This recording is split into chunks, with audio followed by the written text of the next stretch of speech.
Yeah.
Promotions tonight live from Neath, South Wales.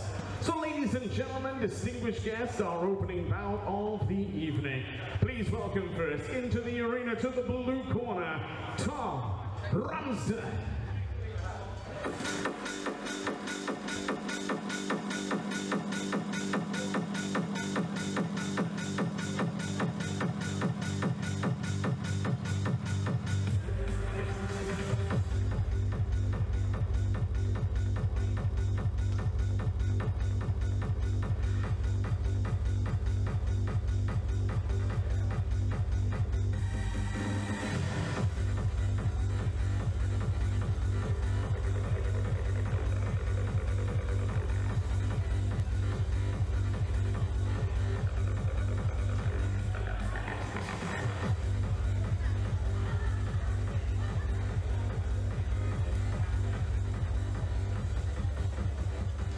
and his opponent. Ladies and gentlemen, distinguished guests, now welcome into the arena to the red corner, Dylan Hot Dog Hayward.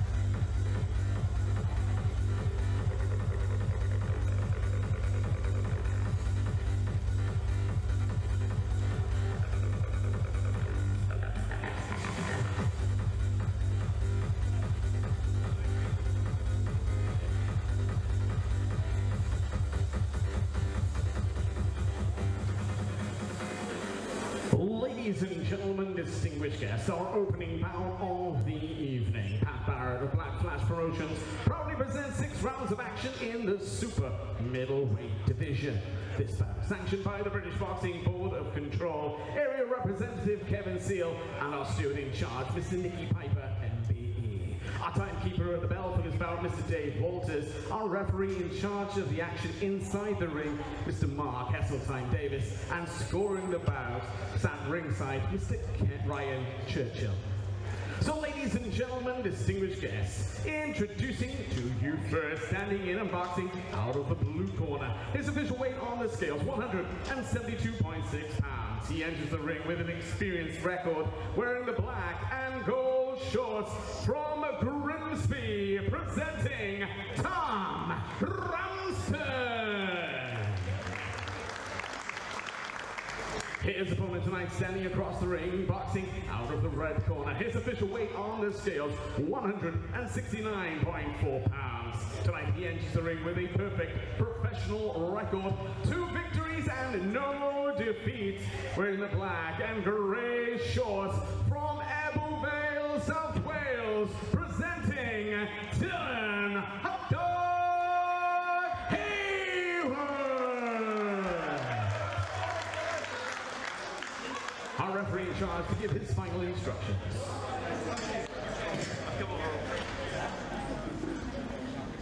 Okay, gentlemen, I expect clean fights. Obey my command at all times. When I say break, you break clean. Remember to protect yourselves at all times. Touch gloves.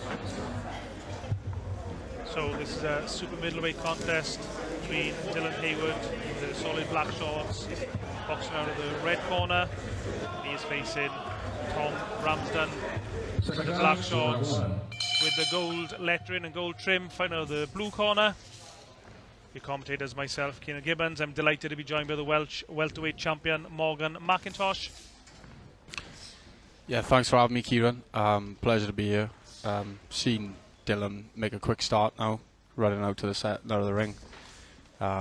Good, positive start, backing him up. This is Dylan Hayward's 3rd professional contest this evening.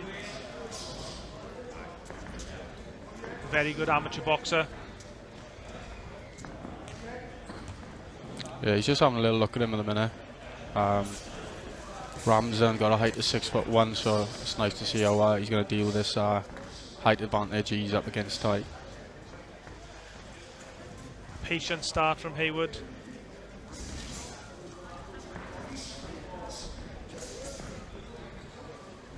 Like I said, this is only his 3rd pro contest, so very much on the learning curve, learning the pro trade. He's a very good amateur boxer, Hayward. A number of titles, represented Wales quite a few times as well. A little bit bigger than you in the amateurs, Morgan? Yeah, a few weight divisions above me. He boxed a few of my gym mates. Always in good fights, always game. As you can see, he's got an exciting style. I've seen him box in his debut. Tough debut for him, and very exciting action, like he's doing here, letting his hands fly and putting it on him.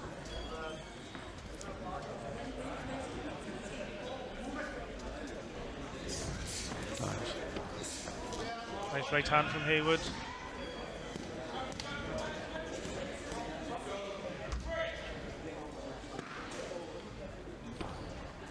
you're watching this action on the Black Flash Promotions YouTube channel, please subscribe and follow Black Flash Promotions on other social media. Lots of exciting boxing action coming up over the next few weeks.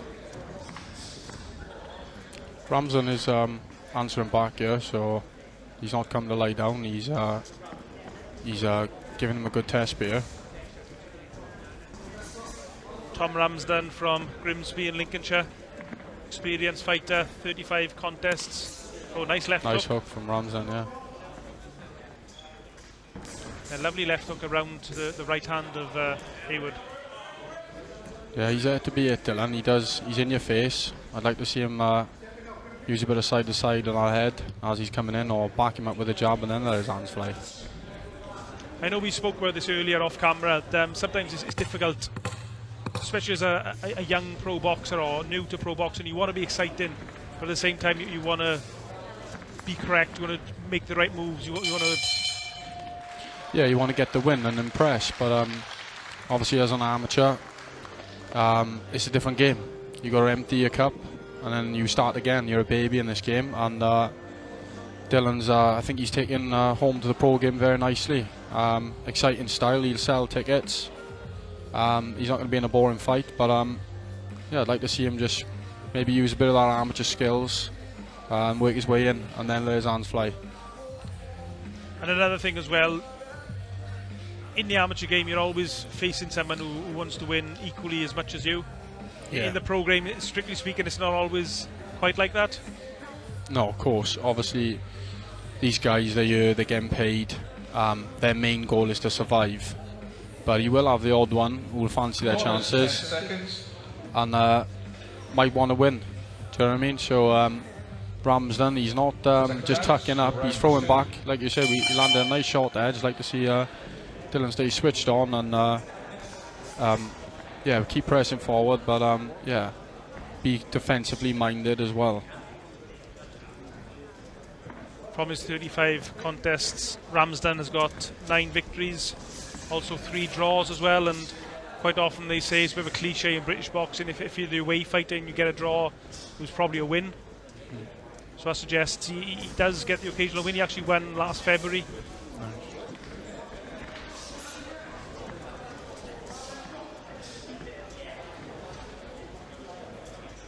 Hayward just using lateral movement to try and cut the ring off just to keep Ramsden on the ropes.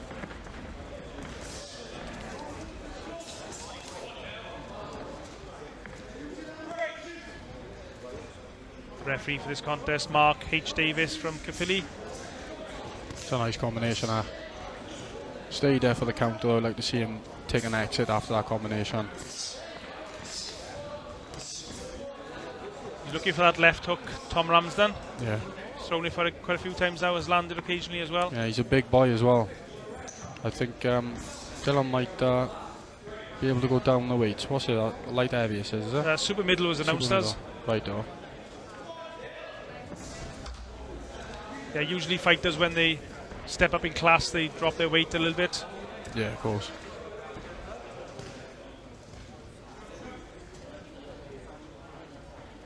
Tonight's action taking place. There's a left hook again. Yeah, dangerous left hook. Great back and forth action here, though.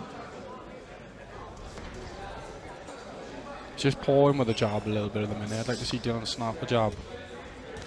Some authority with that jab and then let these combinations go.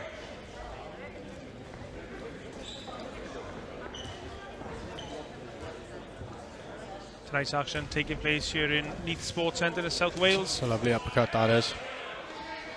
I think Ramsden felt that one. Oh, staying there for that big counter though. Good counter right hand from the Englishman. Yeah. Hayward took it well though. Yeah, he's throwing some nasty looking shots under pressure. Don't want to be taking them flush, do you? I think as well it's just a case of getting into bad habits. Obviously Dylan Hayward's probably a couple of levels above Tom Ramsden, with all respect to him. But as Hayward progresses onto title fights, he just doesn't want to take those habits into those fights, or those bad habits.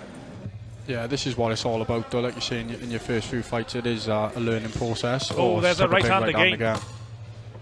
So this Dylan's winning this round, but he has took some nice counters off Ramsden, so he wants to be mindful of that.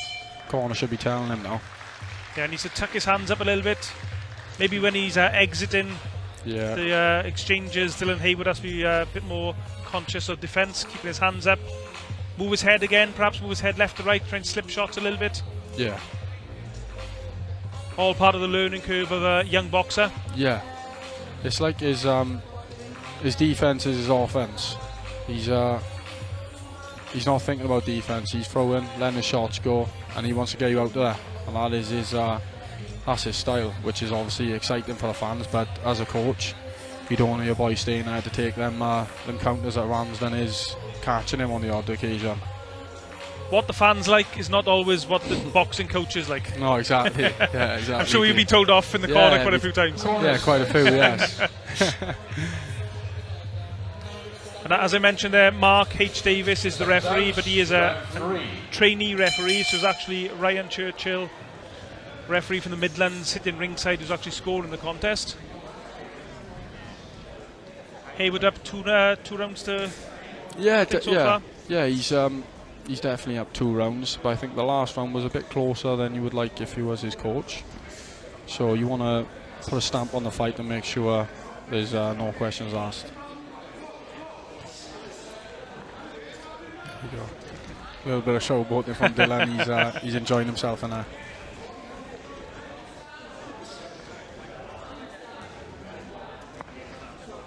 Would you like to see him flick the jab at this range? He's kind of just watching him skate around the ring. Tom Ramsden has only been stopped twice in his 23 defeats. Suggests he's very resilient. I see. Well, Dylan has worked a little feint there, but didn't throw nothing off it. I'd like to see him work his feints a bit more and then go.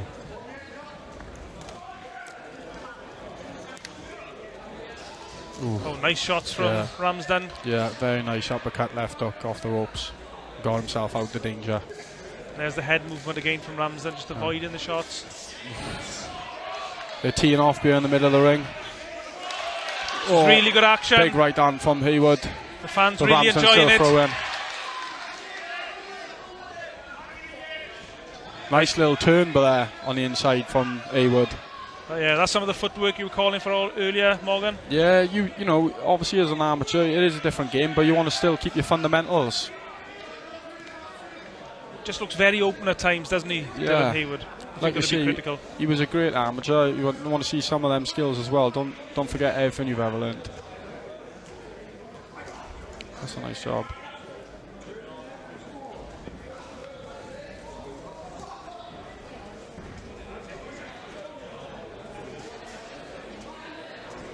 Tom Ramsden just leaning in on the inside, making it difficult for Hayward to find some space for his shots.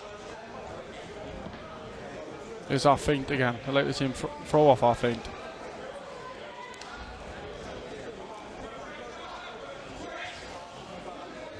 Short little uppercut from Ramsden there on the inside. Yeah, it's a nice sneaky little shot he's got there. I think Hayward's leaning over his front foot when he's up close, and Ramsden's sneaking that uppercut right through. Oh, big shot right again. Hand. Hayward drops his hands and laughs, but doesn't want to be taking those shots. No, you don't. Flush right hand that was. I'll tell you one thing, he's got a chin. Last few moments of the third round. Great action in our third round there. Big flush right hand landed by Ramsden, and like you said, Dylan just shook it off and smiled at him, so that's got to be a bit heartbreaking for Ramsden. From a plus point of view, I mean, we can see Hayward's clearly got a really good chin. He puts good combinations together. Yeah. But he does leave himself open, doesn't he? And I mean, at this level. Yeah, you don't want your chin to be tested at this level, but you know, it's a great performance so far. But like you see, the offense, there's no problem there. But you'd like to see a bit more cuteness to his work, and maybe not get caught with these flush shots from these type of opponents.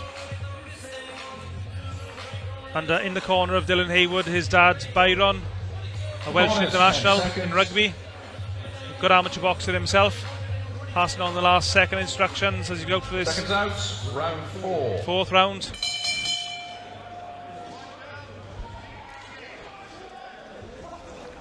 But like we said at the start of the fight, he's an exciting fight, and it's been an exciting 3 rounds, hasn't it? Good right hook to the body from Hayward. Yeah, just getting the balance right. I mean, Hayward's brought quite a few fans down here from Ebervale to support him this evening. He wants to put on a good performance, an exciting performance, and he's certainly done that. He'll have things to work on when he gets back to the gym, when he watches this back.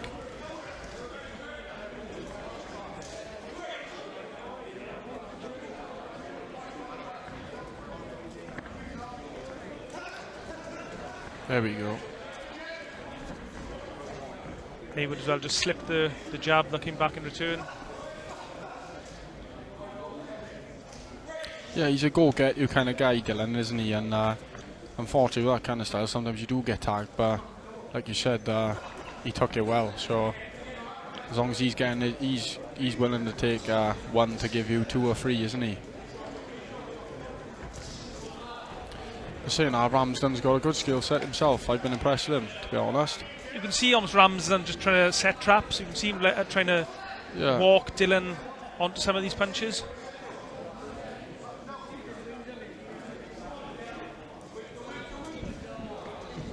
Perhaps Hayward should use a few feints here to draw a reaction from Ramsden. That's a lovely slip and jab counter there.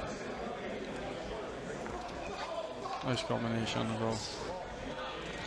Using his feet a bit more now as well. He just dropped out the distance and then come back in for the second phase. That's what we like to see.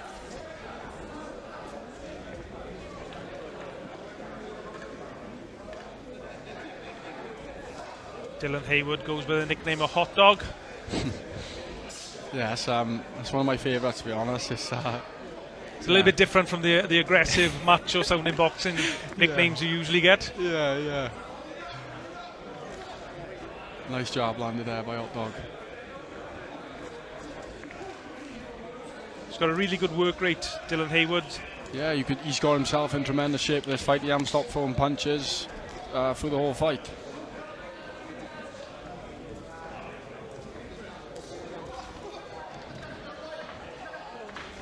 Like to see him get his hands on the inside there and work. When your hands are over the top, you're kind of stuck and you can't really let your shots go. Because as you know in the amateurs, when that happens, the ref will come in and break you every time. But in the pros, they're going to let you work, so...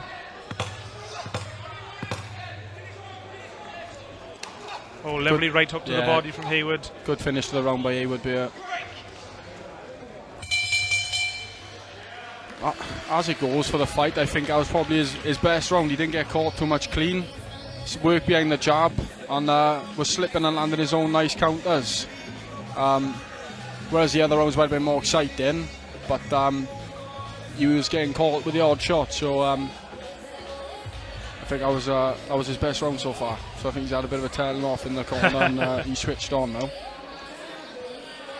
Hayward is clearly a pressure fighter, someone who likes to push forward, throw a lot of shots. So maybe as he goes forward, he'd be just the type of guy who just wears opponents down with his work rate, constant pressure. Yeah, he's definitely a go-get-you kind of guy. But you know, there's no telling that you're gonna wear certain opponents down, and sometimes you just gotta beat them because you're better than them. You know, it's not you do need fitness, but it's not a fitness test, is it? Round 5. I'd like to see some. Just exactly what he's done in our 4th round and work behind the jab. Don't get too careless, don't get too greedy, and see out these rounds. He's tried pushing for the stoppage, but I think Ramsden's a tough boy and it'll take a lot to get him out of there.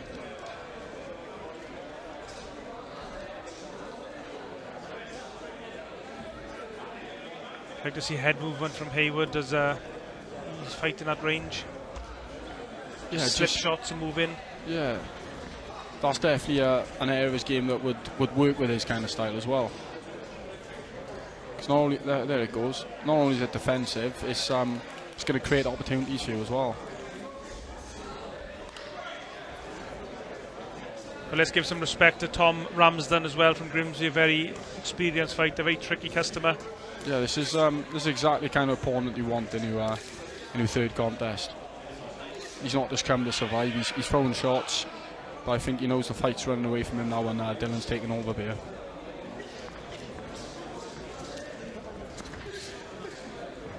Nice 1-2 hook up closer. Lovely jab. Every time he throws a jab, he's landing it.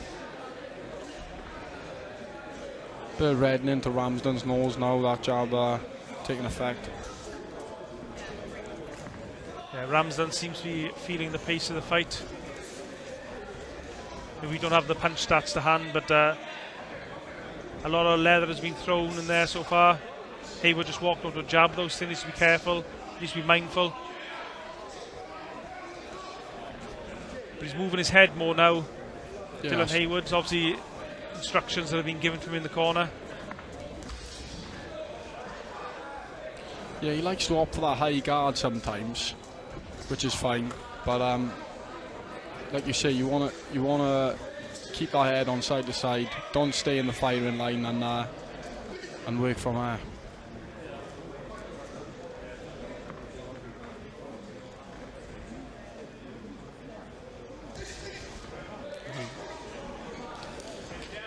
Ramsden does a good job of just moving his head just a few inches either side to avoid those jabs.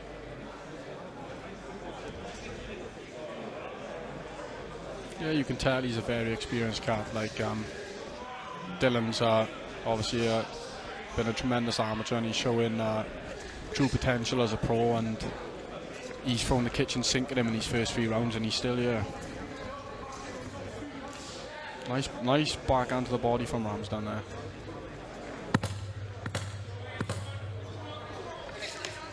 Oh, lovely right hand. Lovely. Probably the best shot Hayward has landed in this contest. Felt that. It's a shame it came at the end of the round. Yeah, lovely backhand, hook, backhand combination. All 3 shots landing flush. I think Ramsden's going to be that kind of guy. You can't get him out there with one. You have to put him together. And that was that combination took effect then. As we said earlier, Tom Ramsden from Grimsby only stopped twice in his 23 defeats. Yeah, it would be a massive statement if Dylan was to get a stoppage. But the main thing is get a win and get out unscathed and push on with your career. And also as well, try not to pick up any injuries, any silly cuts which could put you out of the ring for a prolonged period of time. Yeah. Hayward just getting last second instructions from his team. Seconds out, 6th and final round. There's a touch of gloves between the fighters, the show of respect after for a tough contest. 1 round left to go.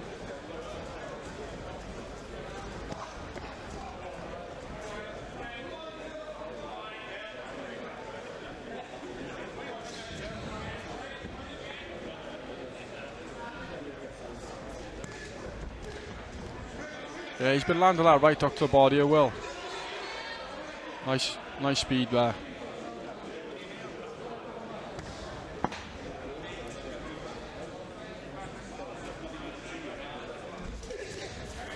He's gone for that combination again. Hayward a little bit more patient as the contest has gone on, I think. Yeah, I think he was excited to start and thought he might be able to get the finish. I think he's just opted now to box. He knows he's a tough man. He's not going to get him out there, so he's showing us more games, more sides to his arsenal. I think one of Dylan's previous pro fight, which I commentated on, he was very fast-paced, almost like an amateur boxer, really, because he was throwing so many shots. But he's definitely settled down in this contest. Yeah, and he's kept the same he's kept the same pace from round 1 through to round 6. Obviously, he had that bit of carnage in the 3rd round, but. He's working nice here now. He's breaking down Ramsden his last 2 rounds. Ooh. Good shots. Yeah. But I do think Dylan Hayward's the type of guy who just likes to stand and trade. Given the choice, he'd happily make every fight an absolute tear-up, as Nigel Benn used to say.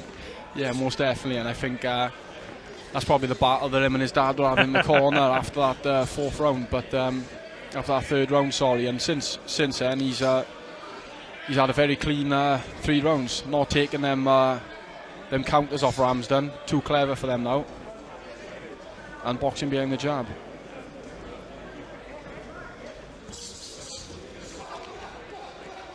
And I think he's taking the sting out of Ramsden as well. That hook in the first 2 rounds was looked quite vicious, but it's not firing at the same power anymore. I think as well, he's actually moving his head a little bit more as the contest has gone on. Yeah, he's just clocked on to that shot, doesn't he? Do you know what I mean? If you get hit with a shot once, you'd be a fool to keep getting hit with it, you know?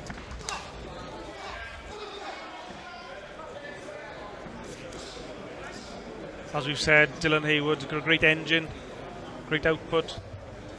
Yeah, he's in tremendous shape, and you've seen throughout the contest, he stood for every minute rest in the corner, so... Doesn't feel he needs to sit down in between the rounds. Yeah, nice combinations there to end the fight. But yeah, great performance. I think this corner will be happy. Yeah, he showed a lot there, and I like you say, improvements from his first 2 fights. And I think the corner will be happy. I think actually in this contest we noticed Dylan actually improve as the contest went on. Yeah, most definitely. I mean, he was getting caught by silly shots earlier on.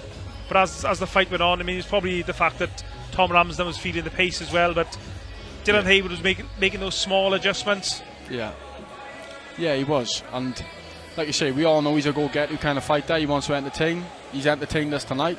But you don't want to do that at your own peril, you know. Standing in the middle of the ring and swinging like you was in the 3rd round. Anything can happen in them little 10-ounce gloves. So I think he must have had a telling off from his father, and he put on a bit of a clinic in the last 3 rounds. So I think it was very impressive. And ladies and gentlemen, distinguished guests, please show your appreciation for both boxers stood in the ring. But after 6 rounds of boxing, we go to our scoring referee at ringside. Mr. Ryan Churchill scores the contest 59-55 for your winner and still undefeated, Dylan Hayward.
Ladies and gentlemen, distinguished guests, the action continues here in Neath with our next bout of the evening. 6 rounds of action in the super lightweight division. So please welcome first into the arena to the blue corner, Urry.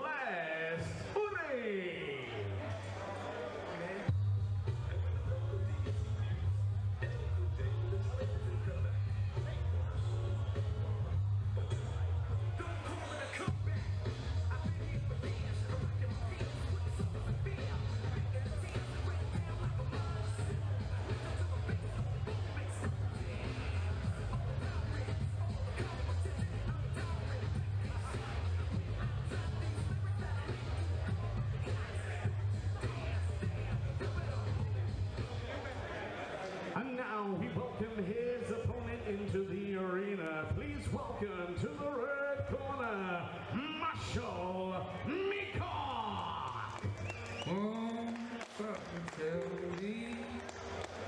We get what we deserve. Oh, we get what we deserve. And where down we go.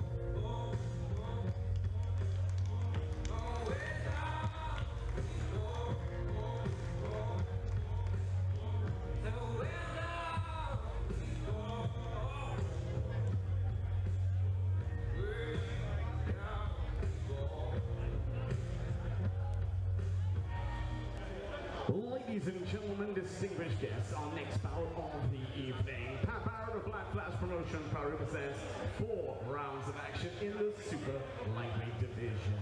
This bout sanctioned by the British Boxing Board of Control. Their area representative here at ringside, Kevin Seal, and supervisor in charge this evening, Mr. Nicky Piper, MBE. Our timekeeper at the bell for this bout, Mr. Dave Walters, and our referee in charge of the action, Mr. Chris Jones. So ladies and gentlemen, distinguished guests, please welcome, fighting out of the blue corner. His official weight on the scales, 141.1 pounds. Tonight, he enters the ring with a record, 2 victories, 4 defeats, and 1 draw. Wearing white and combat shorts from Hull, Yorkshire, presenting Les Urry.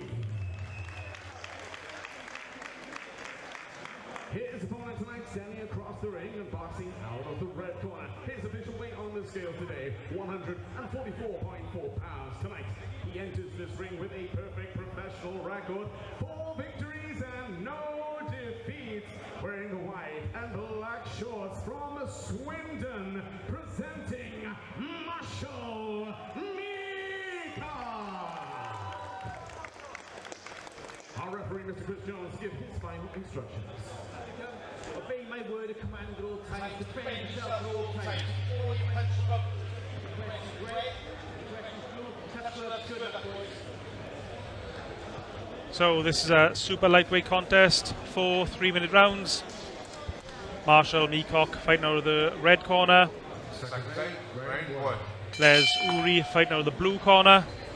Your commentators, myself, Kieran Gibbons. I'm delighted to be joined by the Welsh welterweight champion, Morgan McIntosh. Thanks for having me, Keith.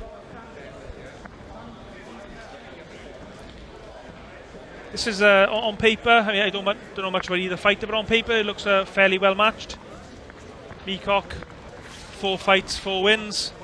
Urry, 7 fights, 2 wins, 4 defeats, 1 draw. Yeah, boxing out the southpaw stance here, Les Urry. He's just circling the outside of the ring. Marshall trying to cut him off, trying to close that gap. Lovely backhand landed there by Marshall. That is the money shot against the southpaw, as most people know. Marshall Meacock from Swindon, 23 years old.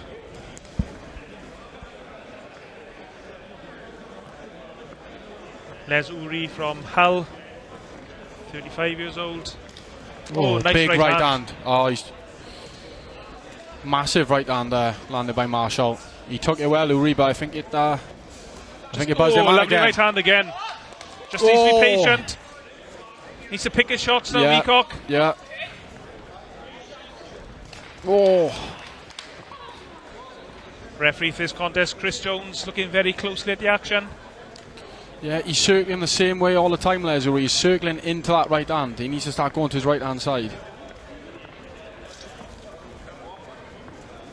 Because Marshall got that foot on the outside and he's just letting that right hand fly, and it landed flush numerous times there. Les Urry's been stopped twice in his 4 defeats. Needs to get off those ropes.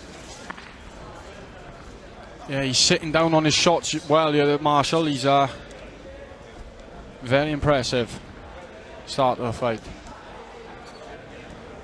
Oh. Left hook just clipped the top of Urry's head. Yeah, some thunderous shots coming in here by Marshall.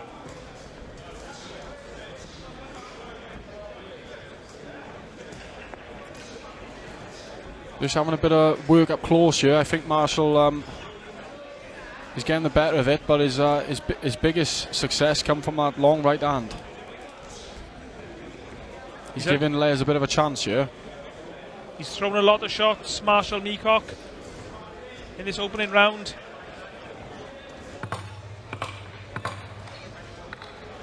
Last few moments, Urry indicates he was hit around the back of the head. Yeah, it's not a good tail sign if you're looking to get some help from the referee, so he was definitely buzzed there. Great start.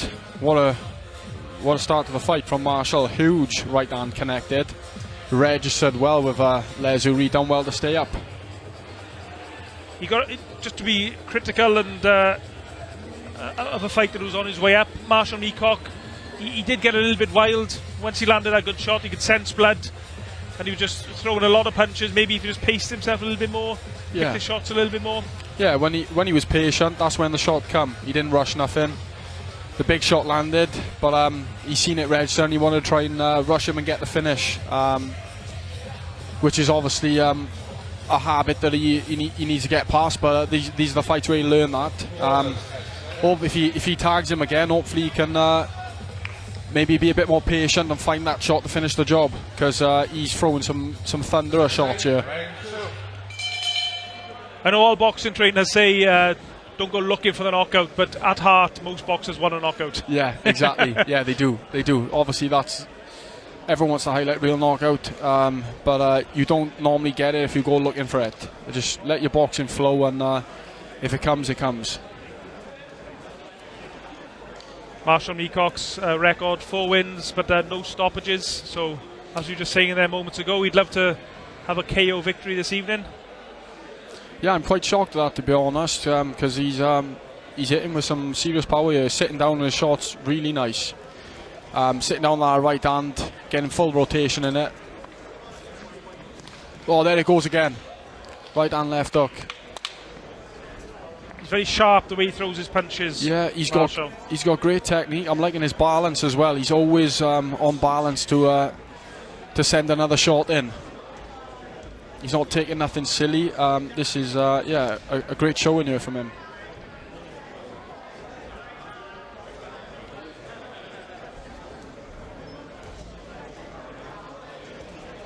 Les Urry just content to go on the back foot on the defensive. It was a nice left hand from him. Yeah. He's to stay switched on here, Marshall. The fight isn't won yet.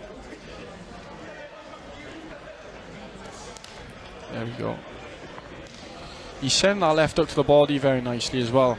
Against the southpaw, you will find the left hook to the body is a lot closer than if you're in the same stance. So that left hook to the body is there. There it is. Les Urry, though, he's happy enough to throw the odd shot back in return. Yeah, he's recovered well. He's having a bit of a better round than that opener. But I think he's outgunned here. Ooh. Oh, he's looking for that big looping right hand again.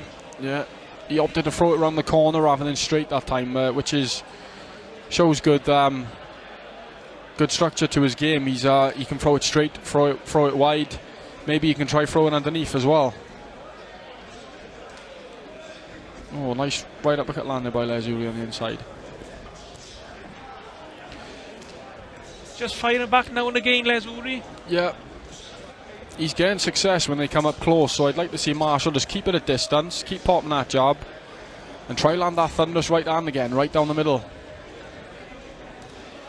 Les Urry's coming back into the second half of this round. He's landed some really good shots. Yeah. Body shots back in return from Meacock. Yeah, I think he felt one of those.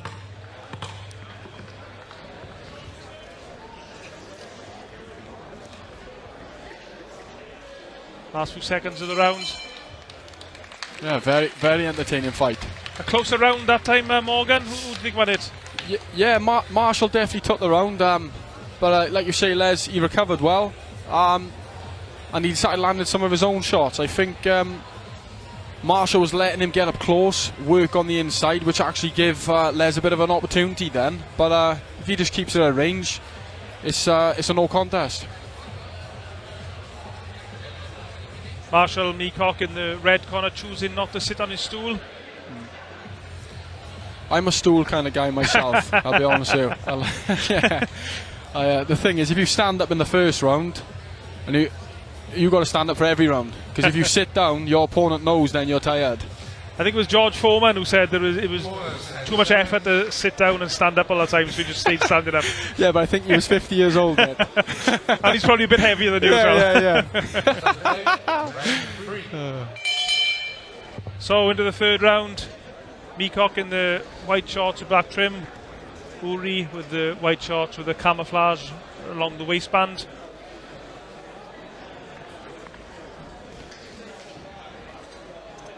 Yeah, I've been impressed by Marshall so far. He's got a good shot selection, nice balance. He rolls out of the way as well after his shots. Yeah, good performance so far. Just like to see him keep this up, keep it at range. Don't let Les come on the inside and give him an opportunity. He's got good footwork as well, Meacock, just using lateral movement rather than just chasing Les Urry round the ring. Yeah, trying to cut him off. Yeah, he's cutting the ring off nice there.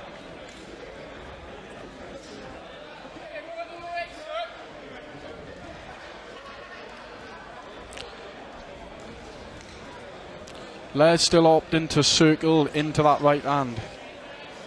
I think if Marshall just shoots it straight, he'll find that success like he did in the first round.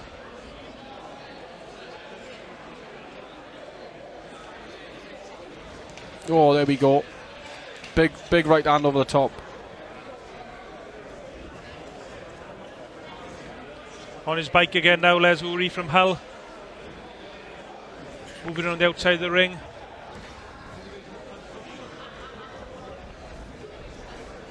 Should be moving to his right to try and avoid that right hand from Meacock.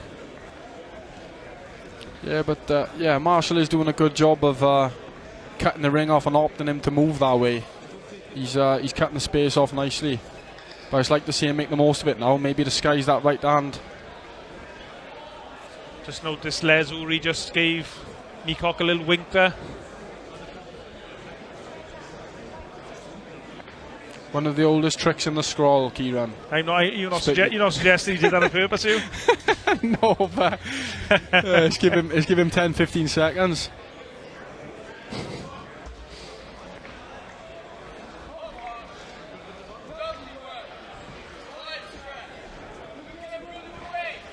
This is contest number 8 for Les Urry this evening. Record of 2 wins, 4 defeats and 1 draw. Yeah, he's constantly on the retreat and circling, so I wouldn't be surprised if he is feeling the pace. And he's took some heavy shots off Marshall this fight. Yeah, bouncing around the outside the ring. I mean, the referee might have a word with him here to tell him to actually fight. I've seen that happen before. Oh.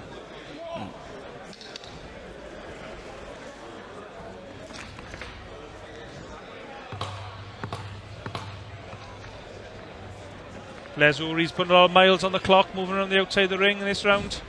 Yeah. Another dominant round for Marshall Meacock from Swindon. Yeah, been very impressed with him so far. I'd like to see him disguise that right hand. I think Les is reading it now after the first round. Maybe work your feints, or double up the jab, or jab to the chest and then throw the right hand straight through.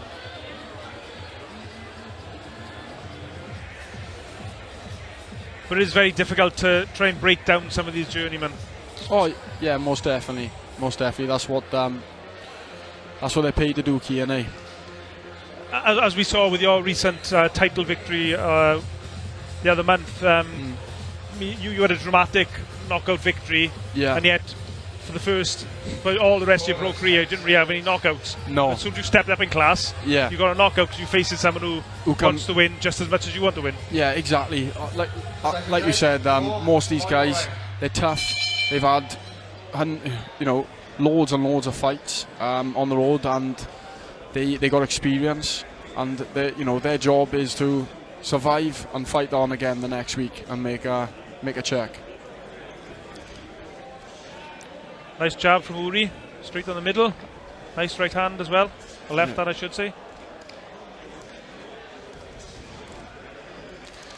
But Marshall wasn't far from getting the job done in that first one. Like you said, if he wouldn't have rushed a bit, he might have got it. So interesting that Les Urry's just standing the trade in the middle of the ring in this round. He takes a series of good right hands.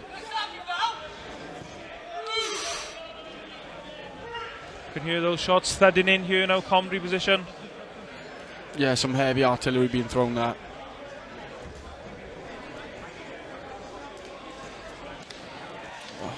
He triples up with the left hook to the body. Yeah, lovely work from Marshall. Yeah, we could really hear it thudding in. And there's the footwork again from Marshall Meacock, just moved his feet just to make space for the shots.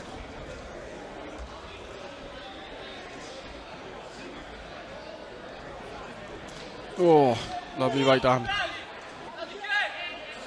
I'd like to see him bring it up the middle now as well. When they're in close here, just take a little step back and drive that right uppercut through the middle. Les is leaning a bit over his front foot. Yeah, he's starting to feel the pace of the fight now, and it's no surprise with the punches he's taken and just the constant movement he's used.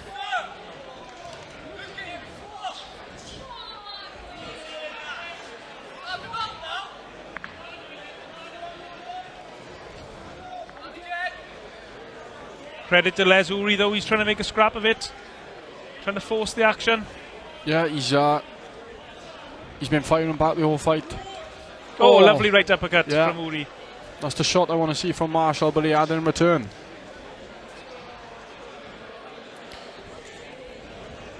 It's a good final round. Yeah, they're opting to just sit on each other's chest here and bang away. Yeah, I was saying sort of in between the rounds about journeyman coming to survive, and then Les Urry just comes out and decides to make a bit of a battle of it. Yeah. To his credit. He must have heard us.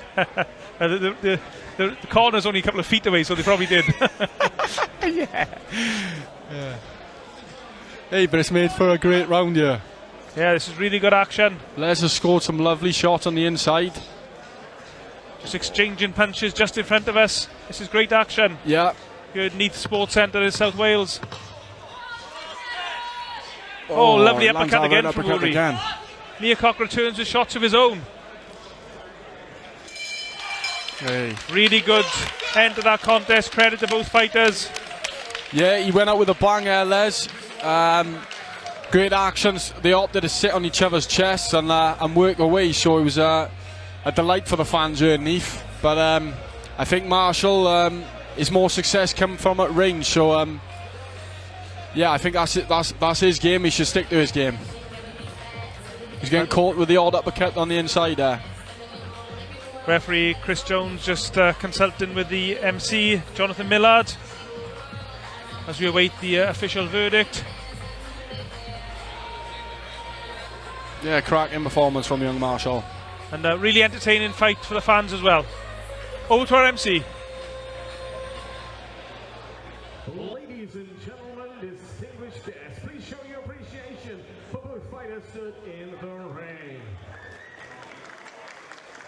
But after 4 rounds of boxing, we go to our referee scorecard. Referee Chris Jones scores the contest 39-37 for your winner and still undefeated, Marshall Meacock.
Ladies and gentlemen, distinguished guests, our next bout of the evening. Please welcome first into the arena to the blue corner, Dale Arrowsmith.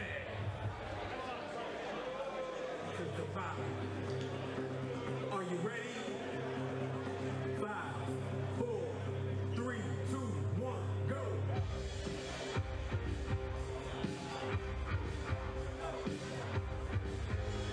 Round 1.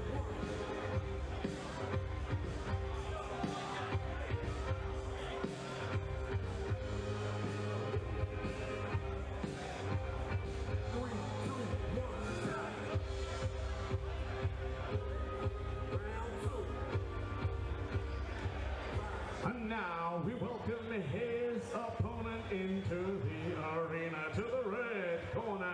Please make some noise and welcome Harley Hank the Tank Griffiths.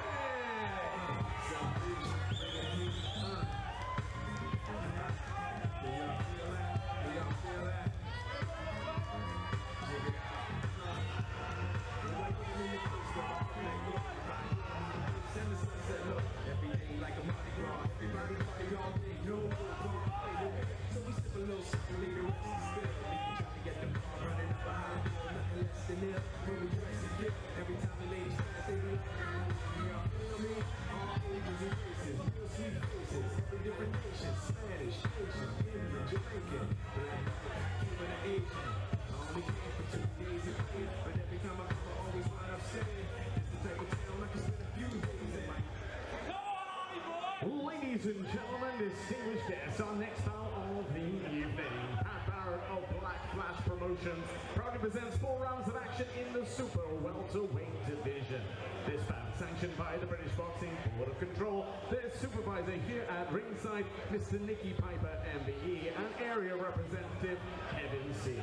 Our timekeeper of the bell for this bout, Mr. Dave Walters, and our referee in charge of the action, third man in the ring, and scoring the bout, Mr. Ryan Churchill. So ladies and gentlemen, distinguished guests, introducing to you first, standing in and boxing out of the blue corner. His official weight on the scales today, 153.2 pounds. He is an experienced international boxer. Tonight, wearing the black and grey shorts from Hyde, Lancashire, presenting Dale Arrowsmith. His opponent tonight, standing across the ring, boxing out of the red corner. His official weight on the scale today, 151.1 pounds. Tonight he enters the ring with a perfect professional record, 1 victory and no defeats. Wearing the black and orange shorts from Port Talbot, presenting Harley Hank the Tank Griffiths. Our referee, Mr. Ryan Churchill, to give his final instruction.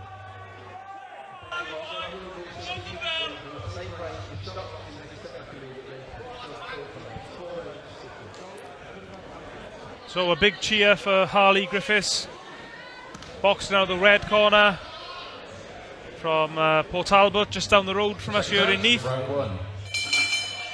And he is facing Dale Arrowsmith, very experienced fighter, having his 166th contest this evening. The commentators, myself, Kieran Gibbons. I'm delighted to be joined by the Welsh welterweight champion, Morgan McIntosh.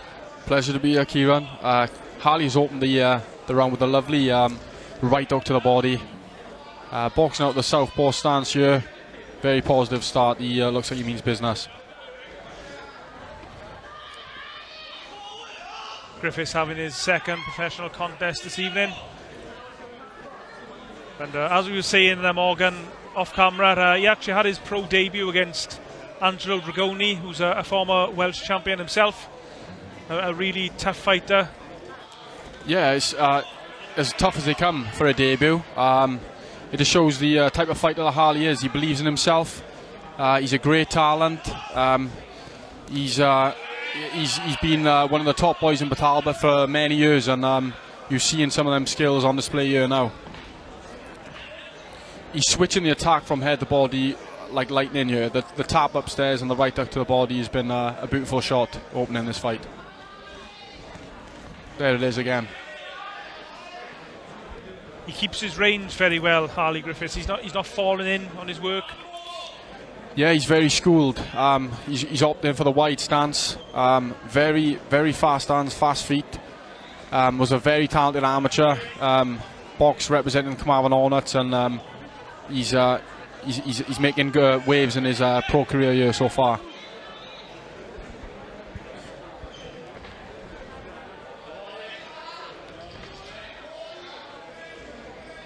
Griffiths just keeping the distance where he wants it. Yeah, Dale Arrowsmith not giving him much to work with here, just opting for the high guard and skating around the outside, but Harley is still finding the target. Lovely jab. Harley has the name Debbie on the back of his shorts after his mother passed away 2 years ago, so she'd be awfully proud of her boys seeing out their dreams and boxing and taking on these challenges. Dale Arrowsmith from Hyde in Lancashire. Very experienced fighter, but very much a journeyman, very much a survivor. Yeah, he looks like he's chosen to survive tonight, and I don't blame him, because Harley's got some serious skills and some thud on them shots. It's the sharpest I've seen Harley here as a pro.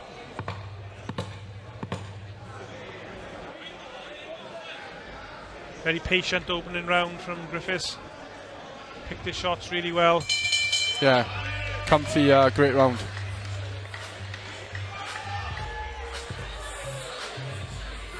I mean, that was a really impressive opening round from Harley Griffiths. I mean, is there any advice you'd be giving him here now, Morgan, or just more of the same? Yeah, more of the same. He was patient. He let his shots fly. He stamped authority early. Obviously, with Dale looking to survive and with the high guard, you just want to try and prize that defence. But he was doing that, to be fair. He was tapping upstairs and going underneath. Maybe tapping with the hook and then come underneath again. But you know, this is Dale's job. He's looking to survive and box on again in the next coming weeks. But let's see if Harley can put a dent in him here tonight.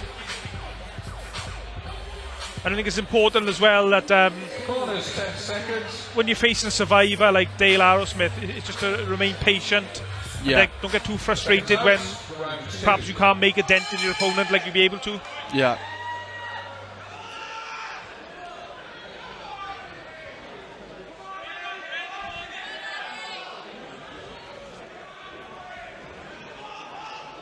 Referee for this contest, Ryan Churchill from the Midlands. Not that much to do so far, the referee. No. That's a lovely switch of attack there. Lovely feet there. Switching the angle and throwing the uppercut. Looking really impressive so far. Yeah, he switched Harley on Griffiths. tonight. Oh, lovely step back in the uppercut. That right up to the body is lethal from Harley Griffiths. Oh, lovely combination.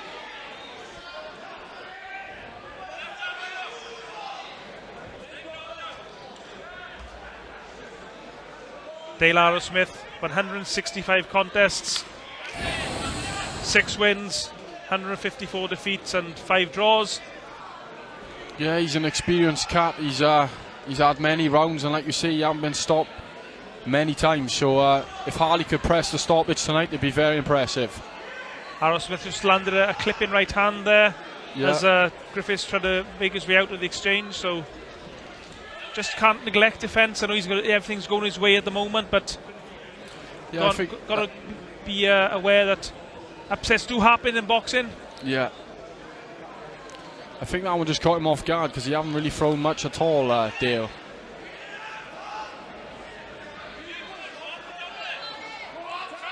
I presume you've sparred with Harley over the years a few times, Morgan? Yeah, mate. Many rounds. Obviously, I was actually in the same school as Harley as a kid. Him and his older brother Levi. They were in my year.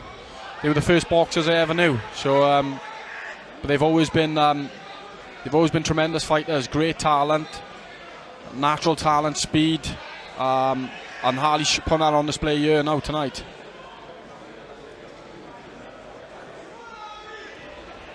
Oh, there's that right duck to the body again. Dale's taking him well though. Dale Arrowsmith knows his way around the boxing ring, I think that's fair to say. From Hyde in Lancashire. Goes by the nickname of the choir boy. Very intimidating alias there. I'm not sure choir boys usually have quite so many tattoos as Dale Arrowsmith, but each to their own. Good. Lovely step back left hand as Dale actually did commit to a shot. You see that Harley is trying to draw that attack, and as soon as he did, he caught him on backhand. So yeah, as far as Dale Arrowsmith goes, he's looking to survive, but when he is throwing the odd shot, he's getting tagged with heavy artillery. So I think he's going to opt to just tuck up and see the fight out tonight. And remember, Griffiths still only 25 years old, so a lot of time left in the sport. Still learning. This only his second pro contest. It's going to be actually quite tricky to match Harley Griffiths as he goes on from here. I mean, he's fighting a very experienced journeyman already in his second pro contest. Yeah, well, he set the standard when he fought D'Angelo for his debut. But that's the type of guy he is. He believes in himself. He wants to push on. You don't want to hang around. But as you know, you still got to learn your trade. So he's moving in a quick space, but you know, you have got to learn your trade also. And this is a good learning fight for him so far. I mean, that's the skill of a manager and a matchmaker, I suppose. Just getting the right fights at the right time. Nice. The fans and probably even the fighter himself will be demanding tougher tests, more exciting fights, but you've still got to learn your trade. Yeah, exactly. And like you said, he's only 25. He's got bags of time. He's probably not even in his prime yet. So that's a scary thought. Oh, nice feet from Harley. Yeah.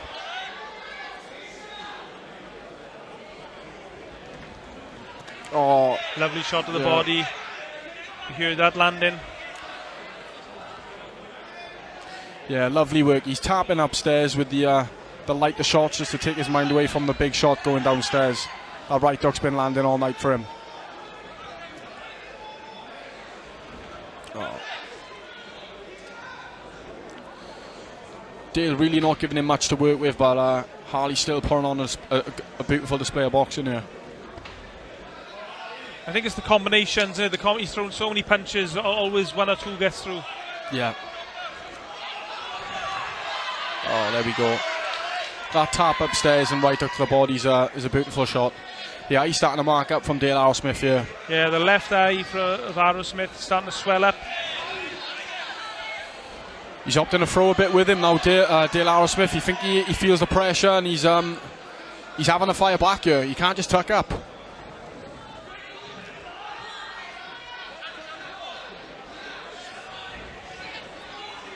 Keeping the pressure on Harley Griffiths. Yeah. Oh. Yeah, he's starting to go through the gears now, Harley. He's putting his shots together. I'm just so impressed that Harley Griffiths, he always seems to be just in the right perfect punching position. His feet are always in the right place. He's always got the right range. Yeah, that's testament to his amateur career. You know, he's one of Nigel's Nigel's pupils, and he had a great schooling with the Hornets, and he's keeping some of that amateur experience and taking it into the pros with him. The feet are your biggest asset. If your feet ain't in range, you can't land a shot, and your feet get you out of the way of a shot as well. And you're referring to Nigel Davis, who sadly passed away. Excellent amateur boxing coach. Yeah, he'd be awfully proud of Harley tonight. Opened the Carmarthen Hornets boxing gym, which was one of the best amateur boxing gyms in Wales. Well, probably still is one of the best amateur boxing gyms in Wales. Nigel Davis also, of course, Team GB coach. And just a general great guy. Yeah, there won't be another, mate. There won't be another. But he'd be awfully proud of one of his pupils here tonight, putting on a good display of boxing. Dale Arrowsmith laughing as he was on his way back to the corner there, but he's feeling the pressure now, I think. Yeah, Harley is starting to get to him. think this is scheduled for a 4-rounder. I think Dale might just see it out, but if you had the longer duration, who knows? I think Harley might have break him down and get him out of there. Yeah, this is only a 4-round contest, but I'm sure Harley Griffiths' team will be looking at getting up to 6-rounders and 8-rounders very soon. And as I said earlier, the tricky thing with Harley Griffiths might be just the matchmaking. How soon, how fast do you want to move him? Yeah, from having such a big win in your debut, a lot of away fighters might not want that fight, but Seconds out, fourth and final I'm sure Richie Grigg, who manages him and trains him, will do a great job, and will find some good matches to move him in the right direction. So 4th and final round. Really good performance so far from Griffiths. Yeah, he's given us a bit of a show here now. He's shown us all the tricks he got in his bag. So just threw a lovely jab and lead uppercut, which not many fighters can do at that speed.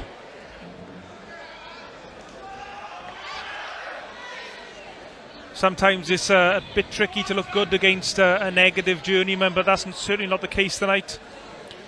Yeah, he's just cracked on with his performance. End of the day, you can only beat who's in front of you, and Harley still managed to put on an entertaining show here. And yeah, it's a great learning fight for him. But I think Richie will be looking to get someone who's going to give him a bit more of a test than Dale has tonight. His left eye really swelling up now, Dale Arrowsmith. Yeah, he's earned his money tonight, Kieran. Without even looking at box rec, I'm guessing probably Dale Arrowsmith has already got 3 or 4 other contests lined up over the next 2 or 3 months. Yeah, probably, yes. I think he'd probably be hoping for an easier night out next time.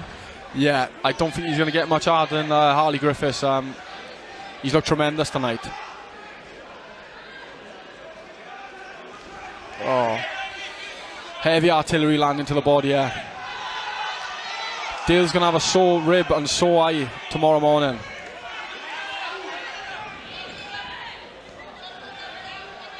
Impressed the way Griffiths, if he can't get through to the head, he just switches to the body. He makes it look so easy as well.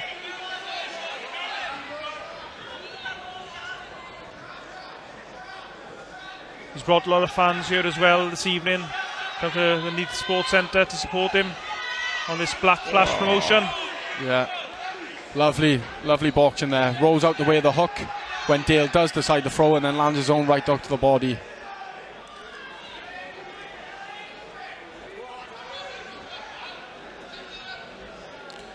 Harley enjoying himself in there now and just showing everyone what tools he's got in his arsenal. It's a shame really that it's not a 6-rounder or even an 8-rounder, because there's a good chance I think Harley Griffiths could get him out of there. Yeah, he's looking fresh. He looks like he could box, I guess, all night. But he's boxing at his own pace. Dale isn't really giving him too much to worry about, but he's still managed to put on a beautiful display here, and he's just showing us everything he's got, finishing strong. Yeah. Brilliant performance from Harley Griffiths this evening here in Neath in South Wales. Very impressive. Yeah, I'm looking forward to see him step up the ranks. Tremendous fighter. Always rated him and his brother Levi. Dale, yeah, he knew that he wasn't gonna play with him. He's kept himself safe, and hopefully gets to the next fight now and gets another check. Yeah, Dale Arrowsmith played his part in the contest. Very tough journeyman, very experienced. Harley Griffiths would have learned something from that contest, no doubt. Referee just consulting with our MC, Jonathan Millard. Over to our MC for the official verdict. Ladies and gentlemen, distinguished guests, please show your appreciation for the boxers here in the ring. Ladies and gentlemen, after 4 rounds of boxing, we go to our referee scorecard. Our referee, Ryan Churchill, scores the contest 40-36 for your winner and still undefeated, Harley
Ladies and gentlemen, distinguished guests, our next bout of the evening. Please welcome first into the arena to the blue corner, Garth, Noot.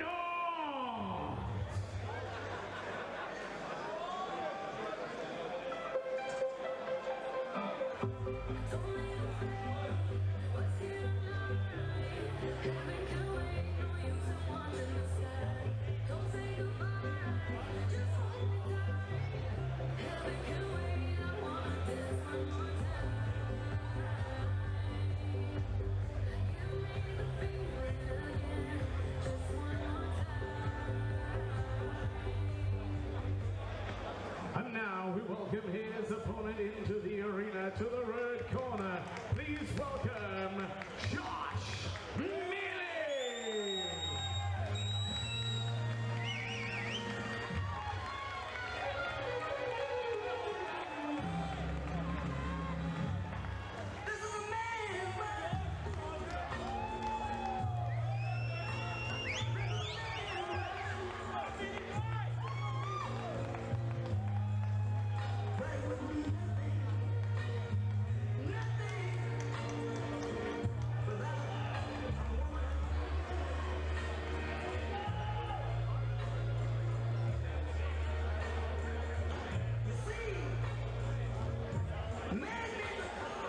Ladies and gentlemen, distinguished guests, our next bout of the evening.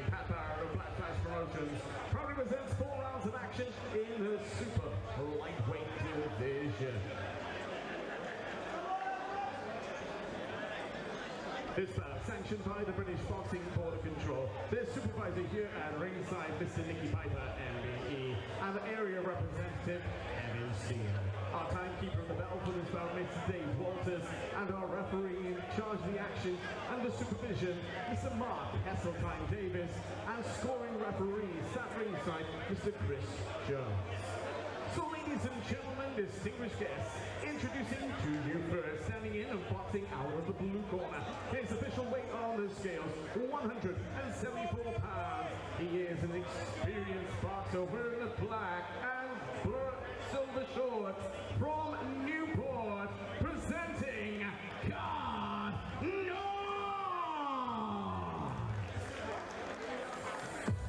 His opponent tonight standing across the ring, boxing out of the red corner. His official weight on the scales, 176.1 pounds. Tonight, he enters the ring with a perfect professional record, 5 victories and no defeats. Wearing the black and yellow shorts from Port Talbot, South Wales, presenting Meli. Our referee to give his final instructions.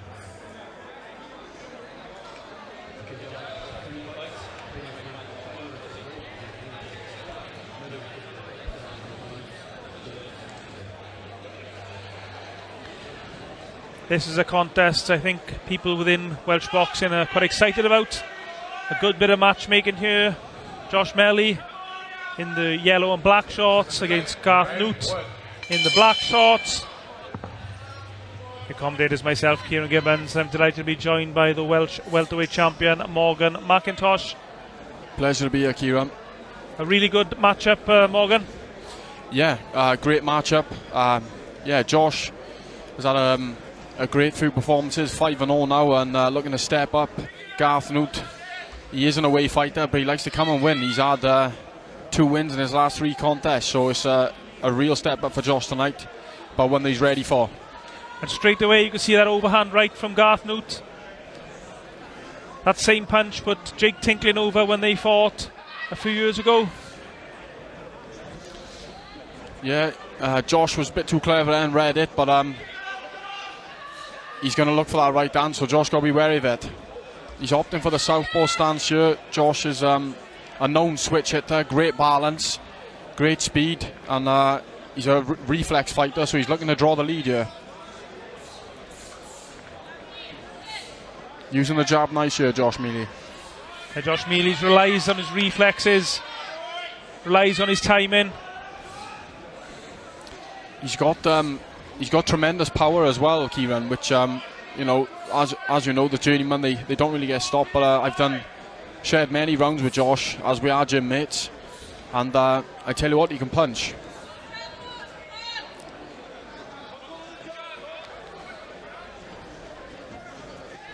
Garth Noot in the solid black shorts, originally from South Africa, now living in Newport. Lovely jab to the body here by Meli.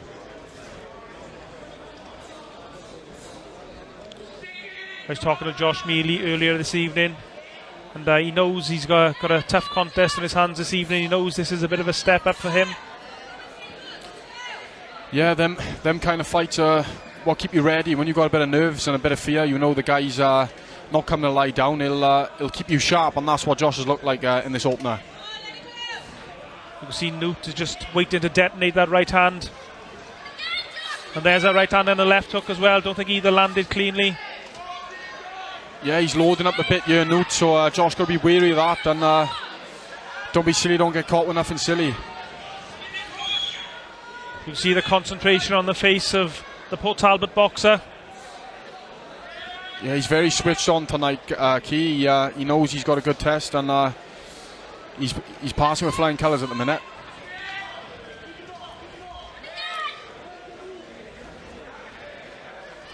Some boxers, they look a bit clumsy when they try to switch between orthodox and southwest stance, but Josh Meli, he does it very well, effortlessly at this level at least.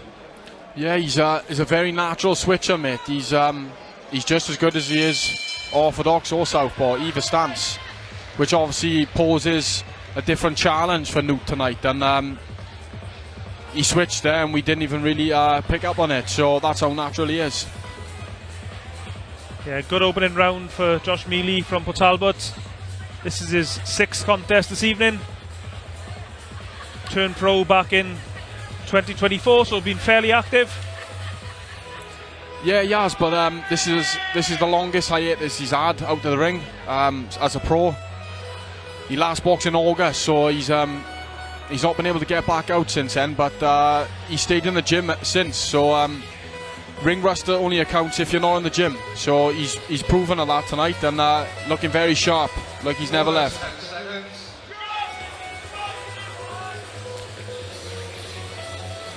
Yeah, Garth Noot has been throwing them bombs, but they haven't found home in the minute. Meli's a bit too sharp, a bit too clever for that. Yeah, Josh Meli's able to read what's coming at him so far. Just a quick shout out to David Round, who's watching the boxing at home in West Wales this evening. David, excellent combat sportsman himself. Great to hear he's enjoying. That's good right hand from Noot. Noot's got to try and keep the pressure on.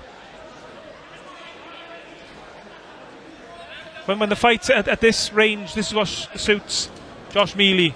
It's when it's up close, it's where Garth Noot wants it.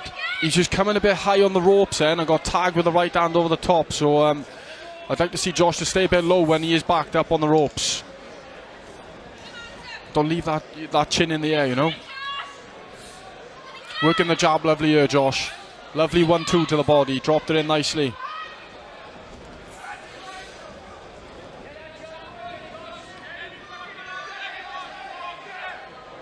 Josh Meli, 35 years old. Back and there. Sorry, Keith.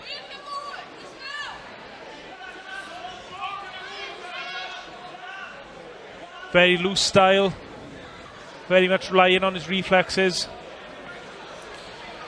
Yeah, and he is so loose, and I think that's where he generates all his power from, Kieran. Like I mentioned earlier, he's a tremendous puncher, but I think he don't realise how hard he does it. If he believed in his shot, his power a bit more, he'd probably force more stoppages.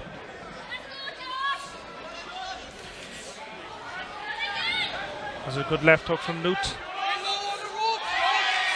Lovely use of that left hand from Josh Meli. Yeah, lovely screw shot right through the guard. Oh, it's warming up here now, Kieran.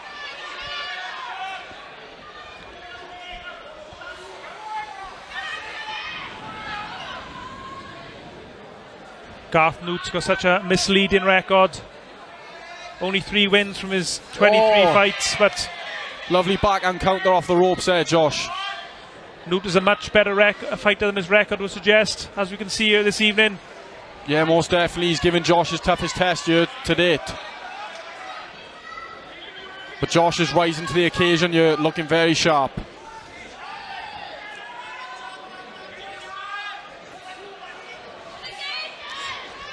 Picking his shots well. Yeah, working That's a the lovely jab. lovely. He switched back to southpaw here now. Just ships a jab there. Don't get careless. Oh, lovely uppercut there. Picking his shots really lovely. well, the Talbot boxer. Great finish to the round here for Josh Meli. No, I think he landed a shot on the bell there. I think might have buzzed Garth Noot. The referee, Mark H. Davis, just told both boxers off there, I think, just for punching after the bell. I don't think there's anything malicious or any bad intentions, just that they were punching as the bell was sounding. But as Morgan was saying there, perhaps a good shot. We don't have replays to hand here, but did Josh Meli just land a really solid shot just as the bell was sounding? Yeah, I think it registered, Kieran. Like I said, you know, Josh can whack, so Garth is feeling these shots. He's not just walking in careless, because he respects Josh's power. He's felt it already. Let's see if Josh can build on that now into this third round. Garth Noot has been stopped twice of his 18 defeats. Also has 2 draws on his record, which for an away fighter usually means they possibly wins. This fight really heating up. Great matchmaking from the guys at Black Flash Promotions putting this together. Yeah, Josh has got great balance. He's always on balance to throw shots, so he's just dropped his feet out there and thrown a lovely counter 1-2 as Garth charges forward.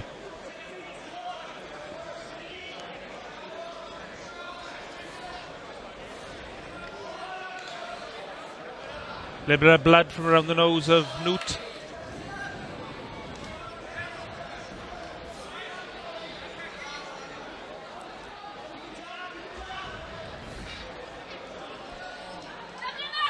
Mark Davis is a trial referee, so the contest actually getting scored by Chris Jones from outside the ring. Noot launches that right hand, but Meli, oh, lovely right hand from Shipped a big right hand Garth then. Noot. Garth Noot applying pressure now. Josh pulling back with his chin in the air on the ropes. Needs to stay low when he's on them ropes. He shipped that big right hand over the top, and Garth's going to keep looking for it now. Noot just needs to keep the pressure on. That's the way to get the breakthroughs against Josh Meli. Oh, lovely uppercut as Garth charges forward. And again. Even though he's under pressure, Josh Meli looks very composed. Yeah, he's dialed in tonight, Kieran. He's had a tremendous camp. He's been hungry. He's been starving for a fight, and he's got one tonight. Shipping a shot again on the ropes. You can just see Garth Noot is just waiting for his moment to launch that shot. Oh, there's the left hook. He disguised that left hook so well. He feinted with the right and then threw the left. Yeah, Garth is waiting for his moments, and he's capitalising on them sometimes when Josh is pulling away with his chin in the air, but Josh is taking him well and answering back every time. Oh, lovely right hand from Noot again. Starting to find gaps in the defence of Josh Meli. But it's really good reply from the Port Talbot fighter. Garth's loading up with that right hand and is hitting home at the minute. Oh, lovely uppercut from Josh Meli.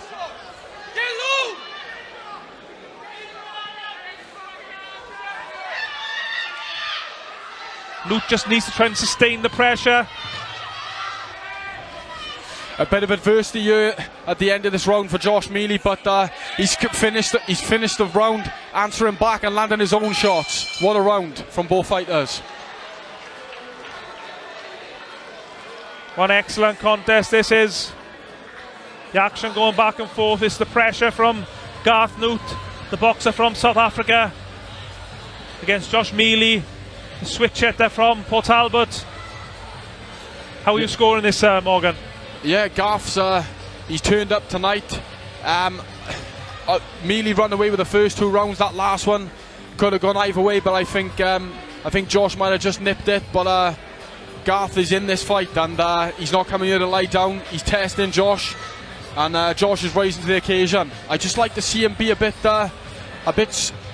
keep his target a bit shorter on the ropes. That's the only time he's getting caught, when he's backed up to the ropes and his chin's in the air. I'd like to see him stay low or roll out. But yeah, great contest. Like to see Josh just get back to his boxing and see out this contest, because Garth is looking dangerous. So 4th and final round, as Morgan McIntosh was telling us there, we feel that Josh Meli certainly won the first 2 rounds. The 3rd round might be close. The whole fight might be resting on this 4th and final round.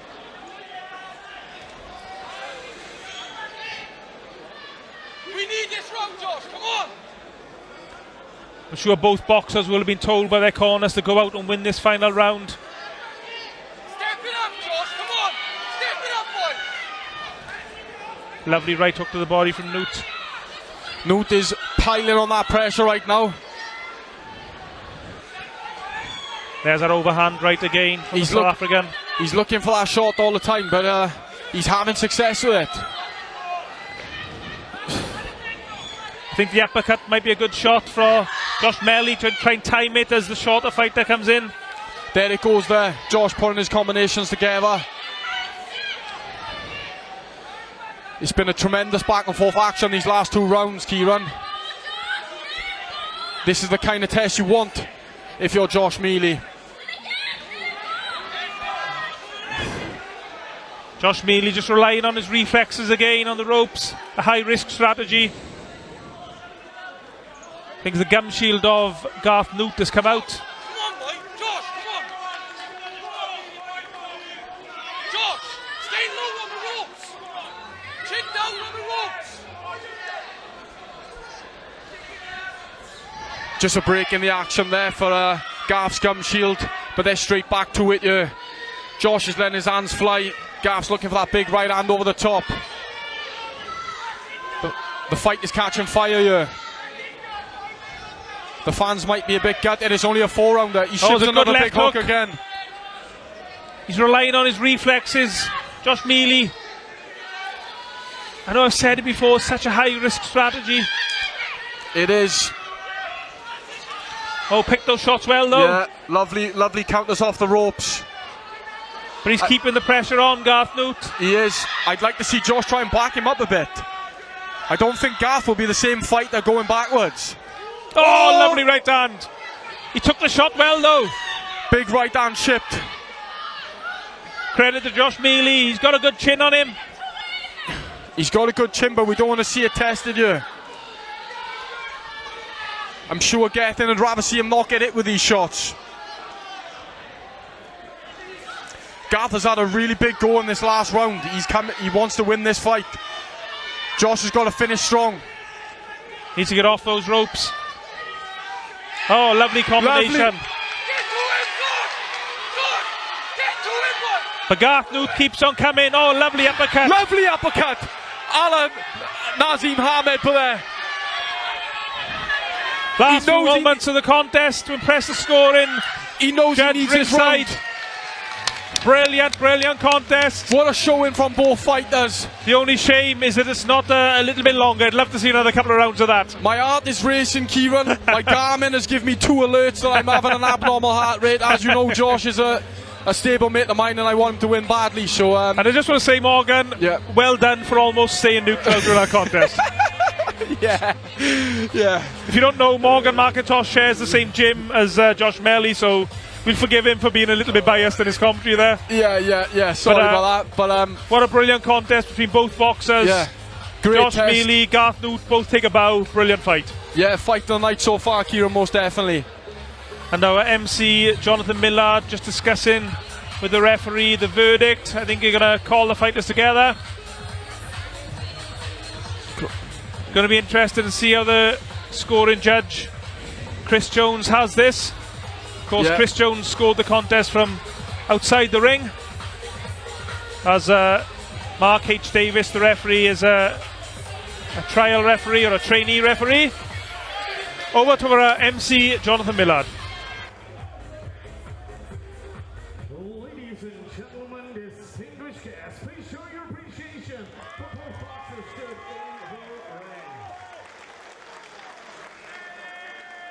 the ring. Ladies and gentlemen, distinguished guests, after 4 rounds of action, we go to our scoring referee scorecard.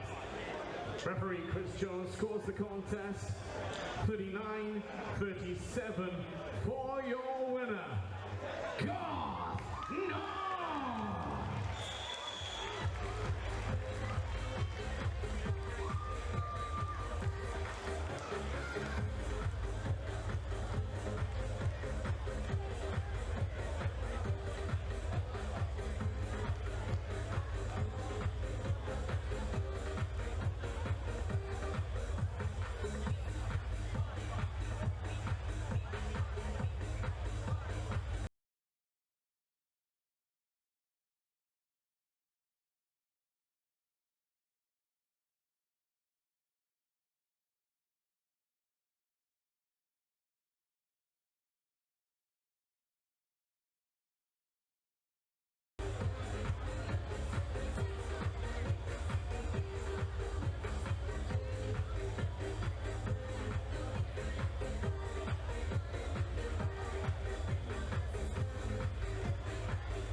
Ladies and gentlemen, distinguished guests, our action continues now. So please welcome first into the arena to the blue corner, Jack Meacock Swallow.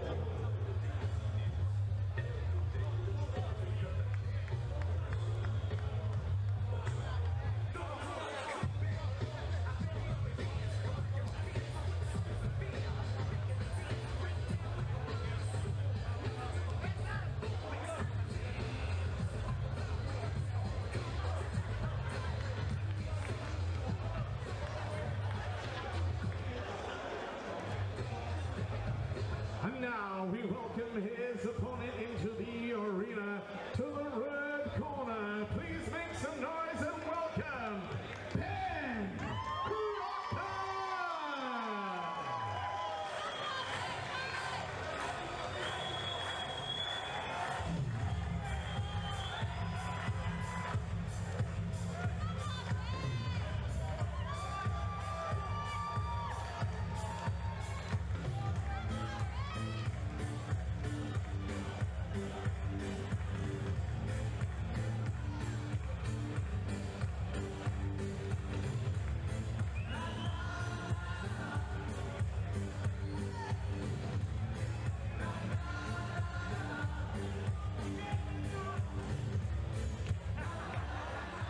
Ladies and gentlemen, distinguished guests, our next bout of the evening.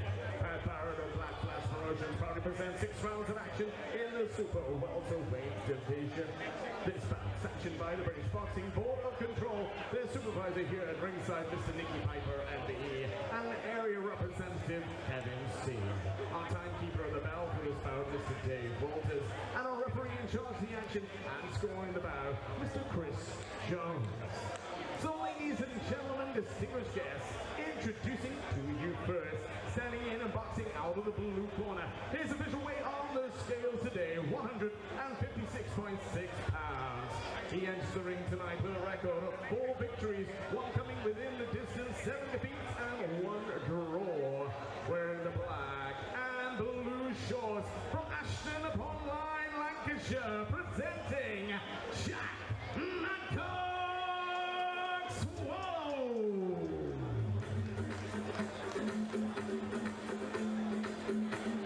And his opponent weighing and boxing out of the red corner. His official weight on the scales, 157 pounds. Tonight, he enters the wearing with a record of 14 victories, 2 coming within the distance, 1 defeat and 1 draw. Tonight, wearing the white and blue shorts, he is the former IBF European champion from Swansea, Wales, presenting Ben Crocker.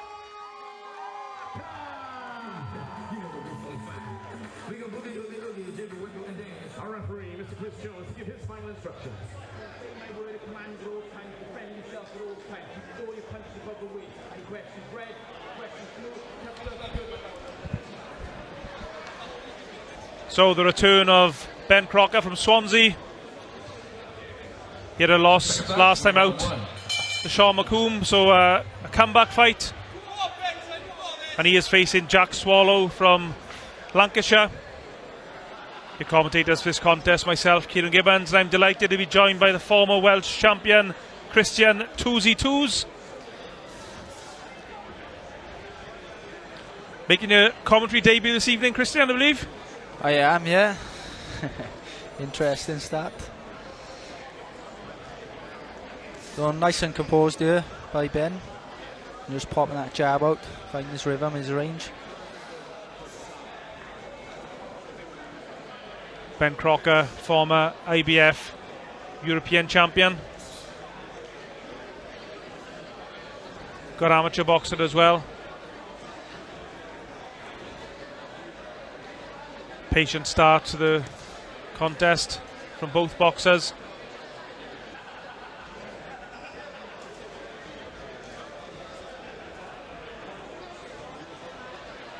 Coming into tonight's fight, Ben Crocker has a record of 14 wins, 1 defeat and 1 draw.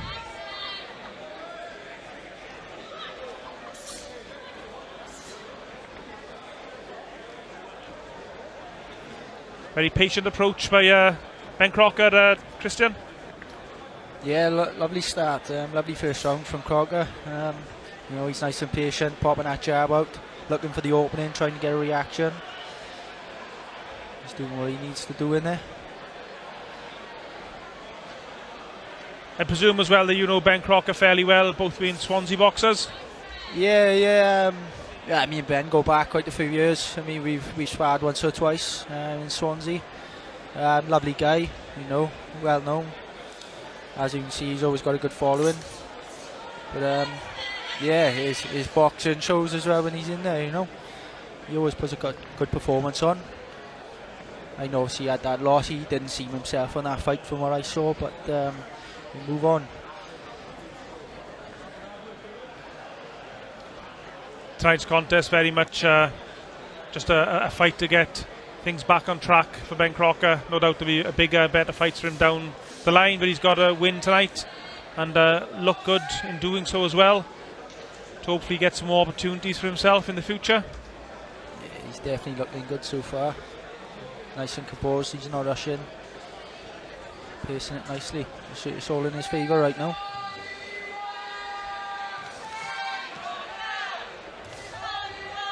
Nice shots to the body from Crocker.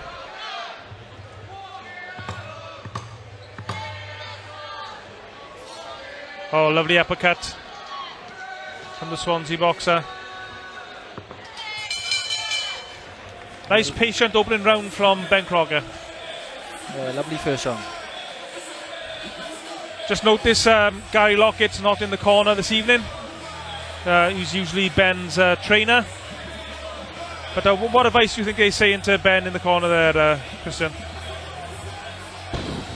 Keep doing what he's doing at the moment. I mean, you know, he easily won that first round.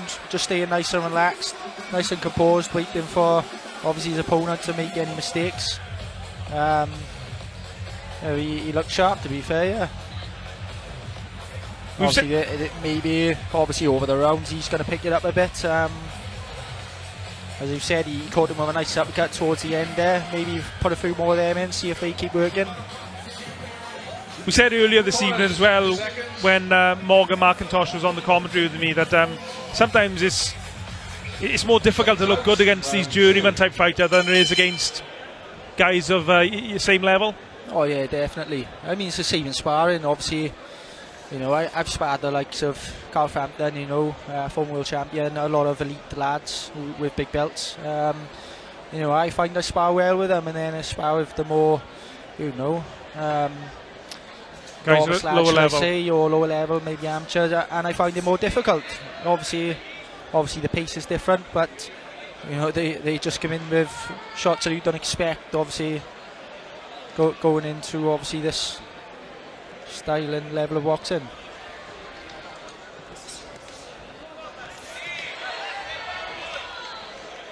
Jack Swallow comes into tonight's contest with a record of 4 wins, 7 defeats and 1 draw. Only been stopped the once. There's already quite a bit of reddening around his face though, from what I can see from our position here, just a few feet away from the ring. Yeah, Ben's landing some nice big shots. But as I said, you can't underestimate any of them, to be honest. I mean, all these journeymen have been there many bouts, and they've got the experience.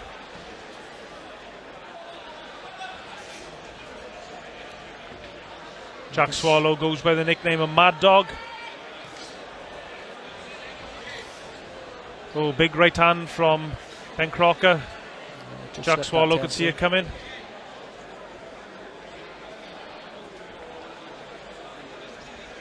He's building up nice steady pressure here, Ben Crocker. He is, front foot constantly. Oh, lovely body shots. Not much back in return from the man from Lancashire in the black and blue shorts. Yeah, Crocker's setting him up nicely.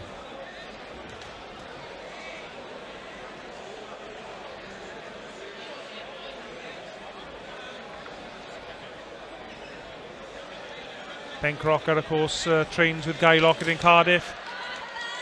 Great gym, great sparring. Some really other good fighters in the gym for him to train with on a daily basis.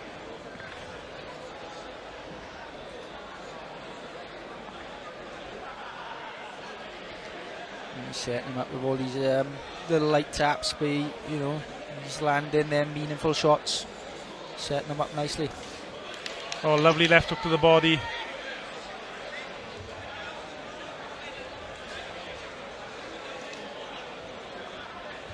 The scoring referee for this contest is Chris Jones from Swansea.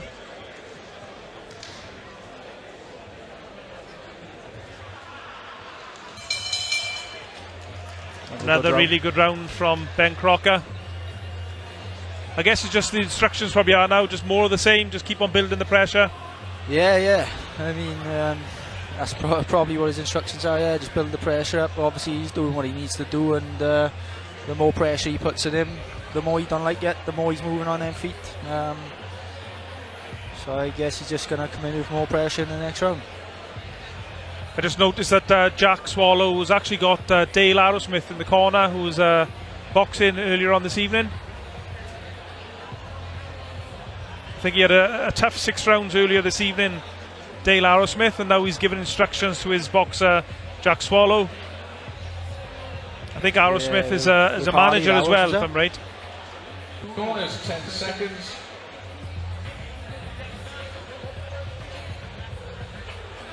Seconds out, round 3. So into the 3rd round. If you're just joining us, Ben Crocker in the white shorts, Jack Swallow in the black shorts with the blue waistband. Nice body shot there from Crocker. Ben Crocker in total control at this point, boxing really well, and again, showing his class.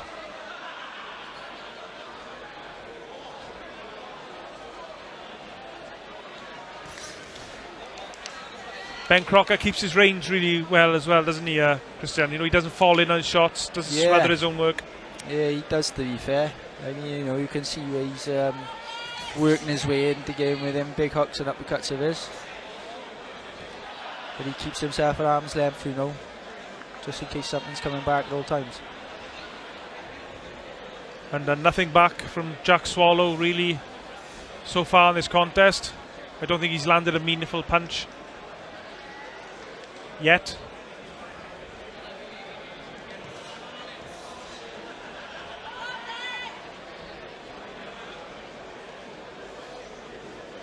Ben Crocker's brought a lot of fans down the M4 from Swansea to support him this evening here in Neath.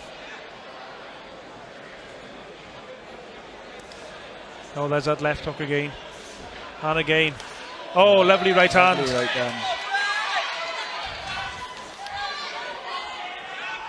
He's building the pressure nicely here, Ben Crocker. Another right hook to the body, thudding in. Yeah, he's landing in nice.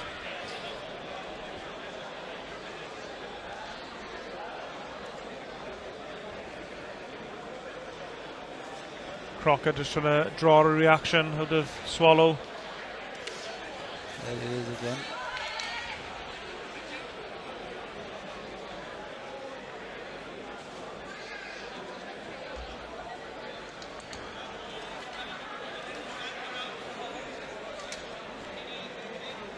Is there anything more that Crocker could be doing here now, Christian, or just keep doing what he's doing? Yeah, keep doing what he's doing, in my opinion. I mean, as the time goes on, he's putting more pressure on. He's landing more clean shots. He's caught him some beautiful shots in this round, so you can't put him down anyway, to be honest. He's not getting caught. He's landing beautiful shots. He's staying aware. And he's opening himself up to nice shots like that. Looks very sharp, doesn't he, Crocker? He does. Really fast hands as well. He's on point tonight for sure.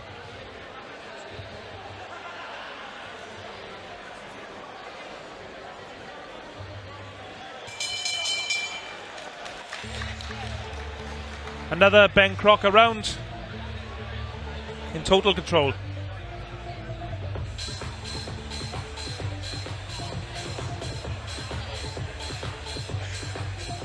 You're watching tonight's boxing on the Black Flash YouTube channel. Please subscribe. You can also find Black Flash Promotions on all other social media, so please subscribe, follow accordingly.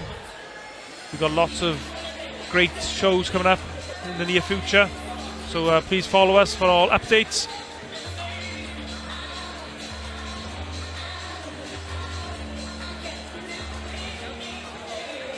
At this stage, going into the second half of the contest, I think it's fair to say that Jack Swallow's on a survival mission, Christian? Yeah, it looks like. I mean, he seems a bit wary of obviously the shots coming back from Crocker. He's obviously not put in everything he can into the shots because he's more worried about what's coming back. So, yeah, definitely on a survival mission, I think, at the moment. So that's the thing when people watch boxing at home, even at a high level, they say, why doesn't so-and-so boxer throw any punches or more punches? It's just because sometimes you know as soon as you let your hands go, you're going to be hit by very hard, fast counter punches. Yeah, it's easily done. You see even top boxers do it. They go into survival mode and they just get stuck in that rhythm, and you think, what's wrong with them tonight? You know, they're not performing, but I suppose it's what character turns up in himself on the night.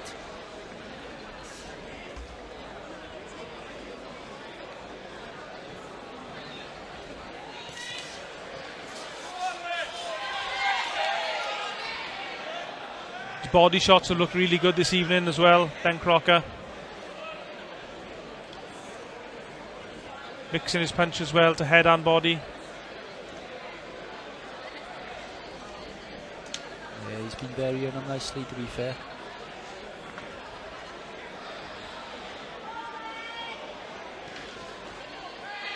As I said at the start, the most important thing for Ben Crocker tonight was just to get the win. Still yet to be won, but he's looking excellent so far. Just get the win and then move on to bigger and better fights, better contests. No doubt he'd love another title fight in the near future, or if not straight away, as soon as after this fight.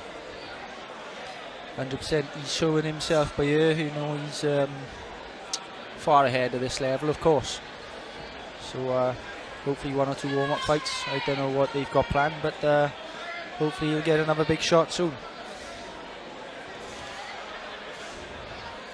think those shots were blocked by Jack's arms or gloves.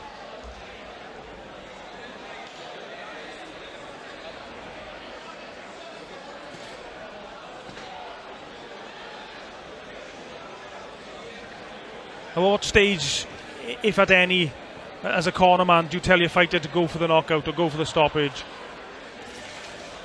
I'm more of a believer don't look for it. It comes when it comes. I mean, most knockouts happen by the surprise shot rather than loading up. So, if you see I'm hurt, obviously jump on them. I know some admire their shots. I've been guilty of that, but just don't look for it. If it comes, just obviously make sure you jump on it when it's there.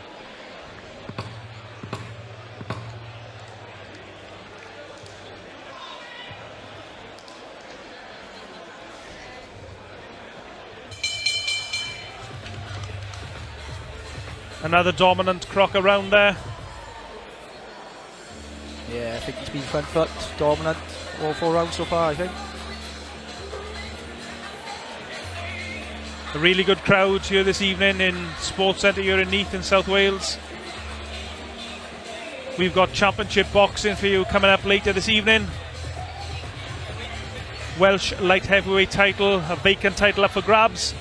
And we got a big heavyweight contest for the Commonwealth International title. And of course the return of Brandon Scott, the self-confessed biggest nerd in the universe. So plenty more great action. So stay with us here on the Black Flash YouTube channel. Corners, 10 seconds. Yeah, brilliant card tonight, to be fair. It'd be nice to see Brandon back in as well. He literally lives up the road from he used to train, and he lovely lad. Be nice to see him back in action.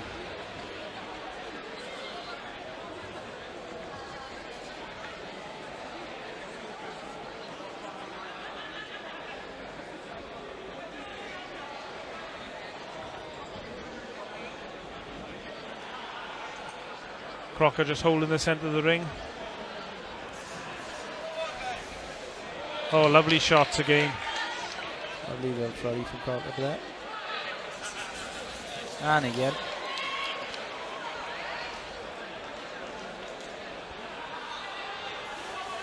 And again. Really starting to unload now, Ben Crocker.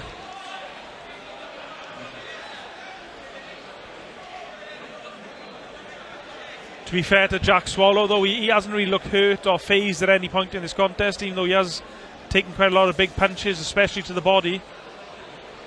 Yeah, he's definitely been courageous.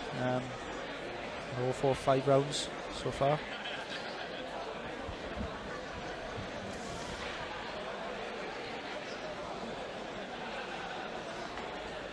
Jack Swallow, one of these tough journeymen that the British boxing game needs and survives on.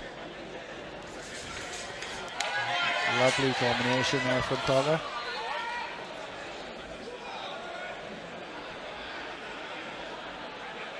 So he's turning up the heat this round now.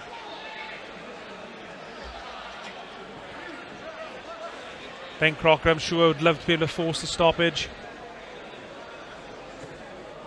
Right, I think I'm right in saying, Christian, Ben Crocker's more of a boxer rather than a puncher? Yeah, I'd say, I definitely see he's more of a boxer than a puncher. Obviously, he's got the punching power there, as you can see now. He's making a lovely example of himself tonight. I'll give that to him.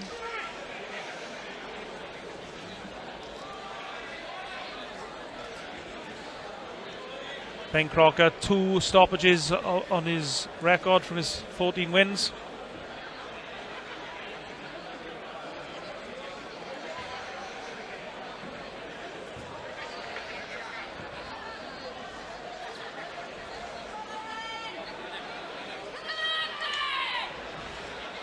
Lovely jab from Crocker.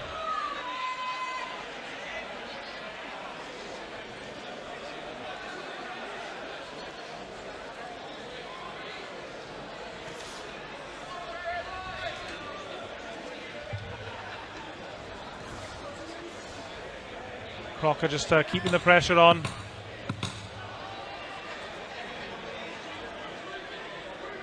Last few moments of the round.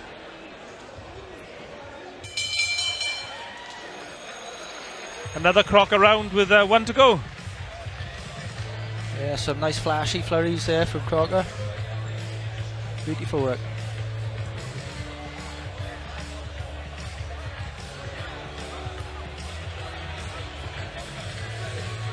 I'm fairly sure that the referee Chris Jones has got it every round to Ben Crocker. Christian? Yeah, it would surprise me if he had any different, but yeah, I don't see why not from what I can see out here. Jack Swallow, the man from Lancashire, has been in survival mode really from the opening bell, but Ben Crocker has looked really exciting this evening. He's landed really good combinations. Corners, 10 seconds. Seconds out, 6 and final round. There's a touch of gloves. Final round of the contest.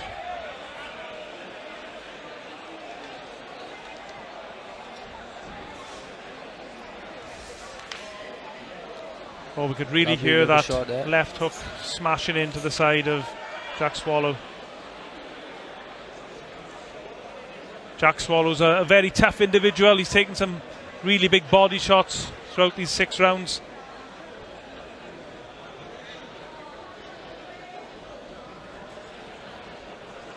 Ben Crocker now on the front foot again, keeping the pressure on.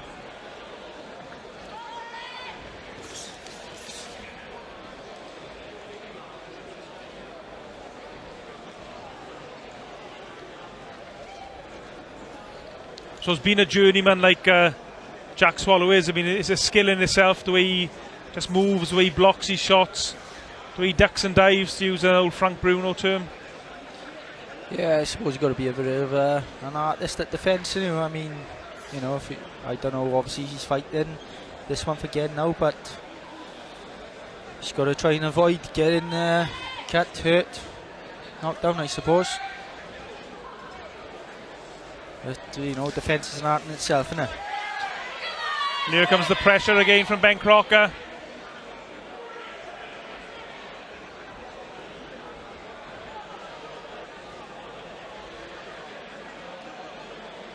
Sixth and final round of this very one-sided contest, it has to be said. Ben Crocker dominant right from the very start. I don't actually remember Ben Crocker even taking any punches from Jack Swallow. I'm sure 1 or 2 got through throughout the fight, but yeah, he's paced the whole fight. He's looking nice and relaxed in there. His footwork has been really good as well. Yeah, he's gone the back foot a little bit. Let Swallow come forward a little bit this round, and you know, he doesn't look phased whatsoever.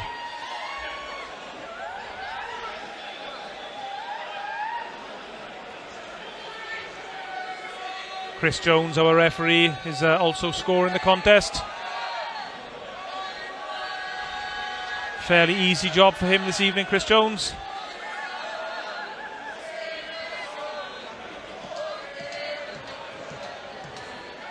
Ben Crocker's fans sitting behind us, making themselves heard. Walking in a Crocker wonderland, apparently. Yeah, he is walking in a wonderland, isn't he, right now?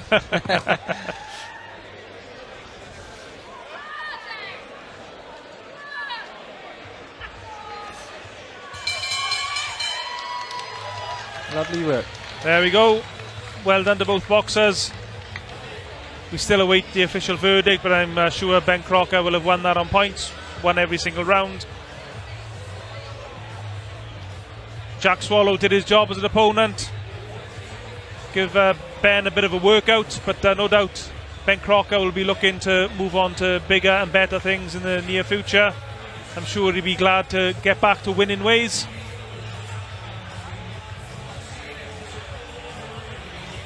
And we're just waiting for the official verdict now from our MC, Jonathan Millard.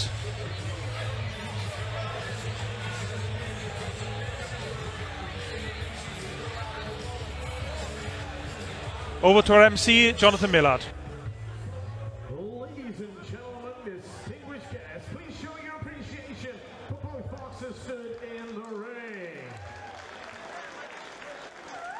But after 6 rounds of boxing, we go to our referee scorecard. Referee Chris Jones calls the contest 60-54 for your winner from Swansea, Crocker.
Ladies and gentlemen, distinguished guests, action continues here now at Black Flash Promotions, live from Neath Sports Centre in Neath, South Wales.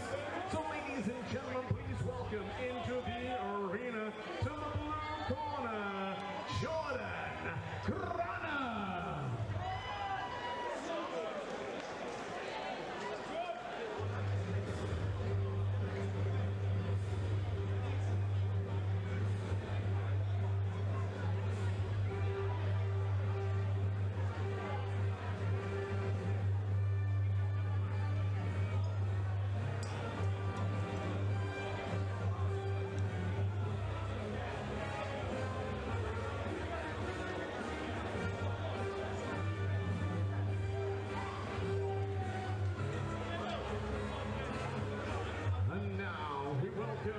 His opponent into the arena. To the red corner, please make some noise and welcome Kaiden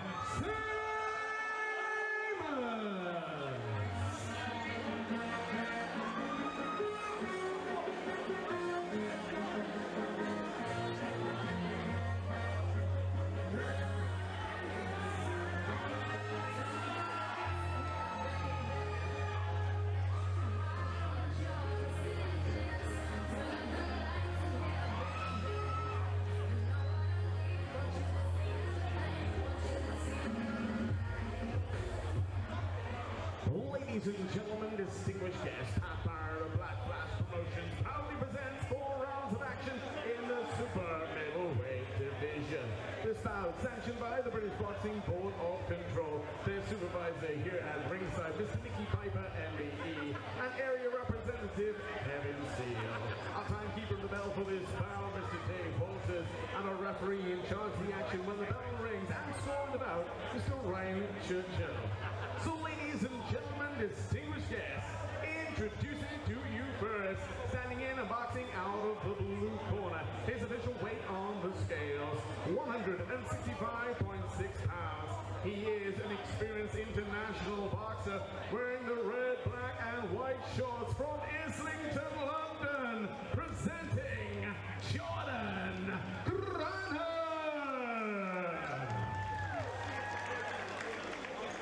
His opponent tonight standing across the ring and boxing out of the red corner. His official weight on the scales, 166.1 pounds. Tonight, he enters the ring with a perfect professional record of 1 victory and no defeats. Wearing the white and purple shorts from Penryn, Cornwall, presenting Kaiden Symons.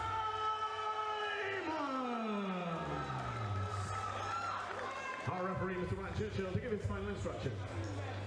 Okay guys, you're both moving, so keep it clean. When I say break, stop.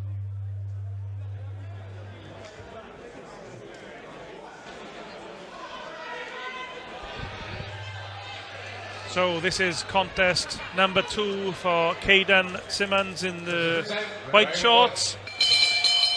And he is facing the very experienced veteran Jordan Grannum in the red shorts. The commentators, myself, Kieran Gibbons. I'm delighted to be joined by former Welsh champion Christian Toozy Toos. Brave bit of matchmaking here, do you think, Christian? Jordan Grannum, very experienced as a pro, almost 200 fights, very good amateur boxer, and Kaiden Symons having his second pro fight. Yeah, it's a big step up for Kaiden, on his second pro fight. It'd be interesting. Obviously, I haven't seen Kaiden box before, so it'd be interesting to see what he's made of. Obviously, his team obviously got a lot of confidence in him. Yeah, they were the words I were looking for there. But yeah, we'll see now how the first round unfolds.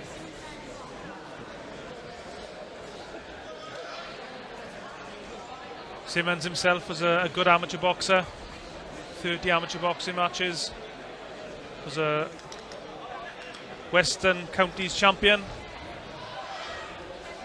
He's getting caught by the jab from Jordan Grannum as he comes in. As he goes forward there, yeah, I think he needs to move that head off the centre line as he's going forward.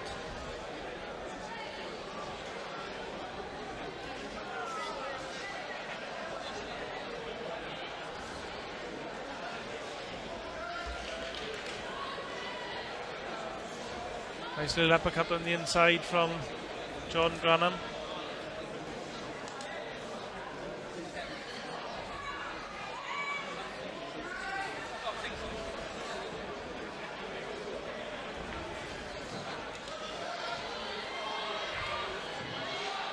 Grannum just content to get his hands up and block all those shots with his arms and gloves.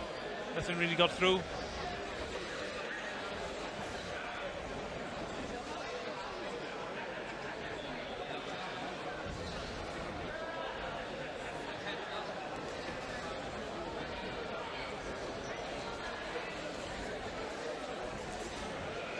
Symons has been the slightly more aggressive fighter, but I'm not sure if it's effective aggression. Yeah, he's definitely the aggressor. I mean, he's putting together some nice combinations, but as you said, I don't think they seem to be phasing Grannum just yet anyway. Nice left hook to the body from Symons.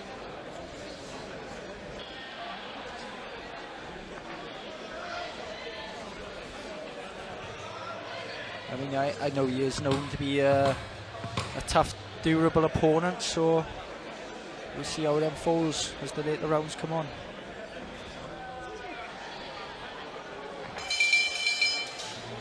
Fairly close opening round, I would say.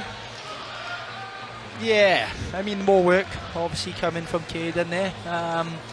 However, he was getting caught with them little popping jabs in the face as he was going forward by Grannum there. I think he just needs to move that head a bit more as he's going forward. He obviously, he's going forward a little bit of straight lines, but with the head in one place, so he just needs to get that head moving. I think as well it's possible that Kaiden Symons' team just said to him to just have a look in the opening round, don't overcommit yourself. Yeah. I mean, just warm yourself into the fight. The first round is, I suppose, a dangerous round, especially if you don't know much about your opponent. It's better to go in there, find your range, set the pace, and work from there. Seconds out, round 2.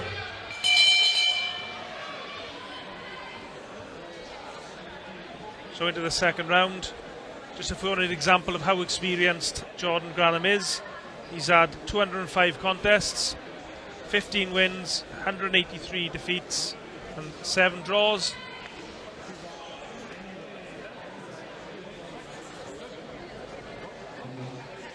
"33 years old now, Grannum from London.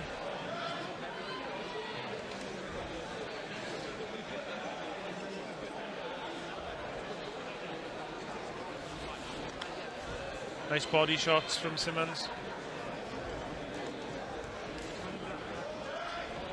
Grannum returns with body shots of his own.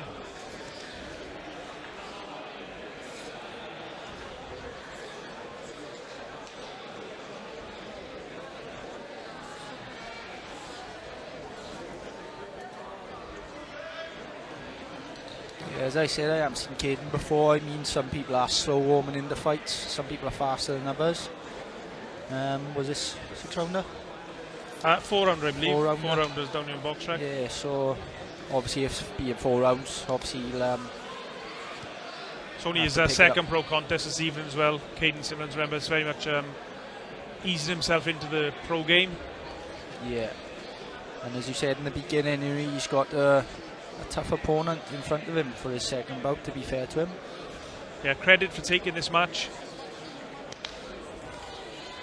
There's a nice right hook to the body from Symons moments ago. Yeah, the last 30 seconds, I'd say he has picked the pace up a bit.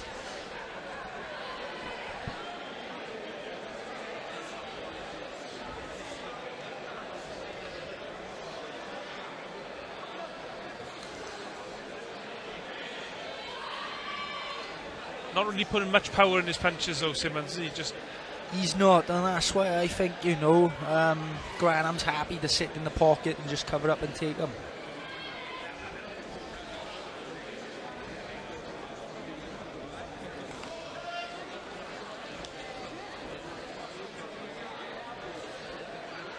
Grannum adopting almost a peekaboo style, as Mike Tyson used to use.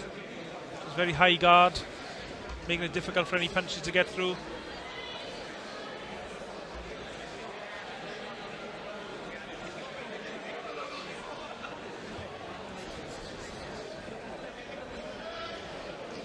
You're starting to catch Grannum with them jabs as Grannum comes forward, but I think he just needs to put a bit more venom into them shots. Give him something to think about, stop him coming forward. Yeah, he's really pumping the jab at this round though, Kaiden Symons, to his credit. And as you're saying there, he seemed to be getting through a little bit more in that round. Yeah, towards the end he was starting to land, them jabs. Maybe he just sit on it then, let a bit of venom go in that backhand and make him think as he's coming forward rather than just walking into everything. What advice do you think Symons is getting in his corner now, Christian? Only God would know. Well, you're our resident expert, yeah, so I'd like to as think a former Welsh champion. I'd like to think he's, at first tell him to move his head a bit more as he's going forward, because that's where he's getting caught. But sit on his shots a bit more, put a bit more into them, give Grannum a bit more to think about. As I said, he's the busier of the two. He's putting his combinations together lovely, a bit more venom behind him, and it could make a big difference. So into the third round. Kaiden Symons in the white shorts, Jordan Grannum in the red shorts.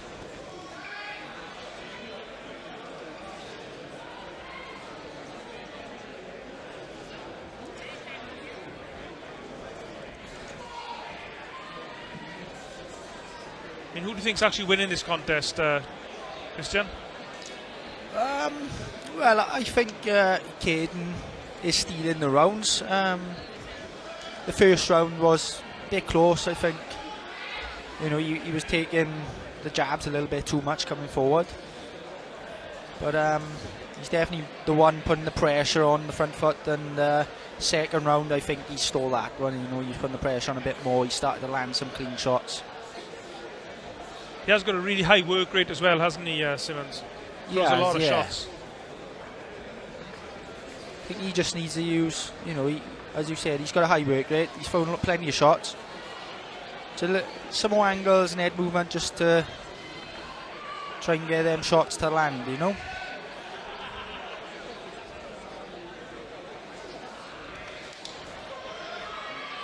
Just got to be careful though, Symons. Doesn't want to get caught by any of these counter shots from Grannum.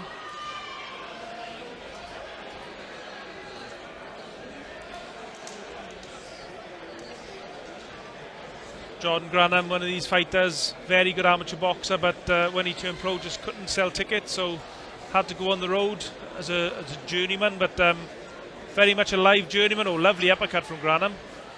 Yeah, and I suppose they're always the journeyman you've got to be a bit wary of. They can turn it on at any time. Yeah, Jordan Grannum upset your stablemate Morgan McIntosh on his pro debut. He did, yeah. A couple of years ago in Swansea.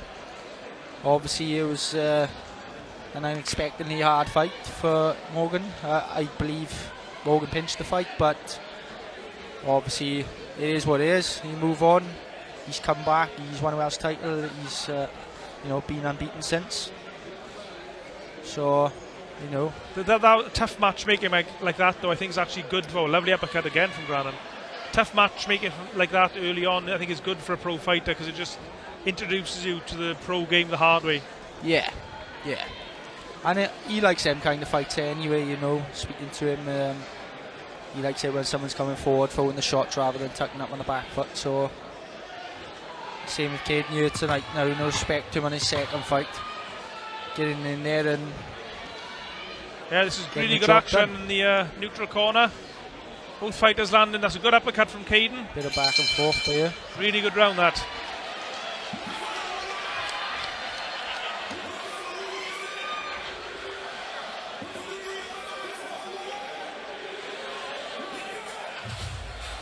Kaiden Symons choosing not to sit on his stool in between rounds.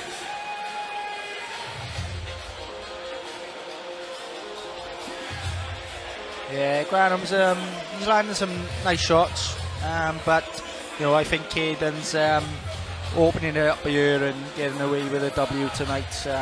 Just his work rate. He's starting to land some shots himself now, so see what he's got in the last round now. I think Kaiden Symons has warmed into the contest, and he was a little bit hesitant at the start. But as the contest has gone on, his belief has built.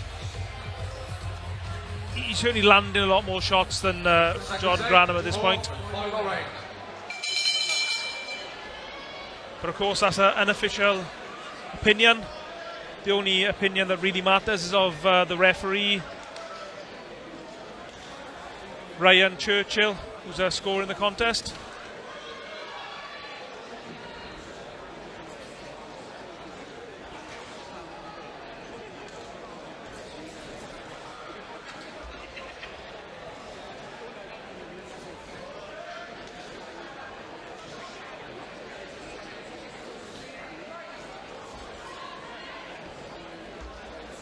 Symons has brought that uppercut into play as the contest has gone on.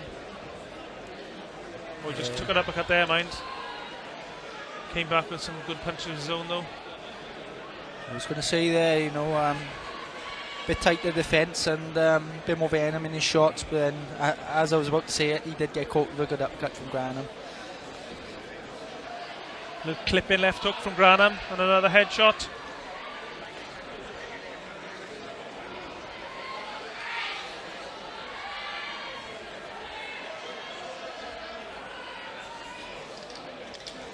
Jordan Grannum's very clever in what he does. He just holds his guard up high and just walks into range and then works up close.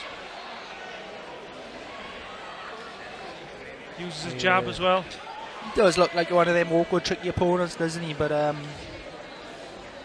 don't know whether that's the issue in there, or obviously Kaiden just needs to get that head movement, be a bit more alert on what's coming back. But let's remember, of course, Kaiden Symons in the white and purple shorts only having his second pro contest this evening against a very experienced fighter in Jordan Grannum. So let's give credit for Symons for taking this contest. 100%, he's doing well, someone over 200 bouts, he's in there in his second bout, and he's not shying away. He's putting the pressure on, he's throwing the shots, he's doing what he can. And Symons, it'd just be nice to obviously get the win and also have one or two things he can go away and work on. That's rarely done, getting the wins, unless you've got a very competitive fight. Yeah, Symons will have learned more about himself and where he is as a boxer from fighting someone like Jordan Grannum, who is making him work, is throwing back occasionally, is landing good punches occasionally, than he would if he fought someone who just shut up shop and just didn't do anything for 4 rounds. Yeah, exactly. As long as he gets a win tonight, which is looking like he's going to, this is a better fight than someone, as you said, just tucked up in the ropes and not do nothing. It's a fight he's going to learn from. And of course that is an official position. We think Symons is doing enough to win here, but it is the referee Ryan Churchill who will be scoring the contest. Yeah, brilliant ending, good last minute and that round from Symons there. Well done to both boxers. Entertaining contest. And it's over to MC Jonathan Miller to announce the official verdict. He's just having a chat with referee Ryan Churchill now.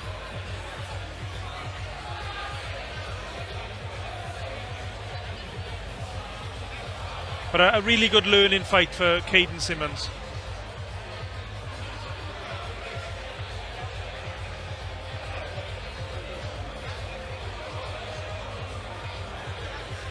Definitely, I mean, these are the fights that's going to step him up faster if obviously he wants the big shots at a quicker rate. So over to our MC Jonathan Millard for the official verdict. Ladies and gentlemen, distinguished guests, please show your appreciation for both boxers stood here in the ring. But ladies and gentlemen, after 4 rounds of action, we go to our referee scorecard. Referee Ryan Churchill scores the contest 40-36 for your winner, Kaiden Symons.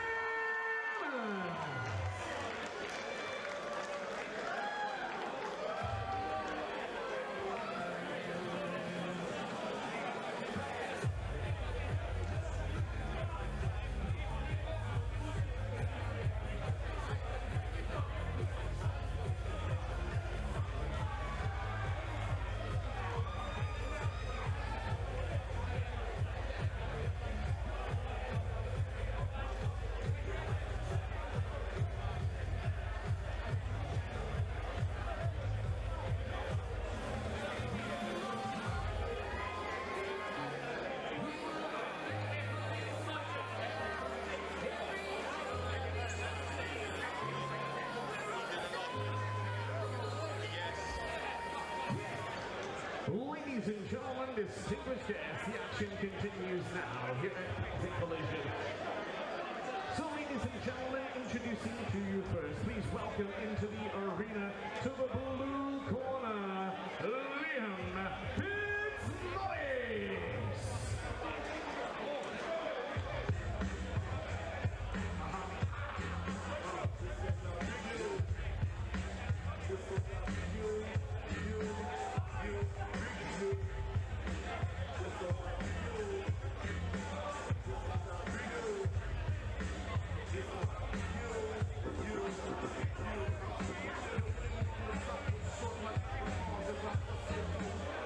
And now we welcome his opponent into the arena.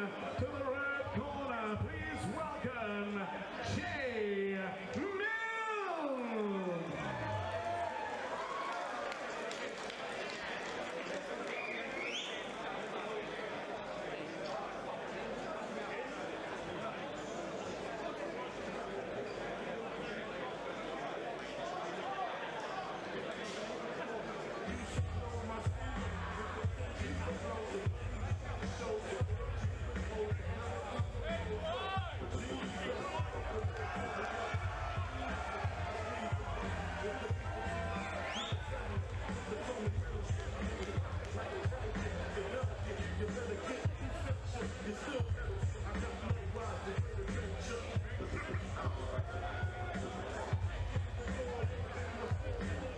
Ladies and gentlemen, distinguished guests, Pat Barrett of Black Flash Promotions proudly presents 4 rounds of action in the super bantamweight division.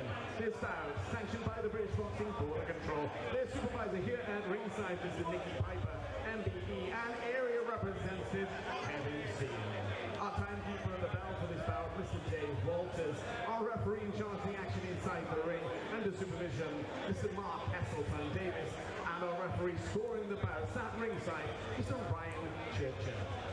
So ladies and gentlemen, distinguished guests, introducing to you first, standing in and boxing out of the blue corner, his official weight on the scale today, 127.4 pounds. He is an experienced boxer wearing black and white shorts from Lancashire, presenting Leon Fitzmaurice.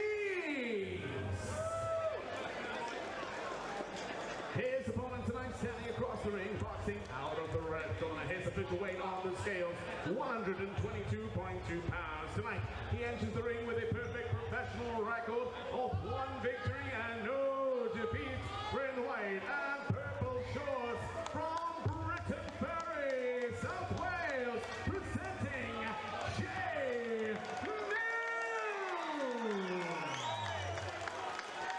Our referee, Mr. Mark Davis, to give his final instructions. Okay, gentlemen, I expect clean fights. Obey my commands at all times. When I say break, break. Remember to protect yourselves in clothes. Touch gloves.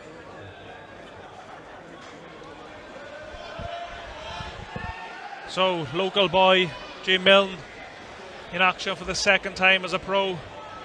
6 seconds out, round 1. And he takes on Liam Fitzmaurice in the red shorts.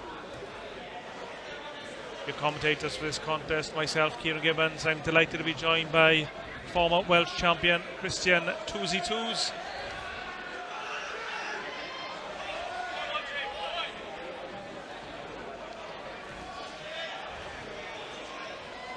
A big cheer as Jay's name was announced here in Neath Sports Centre. He's from Britain Ferry, which is only a few miles down the road, so he's brought a lot of fans here this evening, which is great to see. Of course, selling tickets is a vital part of being a pro boxer, and some pro boxers might even say the hardest thing about it, especially in the early days. Yeah, definitely. It's not easy on these small shows. You don't sell enough tickets, you don't get paid. Sometimes you even put your money back into the fight. But a lovely start here from Jay. I've noticed he's southpaw as well, so. A very quick jab, isn't he? Very fast. Yeah, nice and composed. Lovely jab. Using that double jab backhand very well as well.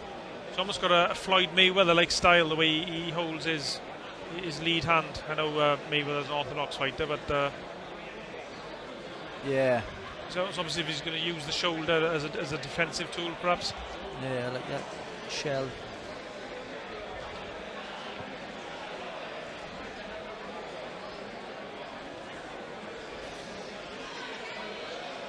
Liam Fitzmaurice from Lancashire in England.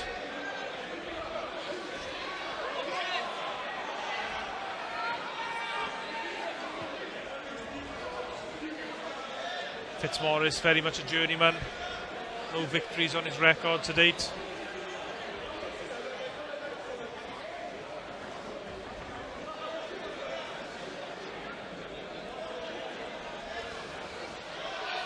Nice little flurry from Jay there.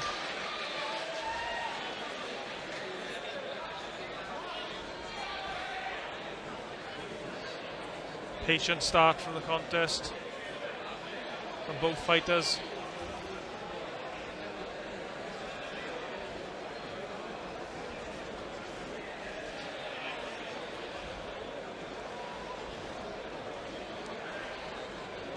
Very relaxed, isn't he, Jay? Very relaxed, very composed, not really feeling the pressure of fighting what's essentially his hometown. He looks comfortable in there. He's definitely setting the pace.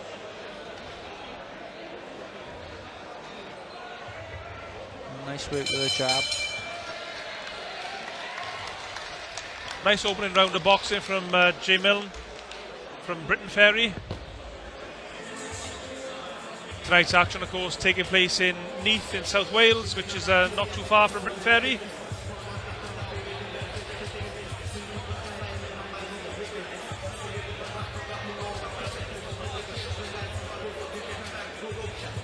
Jay Milne having his second pro contest this evening.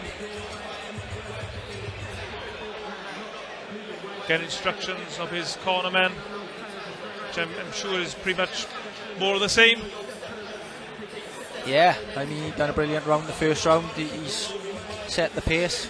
You know, he's found his range. Stepping in nicely with that backhand. Just keep doing what he's doing and pick up the pace as the time goes on. seconds out. Round Only 2. 21 as well, so you know he's fairly young. Got a nice journey ahead of him. Fairly young. Fairly young. Fairly young. It was a long time ago since I was 21.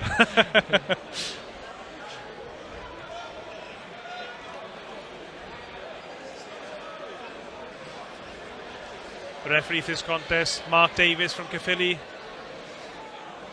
a trainee referee, so he's not actually scoring the contest. The contest is actually getting scored by Ryan Churchill, who's sitting outside the ring.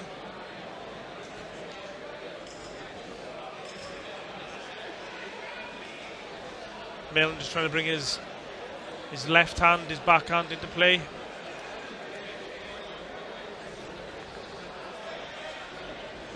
Very tricky customers, Liam Fitzmaurice. Even though he hasn't got any wins on his record, he's not making things straightforward for Milne. No, Liam's testing Jay, and you know, Jay's reacting and responding very well, to be fair.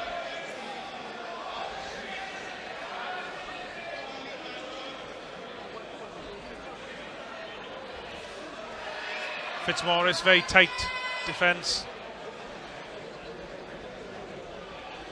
Blocking a lot of the shots with the high guard, not really offering that much in return. Yeah, you can see Jay's testing him with them jabs, coming in head body. Liam's making it a bit difficult for anything to get through at the moment.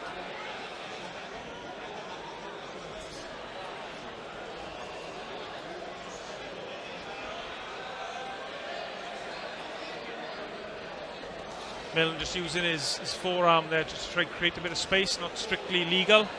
Took a right hand there, took a shot well.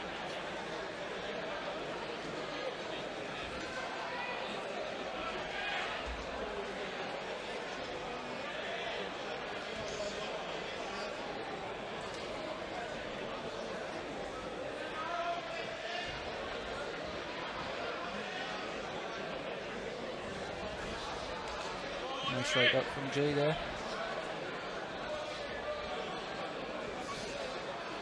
Nice right uppercut. Caught that lead up just then. Just occasionally, Fitzmaurice is throwing big speculative shots. Jay Milne just has to be careful he doesn't get clipped by one of those. Yeah, he's keeping Jay thinking and switched on.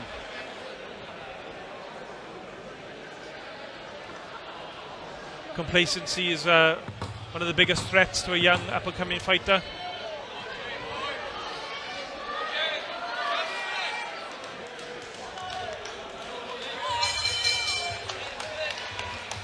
Yeah, he's showing nice composure for a 21-year-old, to be fair. Performing nice. Yeah, really good opening couple of rounds from the boxer from Britton Ferry.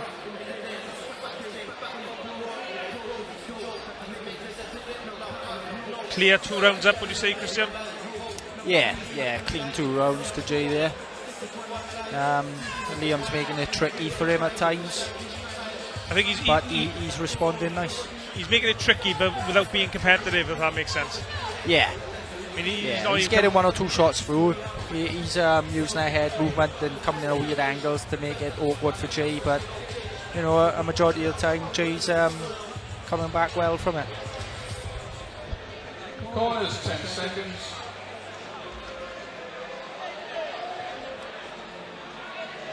Seconds out, round 3. Liam Fitzmaurice from Lancashire off his stool a good 10 seconds or so before the start of the round.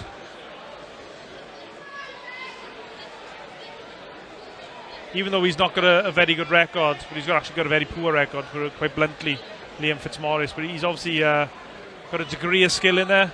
He knows his way around the boxing ring. He's obviously very fit. Yeah, a lot of these, well, if you want to call them journeymen, obviously their records don't justify, you know, how good they are at all. Yeah, a lot of them they're a lot better than their records would suggest.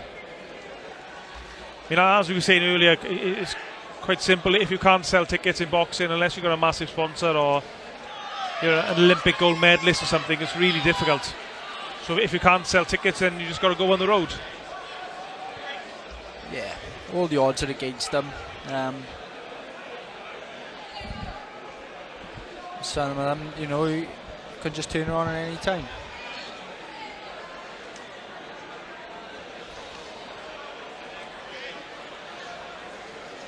And is there anything different that you'd like to see from Jay at the moment, Christian? I think he's boxing lovely. You know, he's got a nice range. He's popping that jab all the time. He's setting his combinations up nice. I think maybe some more feints. Try and set something up a little bit more. I think sometimes he's going in the motion and rather than feinting, trying to open something up. But other than that, I can't fault him. He's been boxing lovely. Just needs to get off those ropes though. Doesn't want to get trapped in the corner. Yeah, he's taking 1 or 2 shots on them ropes. But of course, that's what these type of fights are about. Just learning the trade, learning not to make certain mistakes. And he's looking pretty good, Jay Milne.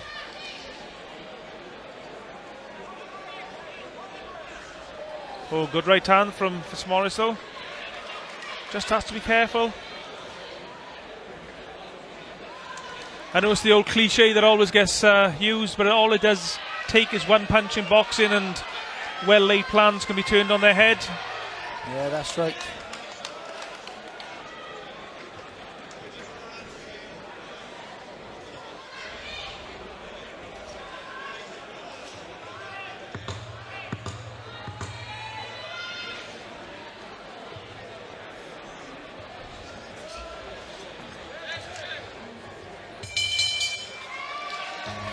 Another good round for Jay Milne. It was like the fight the other night, you know, with the bar. Obviously, they obviously kept his opponent in there thinking he's done it a lot. He's landed that big shot and he's turned the fight around. But obviously, it didn't happen. I think he was taking way too much punishment and he should have been pulled out earlier. But no credit to him. He stuck in there and he didn't give up, did he? No. It was an amazing contest. When are you back in action, Christian? Have you got any fight dates coming up? I'd love to know myself, to be honest. Well, I had the 2 last year, the 2 before Christmas. We just end up injury after injury. I've recently had an X-ray on my wrist, so I'm just waiting for the result of the doctor's scan, which has been going on for the last 3 months. As well as a trap nerve. I did that before Christmas, but that's eased off now. I just got a bit of weakness, so yeah, get rid of them now, and then hopefully we'll chase another date then, get something on the track this year now. I mean, are there any particular fighters in Wales that you're targeting that you might hopefully see on a Black Flash promotion in the near future? To be honest, I'm not one for name calling and targeting anyone. I just want the big title shot, so you know, I'm happy to get the rust off and be thrown in with whoever it takes to get them big shots. So anyway, back to the fight at hand here. Jay Milne against Liam Fitzmaurice. We feel Jay is in command. Liam is occasionally throwing something back in return, but to his credit, 21-year-old Jay Milne is very composed. He hasn't looked phased at any point. He's picking his shots well. Yeah, but no, lovely right up to the body from himself there. He's pacing this round nice.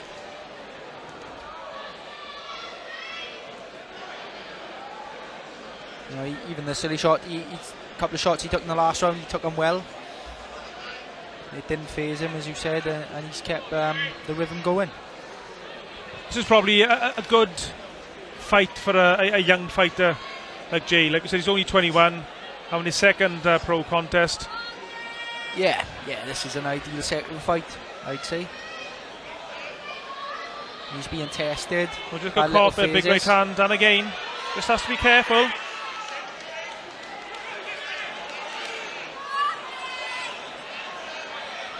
This fight's starting to heat up here in this final round.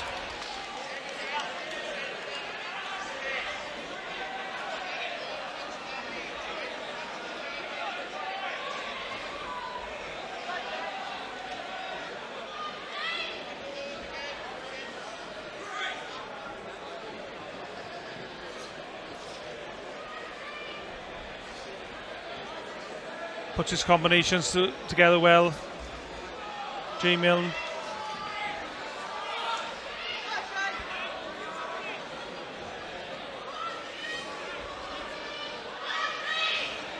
Here comes Fitzmaurice again.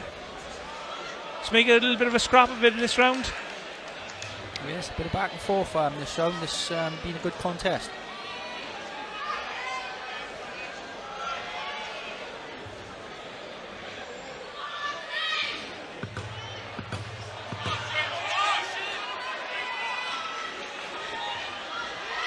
He's really letting his hands go now, Fitzmaurice. Yeah, some nice movement there from Jado, to be fair. He handled the pressure well, Milne. And I'm sure that's win number 2 for him. And how do you assess Milne's performance overall, Christian? Overall, I think he done fantastic. You know, he showed some good movement there in the last round. Good pressure all through the fight, good combinations. Landed some nice body shots. Good work with that jab right through us again. But he took some shots as well. You know, he proved he could take shots. It was nice back and forth in the last round. Definitely Liam set some tests for him in there as well. Some good head movement from Liam. Yeah, it was a good fight, good second fight for Jay, to be fair. And a really good bit of matchmaking by the team here at Black Flash for putting that fight together. Yeah, good matchmaking. Good card altogether tonight. There's some good fights on tonight. And our MC Jonathan Millard is in the ring, so we're going to an official verdict. Ladies and gentlemen, distinguished guests, please show your appreciation for both boxers stood here in the ring. Ladies and gentlemen, distinguished guests, after 4 rounds of boxing, we go to our scoring referee scorecard. He scores about 40-36 for your winner and still undefeated,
Ladies and gentlemen, distinguished guests, our action continues now in the light heavyweight division. So please welcome first into the arena to the blue corner, Callum.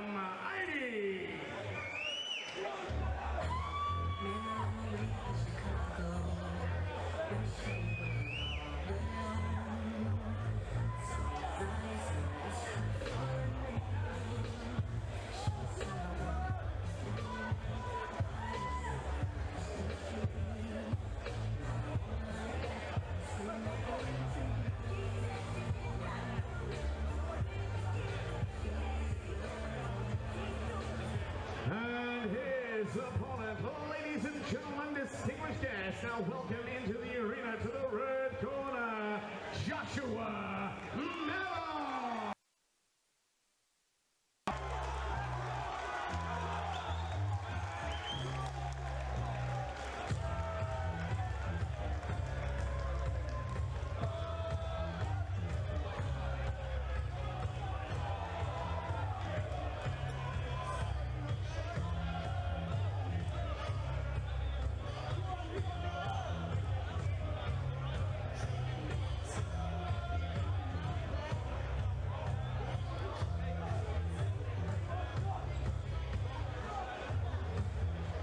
Ladies and gentlemen, distinguished guests, our next battle of the evening.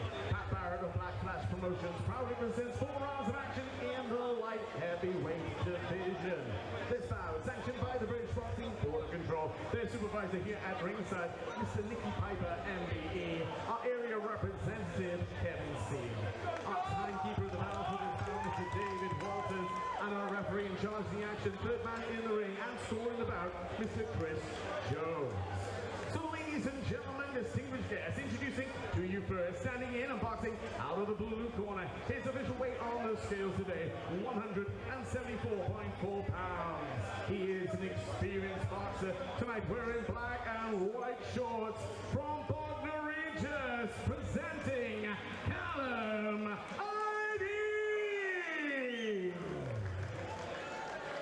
His opponent tonight, standing across the ring and boxing out of the red corner. His official weight on the scales, 176.1 pounds. Tonight, he makes his professional boxing debut here in Neath. Wearing the navy silver black shorts from Cardigan, Wales, presenting Josue.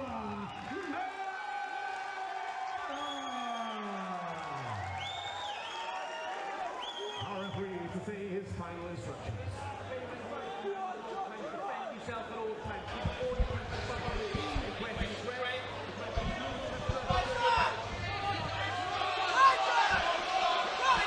So Josh Mellor, boxing out of the red corner, got a massive cheer here in the Neath Sports Centre for this, his pro debut. A lot of expectation. A silver medal winner in the Three Nations in 2025. Your commentators for this contest, myself, Kira Gibbons. I'm delighted to be joined by 2 times Welsh champion Willie Gallaney. Good to see you, Ken, as usual, as always. Yeah, Josh is my stablemate now. Recently been sparring him like in the lead up to this fight. Very good, quick hands, very strong, and very fit. So you just heard it there from Willie. Josh Mellor, trained by Enzo Macronelli. There's a nice sharp start there, and he looking good. Looks very composed. Obviously got a good amateur pedigree. As Welsh senior champion in 2025. As I mentioned, represented Wales in the Three Nations, winning a silver medal. Lost to the English champion in the final. Lovely shots. Fun shots going in there from Josh. Very lively start from him.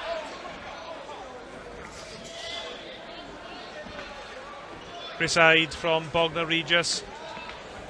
This is his 44th contest this evening. And he's under pressure.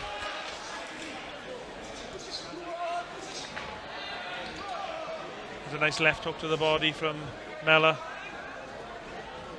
I've obviously had the pleasure of sparring in the last couple of weeks, just teaching him little tricks and little pro tricks more than anything. But he's a really good boy, he is. Like a sponge as well, absorbs everything. Bit of a moaning character, like he don't stop moaning. I think that's his nickname now, moaning that way. Well, I don't think Josh has an official nickname as of yet, so perhaps that will stick. That's the one I'm going to give him. Spread it around. He's starting to land some heavy shots here, Josh Mellor from Cardigan in West Wales. Brought a lot of fans down the M4 to Neath to support him this evening, which is great to see. Just needs to take his time a bit. Obviously, he's transitioning from the amateurs to the pros, and it's a completely different speed and timing and pace and stuff of the fight. A lot more slower pace, actually. But he's doing well there. He's nice movement. He's looking sharp. Maybe needs to chuck something else a little bit. He's coming in that one jab, right hand and left to the body. Maybe he needs something else, probably a double jab. Remember, this is the pro debut of Josh Mellor. He's thrown a lot of punches in this round.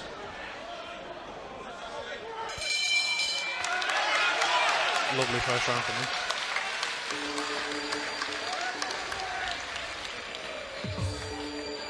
And we can just see there in the corner of Josh Mellor, former world champion Enzo Macronelli, and trainer of my co-commentator here this evening, Willie Galaney. Trainer, yeah. He's one of my good pals, Enzo. He's an ugly bugger, but I do love him.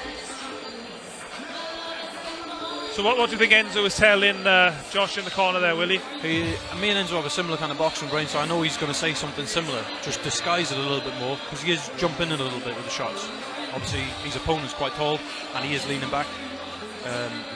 So my advice to him, I know Enzo will be giving him the same kind of advice, is to go downstairs or even feint downstairs and then come back up top. And you got more chance of catching him. A few more feints, I think he has got a chance of stopping him, to be honest. Looks like every shot's hurting him. Seconds out, round 2. Of course, Enzo Macronelli is famous for his left hook to the body. I notice a lot of Enzo's fighters throw that punch. Oh yeah, it's drilled into us in the gym. But a touch to the shoulder or the elbow, then slam it in the guts. Yeah, that's the one.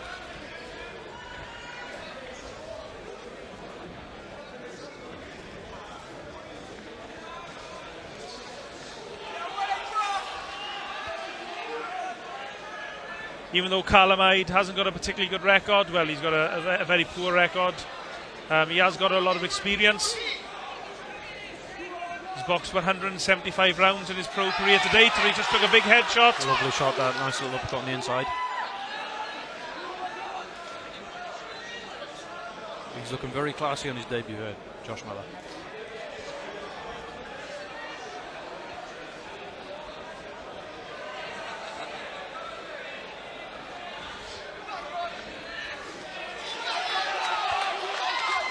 And he keeps on building the pressure, Josh Mellor. That's one thing about him, he's very fit.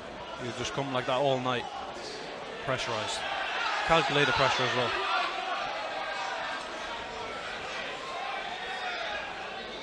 And Callum, he's taking these shots well so far, to his credit, but he can't keep taking these shots all night.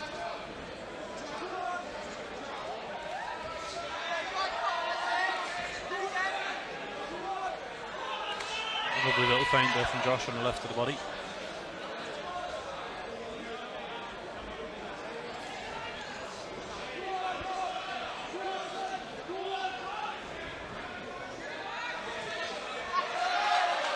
That uppercut blocked by the arms of Hyde. It's working a treat, that is. Josh has just got to be a bit careful though, because he's struck a lot of punches he's thrown there. Maybe good to see Mellor feint a few times, just try and open up. Yeah, I agree 100%. Hyde, or just get a reaction out of him. Exactly, yeah.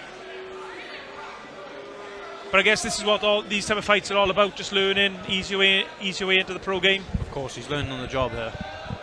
So far, he's very impressive. He looks really good.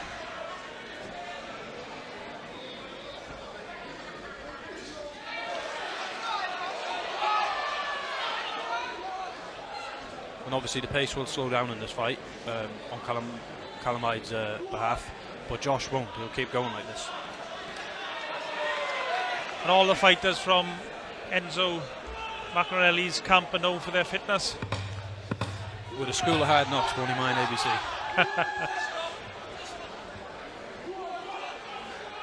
Last few seconds of the round.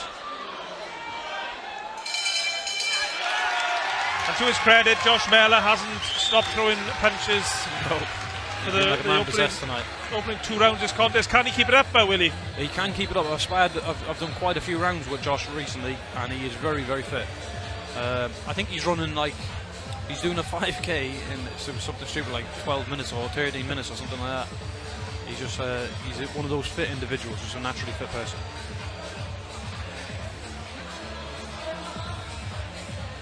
Of course, later on this evening we've got a really big light heavyweight contest for you. Welsh light heavyweight title on the line. Yeah, former Bunny Mine fighter Aaron Bird. It's his first fight back. I hope he does well tonight. I haven't seen much of the opponent.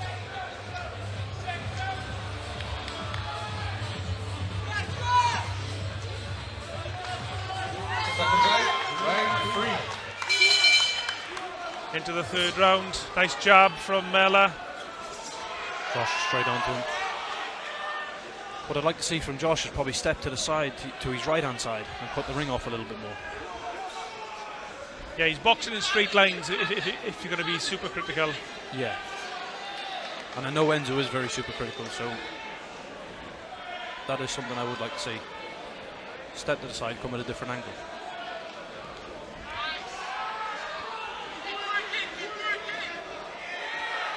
The referee for this contest, Chris Jones from Swansea. Also scoring the contest, should it go the distance? Yeah, he's a decent ref, he is, Chris. Ref me in my last fight.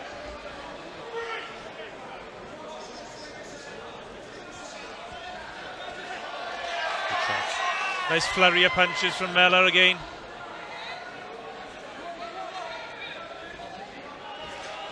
That's one thing I've noticed about Josh, but obviously sparring him and watching him. He's got very fast hands for his size.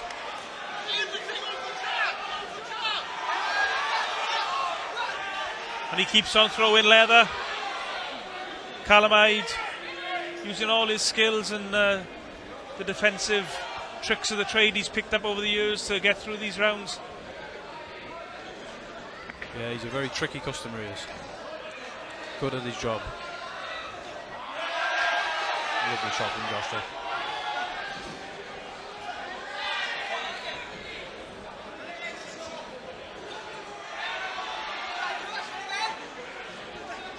Mellor just walking, hide down. Oh, nice short little uppercut. I'd like to see him come back with a left hook to the body after that uppercut. Callum just getting warned for holding there, and the referee picked it up on it. Nice little uppercut from Hyde though. Yeah, good shot, Josh felt that one. Even though Josh Mellor wants to impress and he wants to throw punches, he can't neglect his defence. Just seemed to admire his work a little bit there, didn't he? Okay.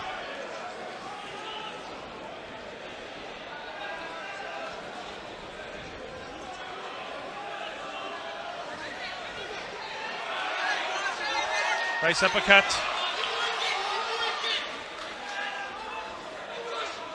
I noticed how Callum he's just trying to slow the contest down a little bit where he can, where he gets allowed to by the referee. Yeah, clever tactics from Cow. He's definitely feeling the pace. It's relentless force from Josh. He hasn't stopped taking punches. And Callum as well, he's been forced to throw punches back just to try and keep Josh Mellor off him. A great atmosphere in here as well, Willie. Oh, he's brought a lot of fans down from West Wales, hasn't he? 100%. He told me earlier he sold 140 tickets. Wow. So yeah, that's what a debut like. Yeah. And of course, ticket selling is so important for any young fighter. Oh, yeah, of course, selling tickets is part of the game, innit? That's what all the big promoters and stuff look for with ticket sales. So every time you buy a ticket of a boxer, you're helping their career. 100%. So it's great to see fighters like Josh Mellor getting supported by his local community and fans from Cardigan in West Wales.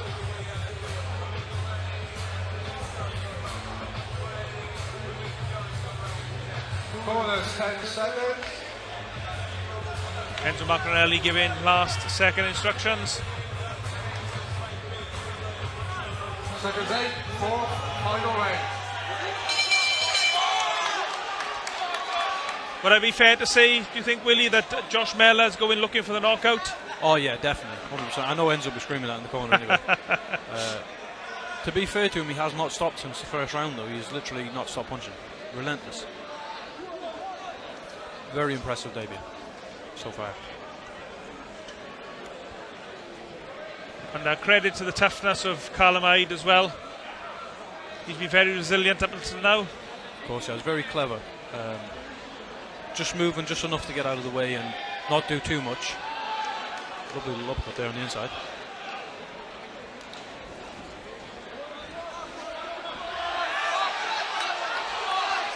Mellor just keeping the pressure on. Landed a nice left hook moments ago. Callum just been forced to fire back, I think. Otherwise he's just going to get overwhelmed. Callum using his shoulder as a defence there.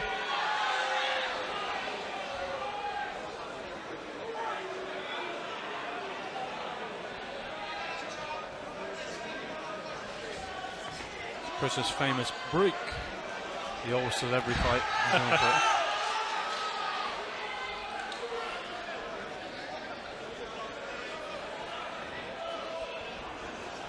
Lovely shots.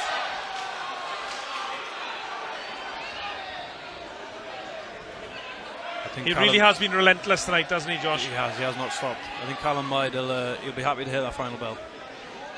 It looks like he's definitely feeling it in there.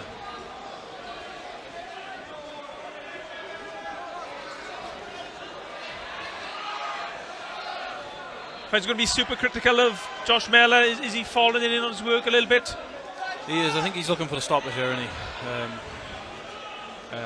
he? He boxed lovely the first 2 rounds, and then he's just headhunting then a lot these last 2 rounds. You could be obviously super critical, but it is his debut at the end of the day. Oh yeah, I mean, you got to just take it for what it is. I mean, this is Josh's first professional contest. Yeah. I think when he watches this back, he'll obviously suss his mistakes. He'll have a little moan like he normally does, and then he'll strike back out. Lovely uppercut. A big cheer went up from the Mellor fans Good here. shot there.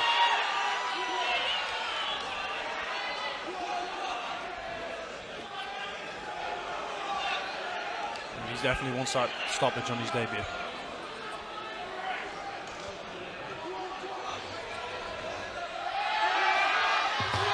Good shot.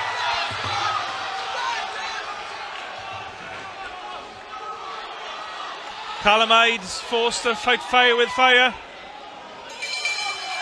And he gets to hear the final bell. But well done to Josh Mellor. We haven't had the official verdict yet, but that's certainly his professional career off to a winning start. Yeah. And didn't get the knockout, but still very exciting. Pretty clear cut there. And credit to Callum Hyde. He played his part in a good contest. He was very resilient. He made it tricky for Josh Mellor at times. He made him work, and Josh Mellor certainly learned something about himself in that contest. 100%, yeah. 100%. Overall, a good debut. But we know Callum Hyde, he doesn't get stopped a lot. He's very good at what he does. But a very decent debut from Josh Mellor. So over to the referee, Chris Jones, calling the fighters together, and Jonathan Millard, our MC, for the official verdict. Please show your appreciation for both boxers stood here in the ring. Ladies and gentlemen, after 4 rounds of boxing, we go to the referee's scorecard. Referee Chris Jones scores the contest 40-36 for your winner, Josue.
Ladies and gentlemen, distinguished guests, the time has come for our first of our two title action bouts here this evening in Neath. So ladies and gentlemen, distinguished guests, 10 rounds of action for the vacant British Boxing Border Control Welsh Area Light Heavyweight Championship crown. So please welcome first into the arena our first challenger for the championship to the blue corner, Jack Wynn Roberts.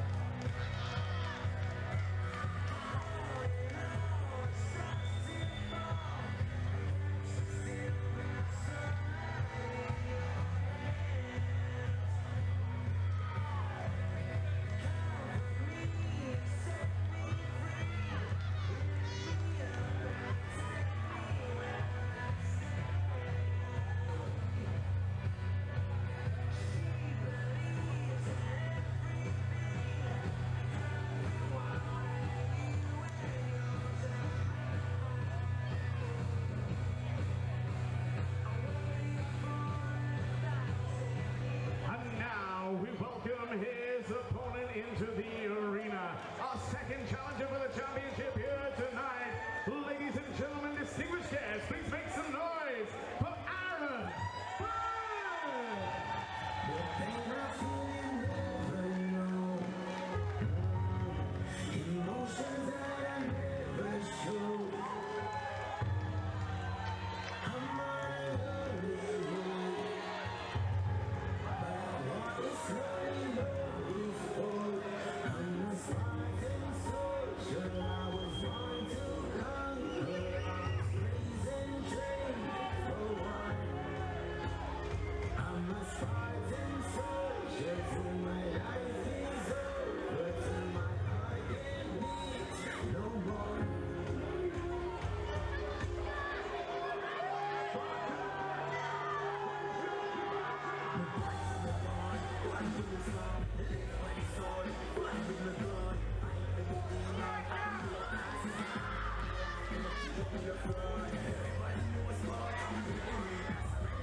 Distinguished guests, the time has come.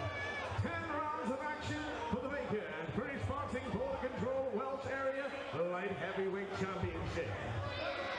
This bout is sanctioned by the British Boxing Border Control, their supervisor here at ringside, Mr. Nicky Piper, MBE, and Welsh Area Representative Kevin C. Power of Black Class Promotions proudly presents this title action brought to you on live and exclusive broadcast around the world. Our timekeeper at the bell for this bout, Mr. David Walters, and our referee in charge of the action, third man in the ring, scoring the bout, Mr. Ryan Churchill. So ladies and gentlemen, distinguished guests, Neath, are you ready? Officials are in place, so let's meet the boxers. Introducing to you first, standing in and boxing out of the blue corner. His official weight on the scales yesterday, 172.4 pounds. Tonight he comes to the ring with a perfect professional record, 4 victories and no defeats. Wearing the white, green, red, yellow and black shorts from Rochester, presenting Jack Wynn.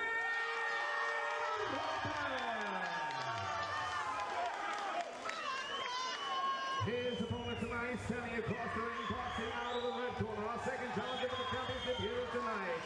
His official weight on the scales yesterday, 174 pounds. He enters the ring with a record of 8 victories and 1 defeat. Tonight, wearing red, green, and white shorts from Port Talbot, South Wales, presenting Aaron.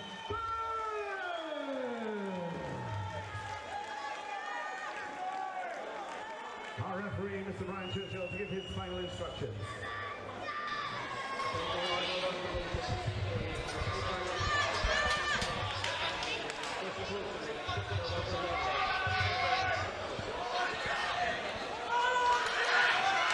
vacant Welsh light heavyweight title up for grabs. Aaron Bird from Swansea boxing out of the red corner. Jack Wynne Roberts from Abergele in North Wales boxing the blue corner. Here we go. Your commentators, myself, Kieran Gibbons, and I'm delighted to be joined by 2 times Welsh champion Willie Gallaney. Yeah, I don't know too much about Jack Roberts, to be honest. First time I've watched him. Obviously, I know Aaron since I was a kid. He's always in good fights, Aaron. He's a decent, really good jab. Decent fighter. He's obviously on the build back up now since he's lost. Yeah, Aaron Bird lost to Kyle Davis back in November 25. Lost on a 5th round stoppage. Roberts comes into tonight's contest unbeaten. 4 fights, 4 wins.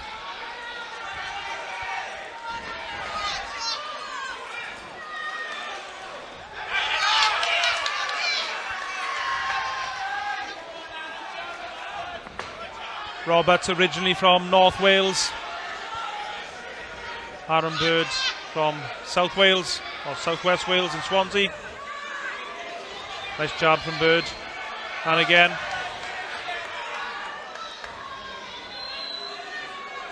Fast start so far from Jack Roberts.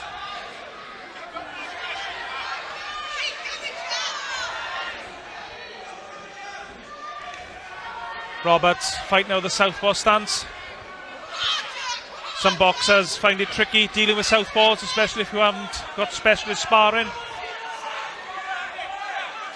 Yeah, they can be tricky buggers.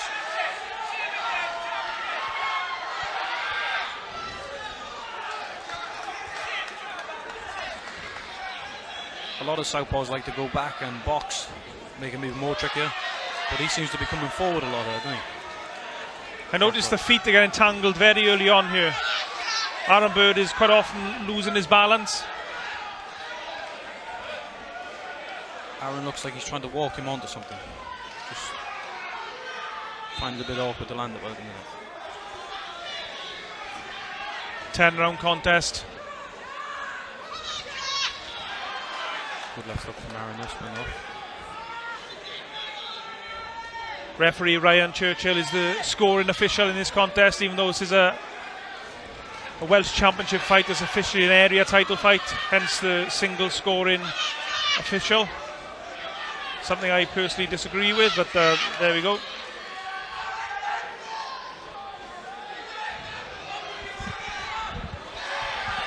There's a nice right hand from Bird, and again, I think the second one might have missed though. He looks to just found his range a little bit, Aaron, there. He's landed a few jabs. And there's a mark, sorry you interrupted there, Willie's a mark under the right eye of Jack Roberts.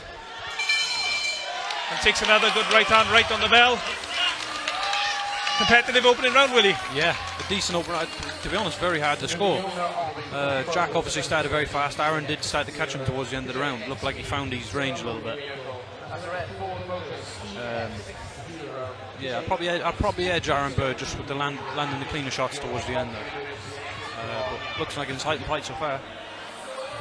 And it shouldn't make a difference, but it probably does that Bird just landed the better shots towards the end of the round. So the referee, when he goes back to mark his scorecard, the thing that's going to be on his mind is Aaron Bird landing those couple of good shots. Of course. It shouldn't be a factor, but yeah, we're all humans. And it's vintage Sugar Ray Leonard. Yeah. Just stealing the round, just eye-catching shots towards the end.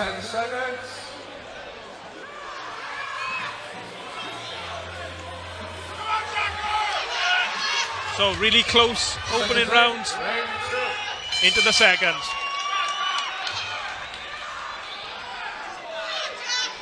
I mean, the classic shots against southpaws are left hooks and straight right hands.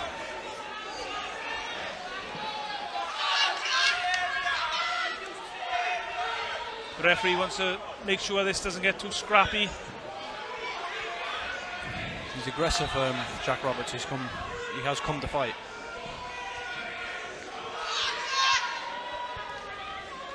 I know he said earlier in the week that winning this Welsh title would mean so much to him. Even though he's living in Rochester now, I believe his family is originally from Abergele in North Wales. Proudly came into the ring with a Welsh flag. Jack Roberts takes another right hand though. Just looked like it locked his legs a little bit there, that right hand. Yeah, slightly stiffened his legs. Yeah, good shot from Armbird. A good left hook as well.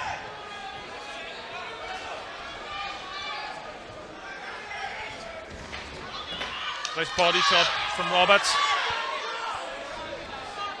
Aaron Bird, of course, comes into tonight's contest with more pro experience than Roberts. This is Bird's 10th contest. Roberts' 5th.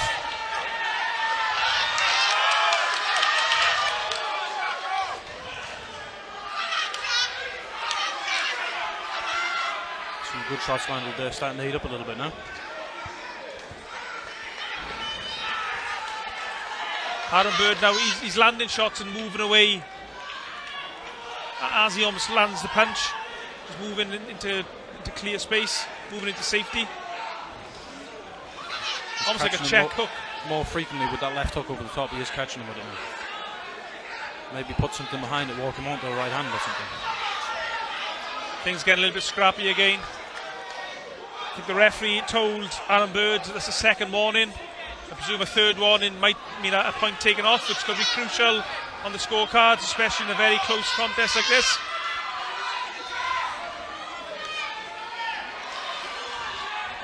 Aaron just missing with the right hand there. He does look to have found his range a little bit there, Aaron. The situation where the feet get entangled up as well. Oh, lovely right hand from Bird. Aaron Bird's footwork seems to be a lot better in this round as well. Seems to be able to work out the feet of Jack Roberts. Oh, lovely right hand again from Bird.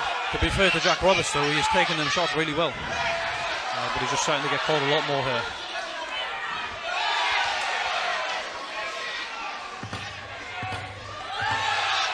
And there's blood now from the mouth of Jack Roberts. To go with the swelling under the eye. I think Aaron Bird must have heard what I said. He seems to be walking onto that right hand after the left hook. It's working, it's treating, I love it. A really good round for Aaron Bird. A really good round for him, yeah. He started to pick the pace up there, landed beautiful shots towards the end. It looks like Jack Roberts is feeling the pace a little bit, if I'm being honest. I mean, up until this point in his career, I mean, Jack Roberts has pretty much just fought journeyman fighters, with all due respect to the fighters he's faced. This is the first live fight he's had since he turned pro. Yeah, and obviously he started very fast as well. Just his mouth's open there a little bit, he's breathing a bit heavy. Turned into a good scrap so far though. Aaron's landed some good shots there. And a really good atmosphere here in Neath Sports Centre in South Wales. Both boxers have brought a lot of fans here. Corners 10 seconds. A massive reception for both boxers when they go on the ring. Seconds out, round 3. So into the third round, and there's that almost check left hook from Aaron Bird. He throws the left hook as he's moving away. It's a good shot. Oh, lovely. Well, actually, Aaron Bird landed the left hand, but he ended up tumbling down. Yeah. Not scored a knockdown. He did land a really good left hook just before that happened there. Knocked the sweat off Jack Roberts' head.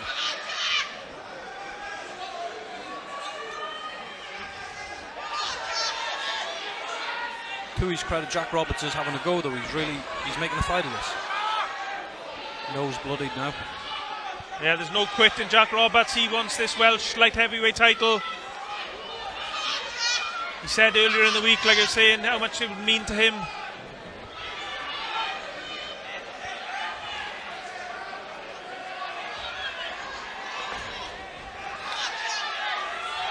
Jack Roberts' face becoming a little bit of a mess, blood coming from the nose, as well as actually there's a cut under his left eye now.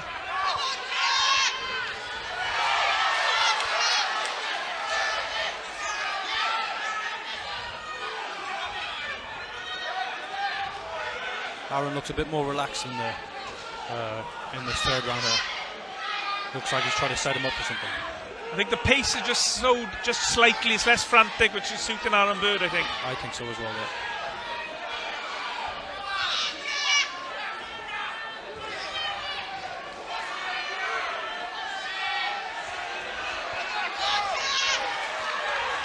Again, Bird tripping over the feet.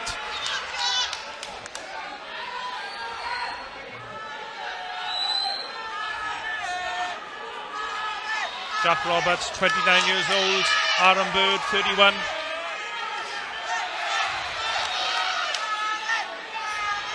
Aaron Bird trained alongside my co-commentator here tonight, Willie Galani, as a youngster in the Bonamine Amateur Boxing Club with the legendary Mario Macronelli.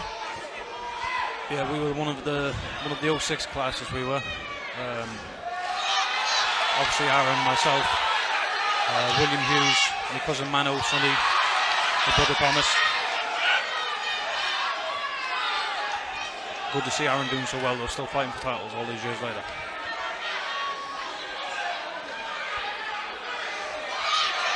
He's looking in trouble now. Roberts indicated that shot was low, but the referee says fight on. Bird should go back to the body, I think. Yeah, it looked like it hurt him there. Oh, good left hook from Aaron.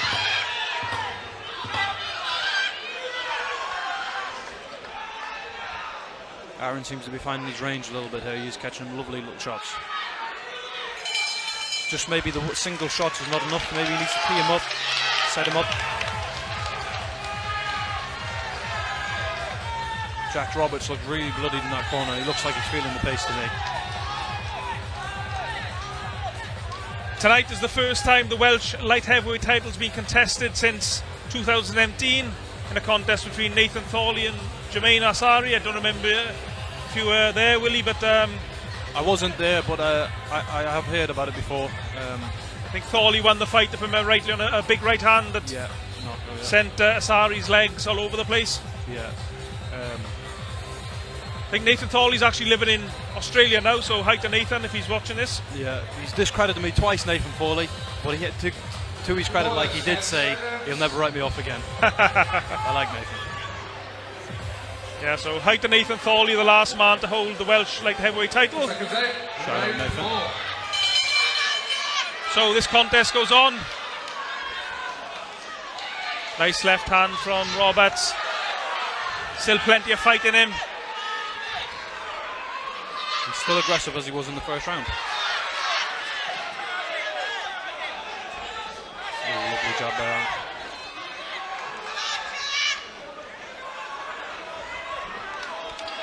He's targeting the body, Roberts with his backhand.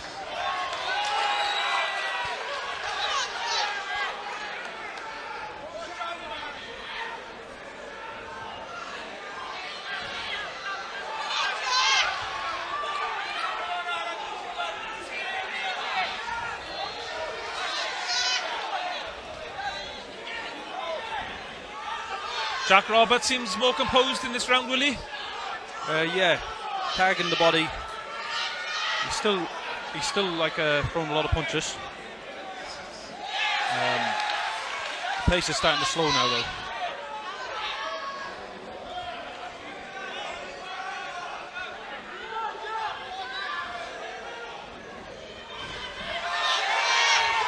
Aaron just missing there with that right hand. I think, as you were saying earlier, Willie, Aaron just looks like he's waiting just to launch a big right hand. Yeah. He looks poised to, he's just waiting for that moment, he's waiting for that opening. 100%, that's what his game plan was, I'd say, in the camp leading up. Oh, lovely right hand. Lovely right hand in the midsection from Bird. Obviously, southpaw right hand is well known. Obviously, Aaron's tried to walk him onto that right hand. Yet to find a knockout punch, but he has done well. He's landed it a few times tonight.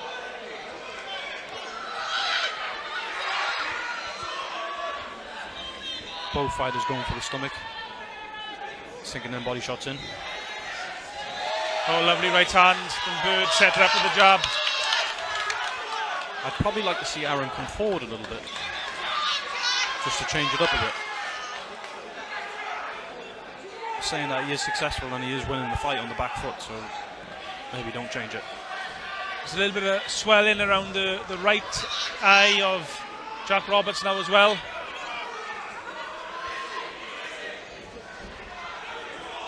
Clubbing left hook from Bird.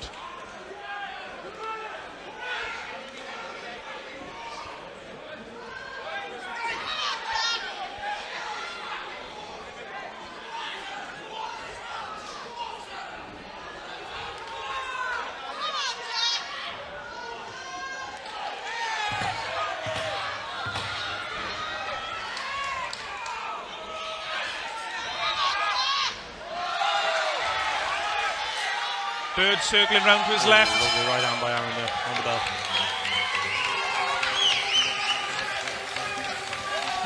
Aaron Bird up on the cards for you, Willie? Yeah, to be truthful, I think he probably won every round so far. He's just starting to land the more crisp shots. It's only a matter of time before Jack Roberts, I think, walks on to one this maybe a bit too heavy. Aaron's just got to set it up, to be honest.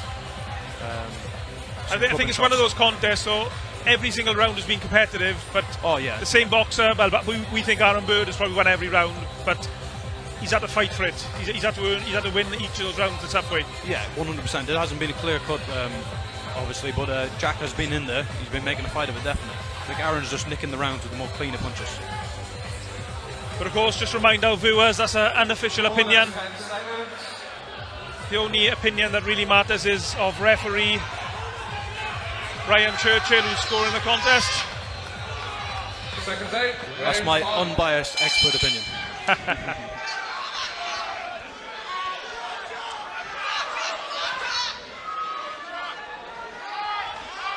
Brad Loud trickling down the face of Jack Roberts from that cut.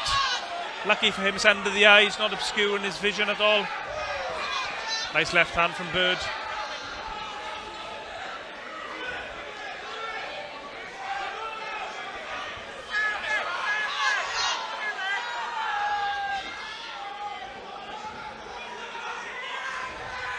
Good shot. To his credit, Jack Roberts has took these shots beautifully tonight, though. Showed a tremendous chin. Jack Roberts, one tough customer. And he's still in there throwing shots.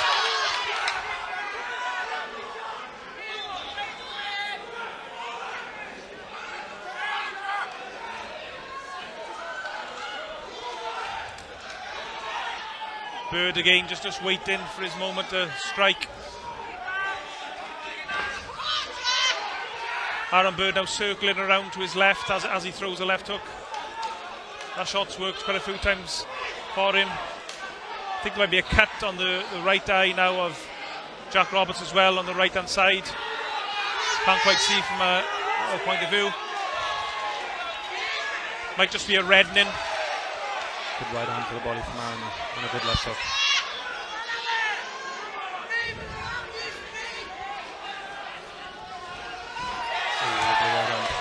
Aaron just seemed to find the sweet spot with that right hand.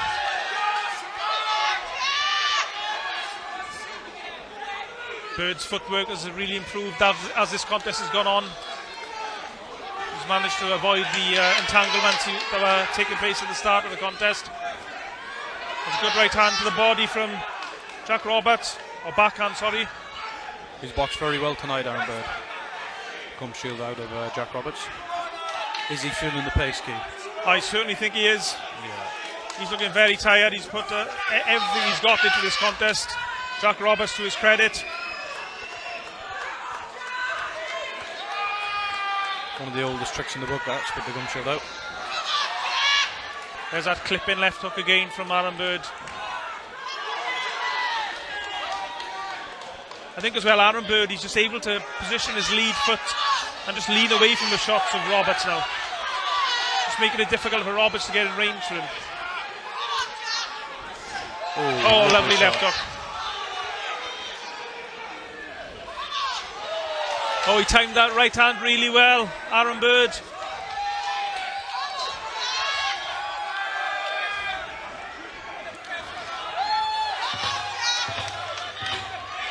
Aaron Bird just breaking Jack Roberts down piece by piece now.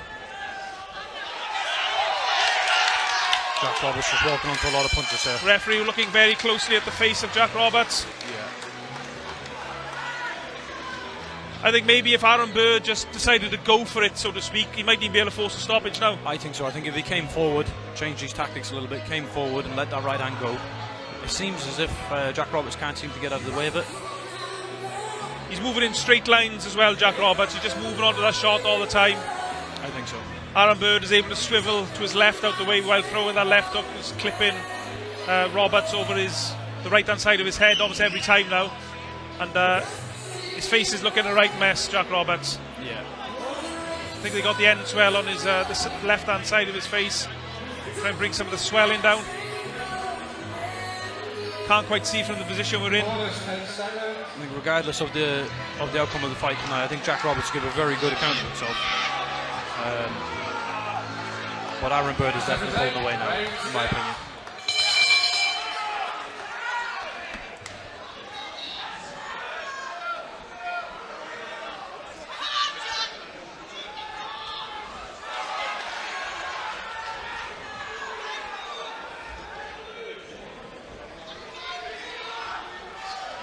Oh, lovely left, right from Aaron Bird. Lovely one too. He took that well though, Jack Roberts. He's got a really good chin, Jack Roberts, to his credit. I don't even think he blinked when he hit him there.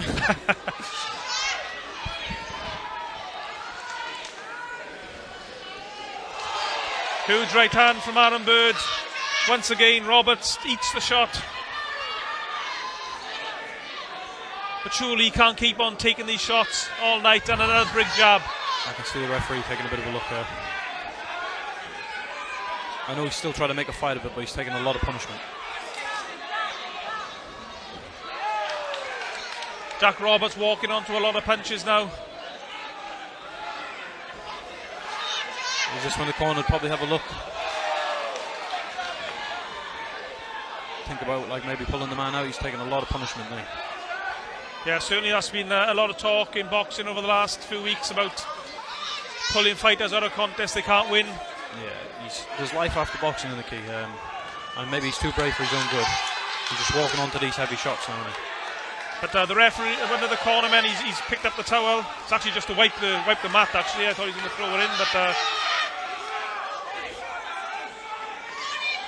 but Roberts, to his credit, though, he's still in there fighting. He just took a low blow, but the referee didn't say anything.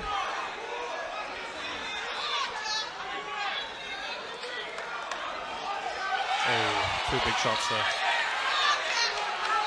Aaron Bird picking his shots beautifully now. Aaron just looks in control now, in my opinion.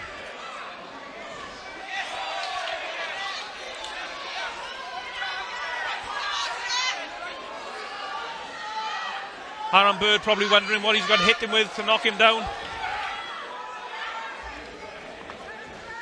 That is true. Hell of a heart and a hell of a chin he showed tonight, Jack Roberts. But maybe too brave for his own good tonight. Aaron Bird getting a bit of a telling off for using the shoulder, I think it was. Oh, lovely left, right. How many times have you said that? And another right hand. Can't miss with that right hand at the minute, can he? There we go.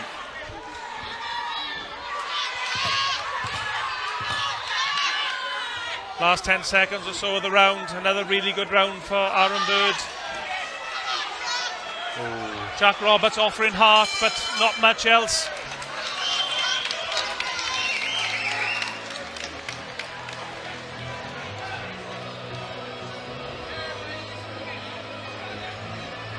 I think the corner should be having a look at him there because he's shipping a lot of big right hands.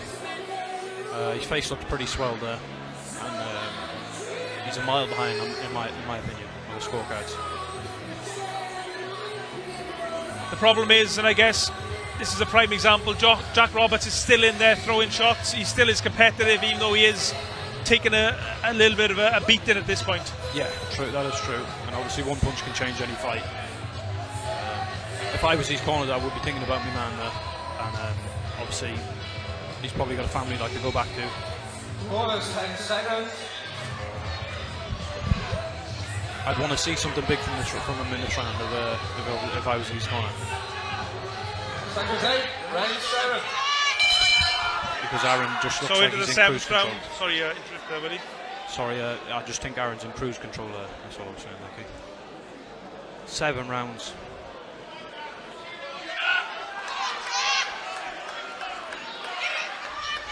The referee just telling both boxers off about some of the rough stuff inside, I think. A lovely counter from Aaron. He's boxing really well tonight, Aaron Bird is. I think I said earlier on in the contest that it's left hooks and right hands they use against southpaws, and Aaron Bird has used those two punches perfectly tonight. I think he heard what you said there, Ken. And that must have to sort of cut to his payday.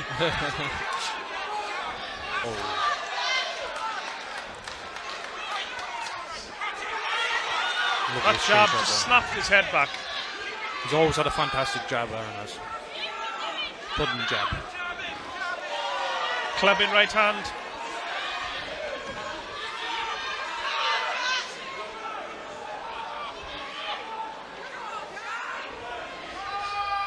Jack Roberts looks bloodied and bruised there.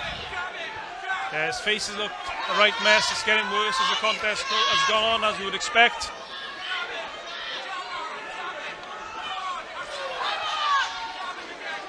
Jack Roberts, a very brave fighter. Perhaps too brave, maybe, but he's still throwing shots. He still feels he can win, and so does his corner. Yeah, he's given a very good account of himself. Despite obviously the lack of fights compared to Aaron Bird. Obviously experience-wise, Aaron's been in, I think this is his 4th title fight.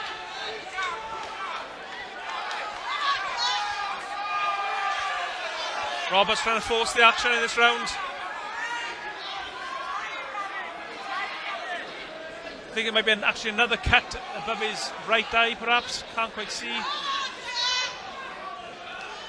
That's a nice jab from Roberts.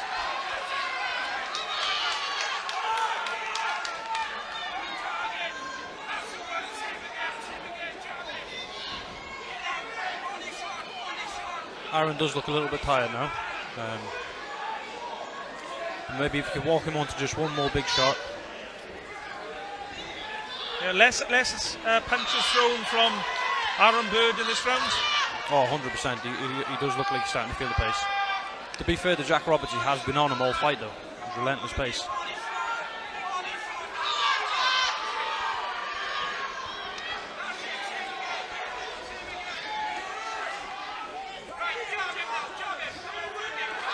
Nice jab from Roberts. He's forcing the pace in this round. Jack Roberts, the man from North Wales, although he takes a big right hand. And again.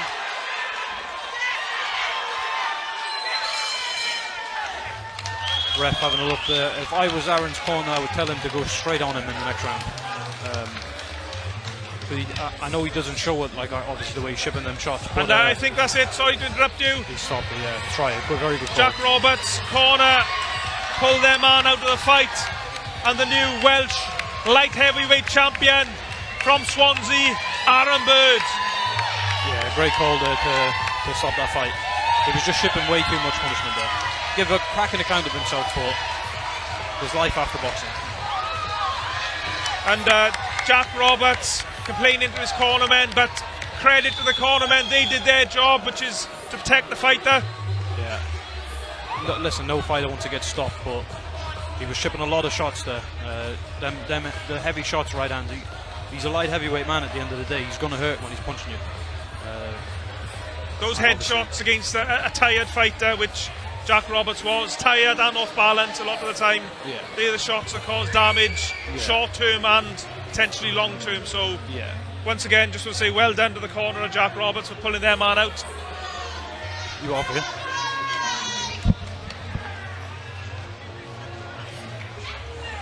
Just joined by Enzo Macronelli here in the corner, just to say so long to Willie, I think. Yeah, he's just gone off there now. A really good title fight. A good performance by both fighters. Vintage from Jack Roberts is like a vintage fight, like something from the 1930s. The way he's fought on a cracking heart, like a warrior altogether. But Aaron Bird's boxed marvellous tonight. You could actually tell the experience between Aaron Bird and Jack Roberts there, couldn't you? 100%, yeah. It showed in the end of the. I mean, Jack Roberts' team and Jack Roberts felt it was worth just rolling the dice and taking a little bit of a risk. Yeah. And obviously it hasn't paid off for them tonight, but But obviously it's a good thing to see fighters just taking risks sometimes. Yeah. I mean, you deserve credit for that. You've taken quite a few risks in your career in your title fights. Yeah. When other men were happy to fight journeymen, you wanted those title fights, you went and took them. Exactly. Well, next weekend now I'll be boxing in my 3rd title fight in a row, and all 3 fights have been written off as the underdog. So sometimes it's good to roll the dice. So just waiting for our MC now, Jonathan Millard, for the official verdict. Ladies and gentlemen, distinguished guests, please show your appreciation for both boxers stood in the ring. Ladies and gentlemen, distinguished guests, at a time of 3 minutes of round number 7, our referee accepts the retirement. Your winner of the bout by TKO and the new British Boxing Body Control Welterweight Light Heavyweight Champion,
ladies and gentlemen, distinguished guests, our action continues here now in Neath with our next bout of the evening. 6 rounds of action in the featherweight division.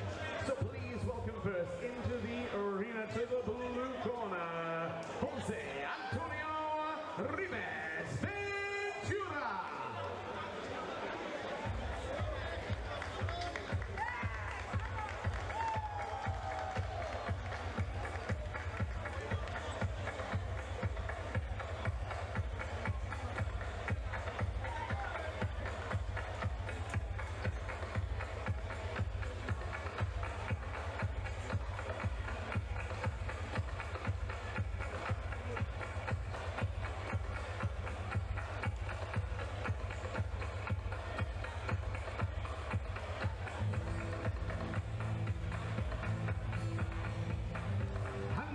We welcome his opponent into the arena to the red corner. Please make some noise and welcome back to the ring, Brandon.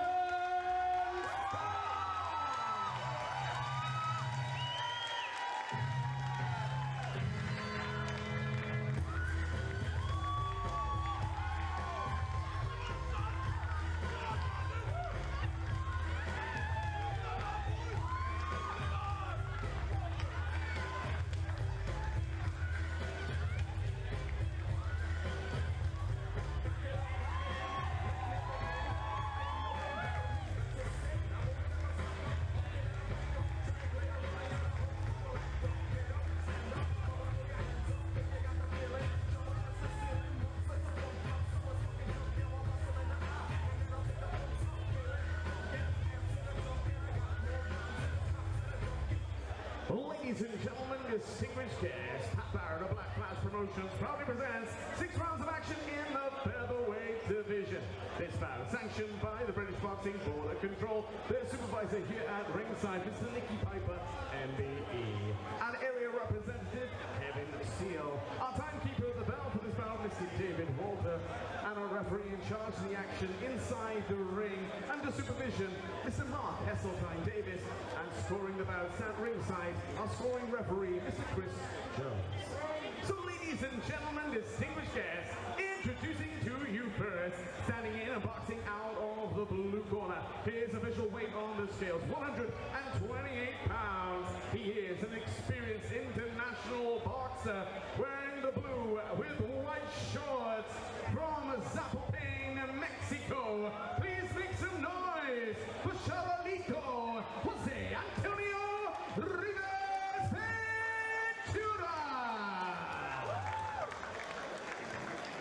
His opponent tonight standing across the ring, boxing out of the red corner. His official weight on the scales, 128.4 pounds. Tonight, he enters the ring with a perfect professional record. 8 victories, 1 coming within the distance, and no defeats. Wearing the white, green, and red shorts from Swansea, presenting Brandon Scott.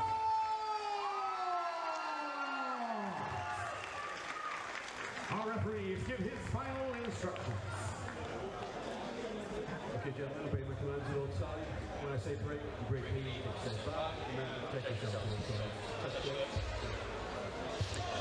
So the return to boxing of the self-confessed biggest nerd on the planet, Brandon Scott. Round 1.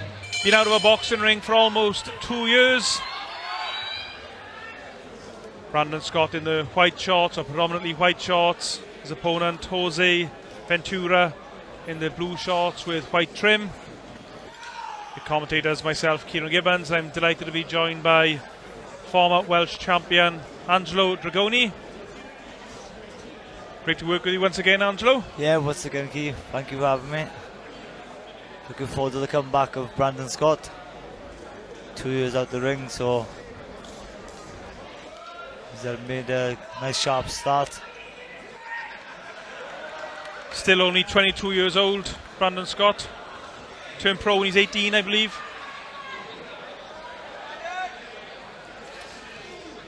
You never know what these Mexicans are going to bring coming over here.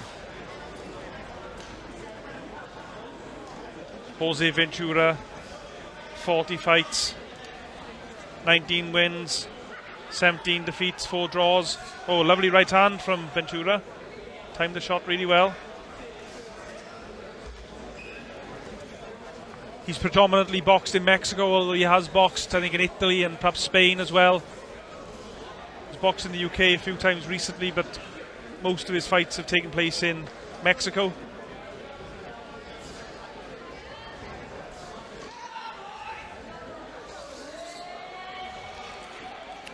Nice controlled opening round of boxing from Brandon Scott.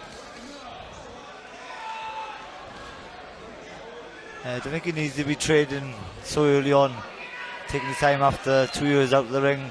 But he should be taking his time for the first couple of rounds, I think, but he's boxing well. It's a 6-round contest.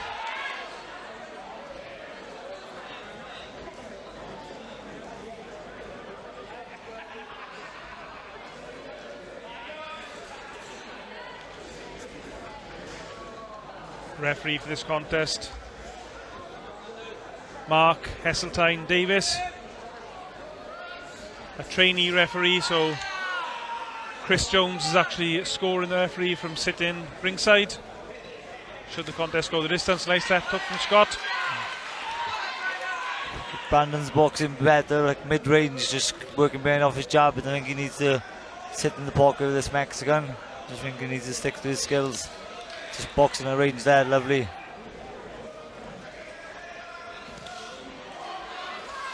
Both boxers loaded up with big shots there.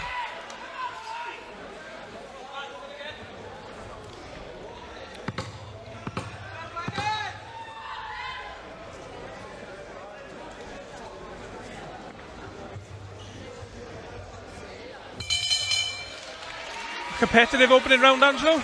Yeah, definitely competitive. Like I said, I think Brandon's better, boxing better, like mid-range to kind of off his jab. When he's sitting in the pocket, he's allowing the Mexican back in the fight in my eyes, but I think Brandon nicked that first round. Yeah, we've talked throughout the evening's boxing about the art of matchmaking and getting the right fight for the right fighter at the right time. And they've matched Brandon Scott pretty tough, to be fair, after a two-year layoff. Yeah, 100%. This Mexican is definitely coming to win in my eyes. He's throwing just as much as Brandon and giving a good go. So he's caught him with some nice right hands as well. So he's definitely in the fight. From his 19 wins, Ventura's actually had 11 stoppage wins. So he carries a bit of a bang. Yeah. 2 seconds out, round 2.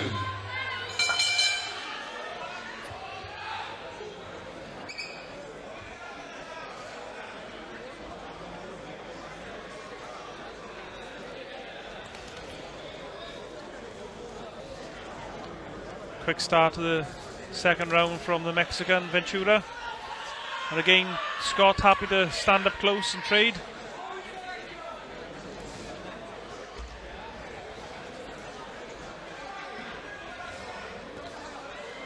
Nice left hook to the body from Brandon Scott, and again attacking both sides of the body.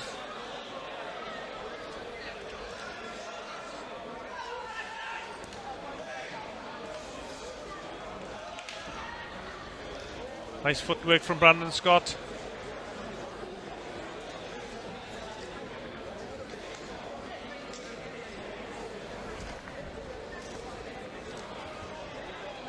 He's a little bit quicker than the Mexican, I think. Scott, especially with the feet. That's what Brandon's good at his angles and his footwork. I think he's just staying in the pocket a little bit too long, making it a little bit harder work than he needs to, I think.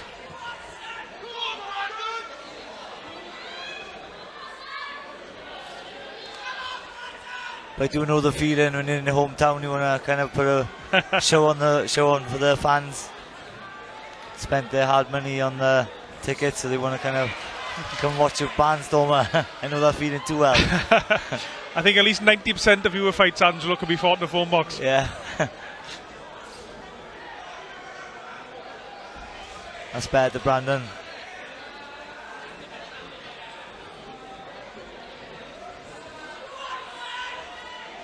Brandon just giving ground now. He had the Mexican on the ropes, but he didn't really take much advantage of it. Oh, lovely right hand from Brandon Scott. Yeah, you can see he's a different level boxer, Brandon. He's hitting and moving there, changing his angles, more successful from my point of view. Do you think Brandon's just staying in the pocket just a little bit too long? He's getting his combinations off, but rather than throw in, say, a 4-punch combination, he throw in a 6-8-punch combination. Yeah, he's just staying in a bit too long, but when he pivot off, changes angles like that now, making the miss easier.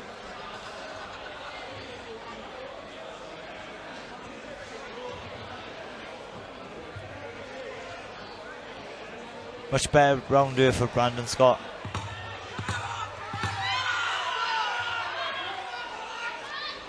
Last few seconds of the round to impress the scoring official ringside. Yeah, that was a better round by Brandon there. Definitely 2 up on the cards. And let's not forget, this is the first fight Brandon's had in almost 2 years. I think it was August 2024 he last boxed, so almost 2 years. So I guess he's shaking some of the ring rust off. Yeah, definitely. Yeah. I know, no doubt he's probably done lots of sparring since his last contest, but boxers say, well, people like yourself will say that sparring is just not quite the same as a proper contest. No, he's like obviously going through the nervous backstage now, going through it all again, and I think the longer you leave out the ring, the more you kind of will get more nervous and have that build up of nervous energy. So you would have felt all that tonight. So yeah, I think it's nice to see him back in the ring, and hopefully he can push on the titles now after this fight. Yeah, Brandon Scott certainly a very exciting character, very popular on social media. Got a big following across the UK, I think. But of course the most important thing is being able to produce the goods in the boxing ring. Yeah, he's a popular boy in Swansea, and I know he trains up in Sheffield, and he was telling me he stays up at like kind of 4 days a week and then comes home on weekends to kind of break it up. So yeah, like I said, he's nice to see back in routine. That's 2 really good timed right hands from Brandon Scott. Just he threw the right hand over the slower jab of Ventura.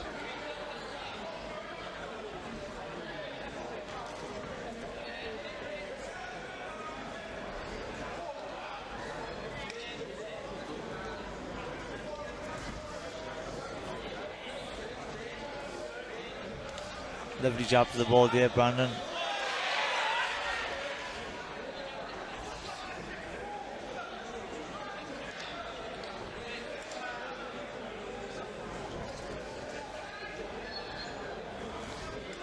Nice jab to the midsection from Brandon Scott in the white shorts. Starting to find his timing now and more accuracy, Brandon.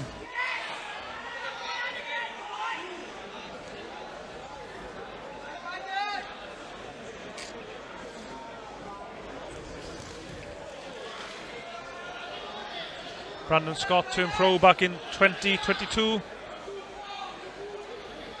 This is his 9th contest this evening. You guys wearing nappies, Yankee. Lovely body work here, Brandon.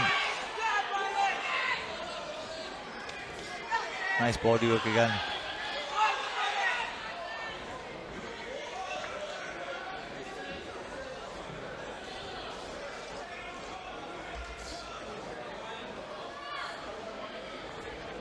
He's really sharpened things up since the first round, I think,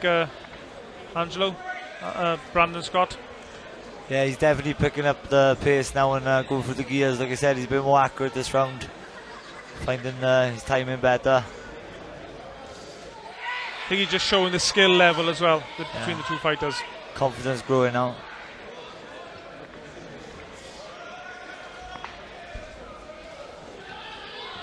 Clipped there with the right hand, doesn't he? Yeah, has to be careful though. I know it's the biggest cliche in boxing, but all it does take is one punch and things can be turned on their head.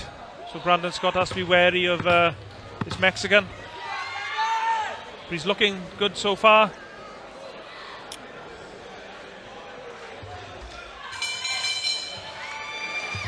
Another good Brandon Scott round.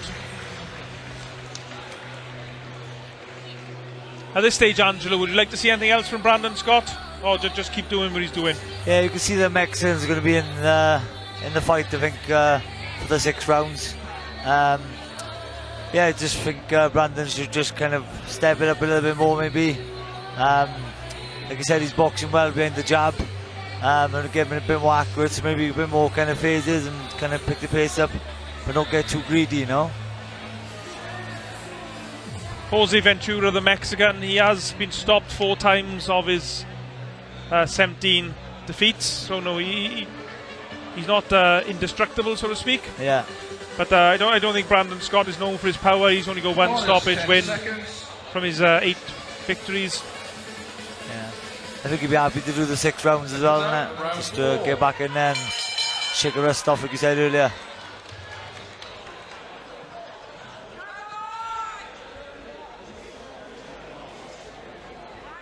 And just a reminder, in case you're just joining us, we've got a big heavyweight title fight coming up very shortly, straight after this. Moses Jolly will be fighting Will Howe for the Commonwealth International title. So make sure you stay tuned into that.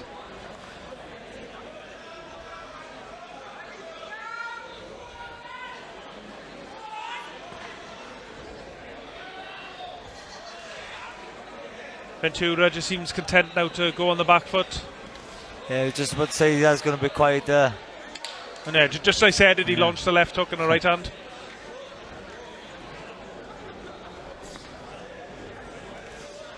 Good backhand there with Brandon.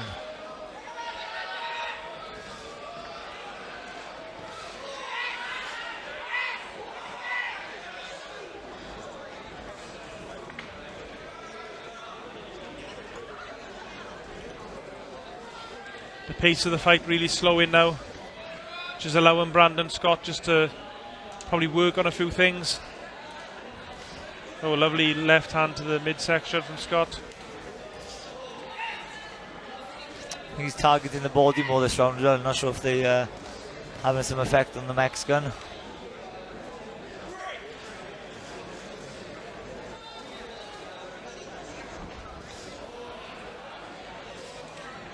He's got a really good punch selection, Brandon Scott. Yeah, he's good, good variety. Did get caught by an uppercut there moments ago, Brandon Scott. Still has to be wary.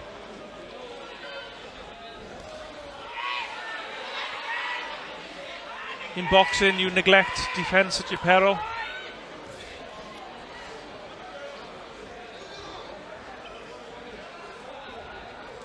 Oh, lovely right uppercut. Takes one back though.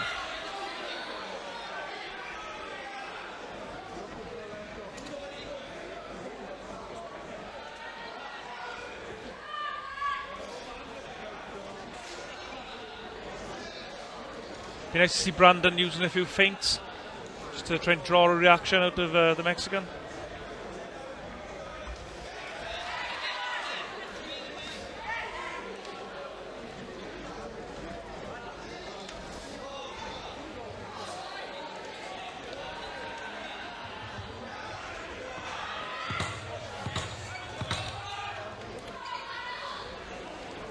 Things get a little bit scrappy on the inside. The referee told Ventura about the holding. Another good round in the bag go for Brandon. Yeah, he's going through the gears now. Just working on a few things, getting all the ring rest. I mean, this will be his, presuming it goes to plan now for the rest of this contest, this will be his 9th victory. Where would you like to see Brandon go next after this, Angelo? I'm not too sure if he's be in the division for a Welsh title, but perhaps that's something he could be aiming for, or a Celtic title perhaps. See who's in the mix. Like you said though, he's 22, so he's got plenty of time. Yeah, plenty of time. The only thing I don't like about, with all due respect to the Mexican Jose Ventura, Corners, 10 seconds. I don't like fighters staying at this level for too long, because you get used to fighting guys who are not 100% committed to trying to win. Yeah, I think someone like Nathan Howells, someone like that could be a good fight. Brandon. Yeah, that'd be a really good fight actually. Nathan Howells, good shout. He's had a good experience. He's come back with a couple of losses. Maybe perhaps that's someone they could put together. Conor McIntosh.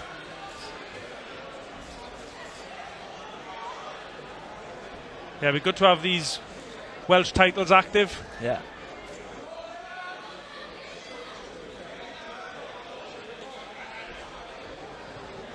Of course, you had a step up in your career, didn't you? Who did you fight in the Neon Centre in Newport? Rhys Saunders. Rhys Saunders, yeah, that was a really good fight. Yeah. A really good fight for you at that time of your career. Definitely, it was my third fight, first 6-rounder. A lot of people wrote me off in that fight, to be honest with you. I knew it was going to be a tough task, but it made me up my game, like, you know what I mean? So I think if you don't have those tests early on in the career, you get found out when you do eventually step it up, you know. So Brandon Scott electing to fight this contest close up again.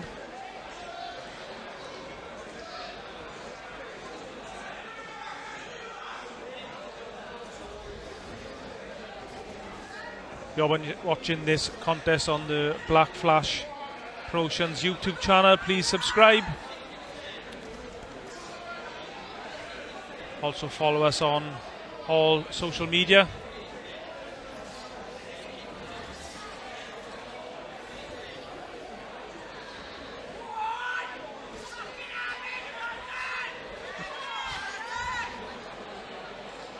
someone getting excited in the crowd there.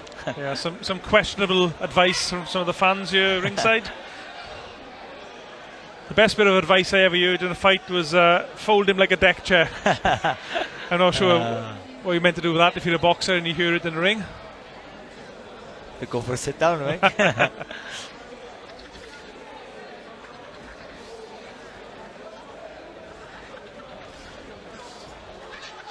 There's a nice left hook to the body from Brandon Scott. Scott just seems content to box behind his jab in this round, which is it was good to see him using his jab. Very important weapon in boxing.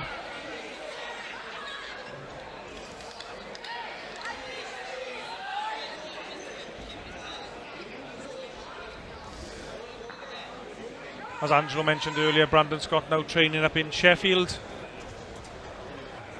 Was previously training with Gavin Rees in Newbridge.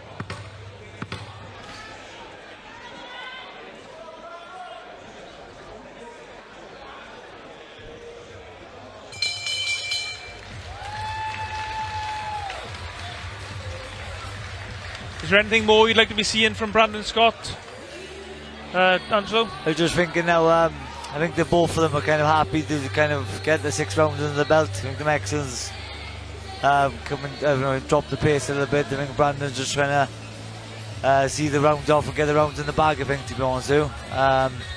Yes, I think he's just being safe, to be honest with you. So I think he's going to get the Mexican out there, so maybe just keep safe, keep in the jab, and on to the next one. Yeah, at this stage there's no point taking unnecessary risks and getting a cut or something that'll probably knock his career back a couple of months. Yeah. The Mexicans are just dangerous with that overhand right hand. He doesn't want to switch off. Seconds out, 6 and final round. Brandon's looking fresh though, he's looking good for his comeback after 2 years. I think he's showing any really rust. Doesn't look like he's had 2 years off then. Yeah, I've been impressed the way Brandon's actually improved in the contest as the contest has gone on. He's obviously been listening to the corner where they've been telling him in between the rounds. Or it might just be the case he wanted to work on certain things in the fight and he's going to fight each round a certain way perhaps. Yeah.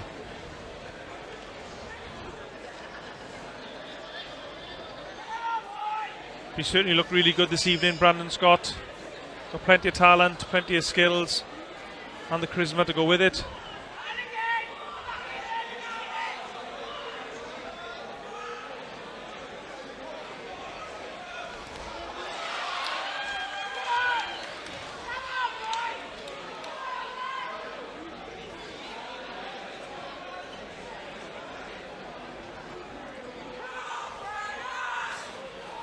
Nice left hook.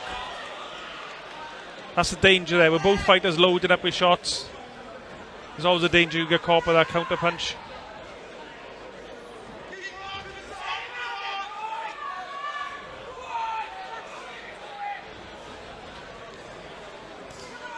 Ventura being negative now on the back foot. As you were saying, Angelo, you're just trying to get out.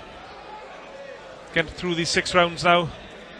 On to the next fight. Yeah, he's probably fighting next week. Not too sure what's on box rec, but probably got a fight penciled in maybe next week.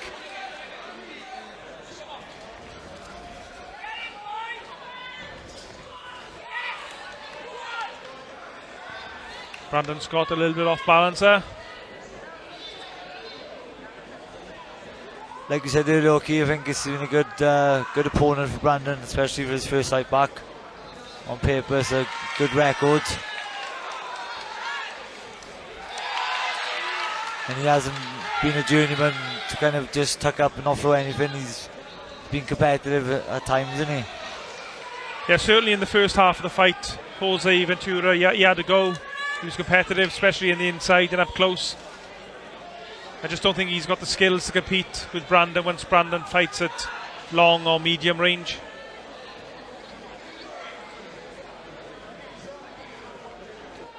And footwork wise as well, Brandon Scott is far superior with his speed and his footwork and just the thought he puts into his boxing at times.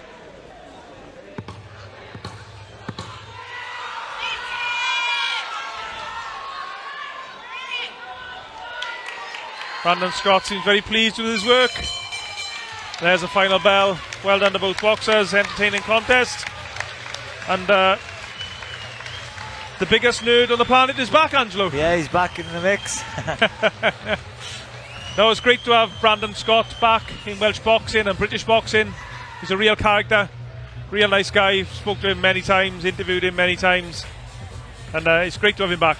Yeah, definitely. And like we said earlier, hopefully he can knock on the door for a few titles or maybe eliminate us, something like that. Like I said, needs to step up in a class now as well, doesn't he? I think he was saying also he's still signed with Matchroom as well, so maybe we'll get him on a few televised fights and 50-50 fights maybe. Yeah, it'd be great if you could get on some of the big Matchroom shows on DAZN or whatever platform. So over to our MC Jonathan Millard for the official announcement. Ladies and gentlemen, distinguished guests, please show your appreciation for both boxers stood in the ring.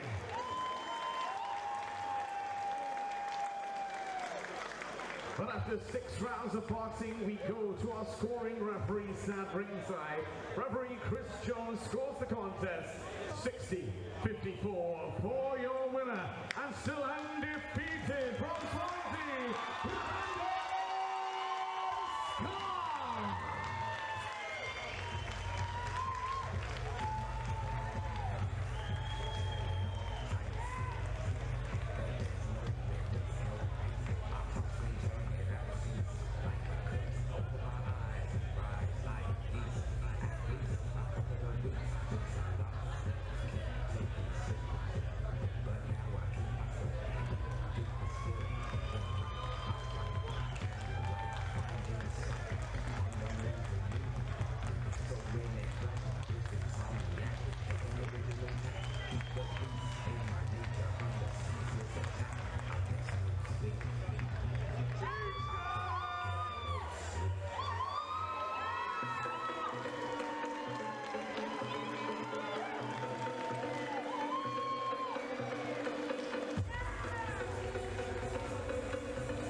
Ladies and gentlemen, distinguished guests, please welcome our first challenger for the championship into the arena to the blue corner, Will Howe.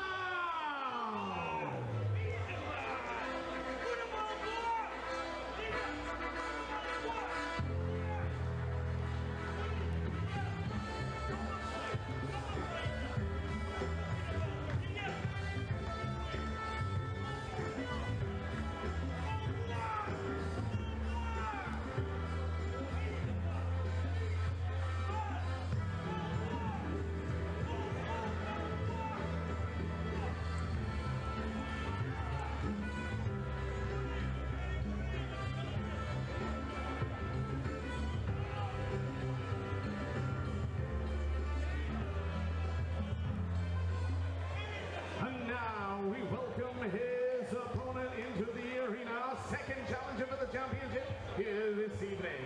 Please make some noise and welcome then to the red corner, Moses.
Ladies and gentlemen, distinguished guests, your main event of the evening. Pat Barrett of Black Class Promotion proudly presents 8 rounds of action for the vacant Commonwealth International Heavyweight Championship. This bout, sanctioned by the British Boxing Board of Control and the Commonwealth Boxing Council, their supervisor here at ringside, Mr. Nicky Piper, MBE. Our timekeeper at the bell for this bout, Mr. David Walter, and our referee in charge of the action and scoring the bout, Mr. Chris Jones. So ladies and gentlemen, distinguished guests, Neath, Urry! Then believe the hype, it's time to fight! Introducing to you first, standing in and boxing out of the blue corner, our first challenger for the championship here tonight. Well, his official weight on the scales, 249.6 pounds. Tonight, he enters the ring with a professional record. 6 victories, 1 coming within the distance, and 2 defeats. Wearing the white, blue, and gold shorts from Middlesbrough, presenting Will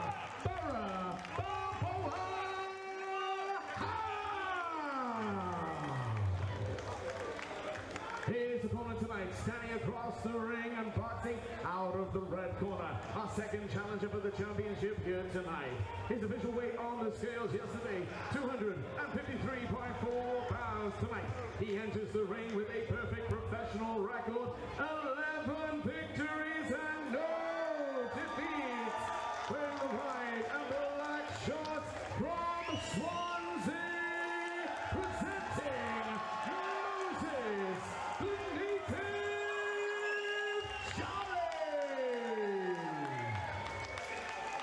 Our referee, Mr. Chris Jones, to give his final instructions.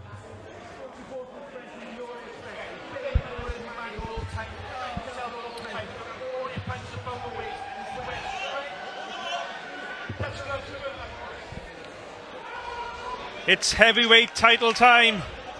Commonwealth International title on the line.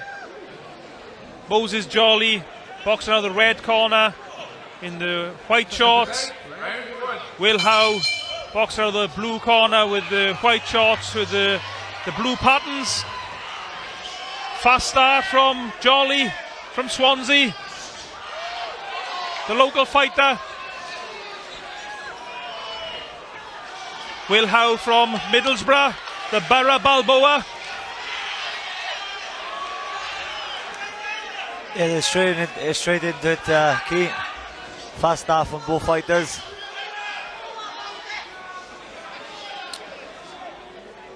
And your commentators for this contest, myself, Kieran Gibbons, and you were just listening to the voice of former Welsh champion Angelo Dragoni. Bit of a frantic start, Angelo. Yeah, fast start from both of them. Both trying to climb the centre of the ring. It's my first heavyweight fight I've commentated on, so hoping for a good fight. This is an 8-round contest.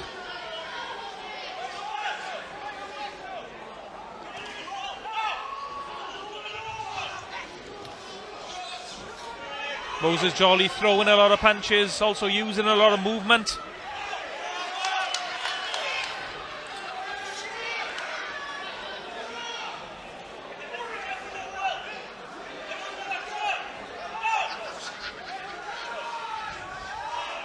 Picking his shots well, Moses Jolly. Nice jabs. Not a massive amount of power on them, but it's making Howe think.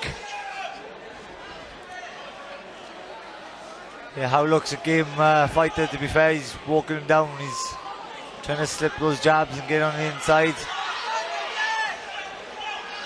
We don't have the punch stats to hand, but Moses Jolly is throwing lots of punches in this round. Has to be careful he doesn't punch himself out, actually, but that's a really good right hand from Jolly. Moses Jolly's trainer shouting, "Move your head."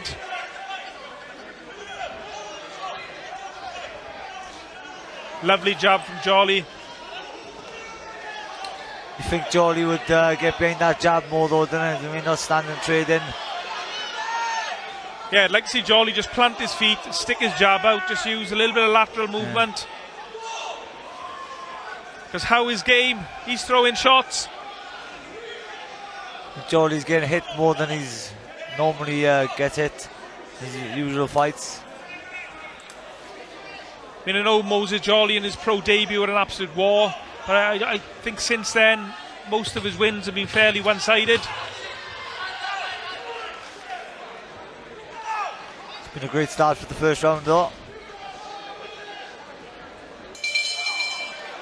Entertaining opening round. Yeah, great first round. So Angelo, you're our expert. Who do you think won that? Jolly? I think Jolly landed the cleanest shots, but like I said, Howe is definitely in the fight. I was just informed before this fight started that Howe was a junior GB champion by my coach Mark Rothwell, so he's definitely no mug. Yeah, definitely got a bit of calibre. Comes into tonight's contest with a record of 6 wins, 2 defeats, 1 KO victory. Travelled down the motorway from Middlesbrough for tonight's contest.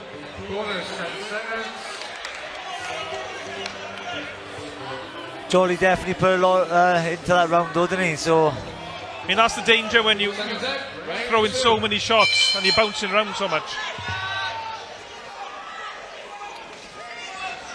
Oh, it was a nice overhand right from Howe.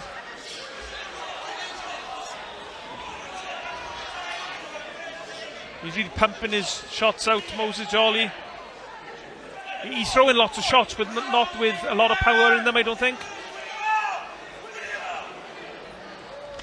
Oh, lovely overhand right again from Will Howe. I think Jolly's got the tactics all wrong here, mind. He's just straight in with a shorter, smaller fighter. And that's how he seems to be taking him, but he's taking it through too many there.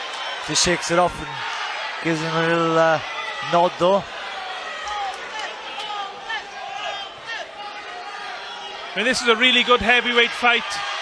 When you think of heavyweight boxing, this is why you expect 2 big men just trading big shots.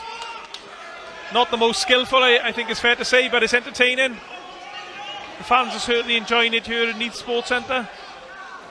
Yeah, it's a cracking main event. Both trading leather.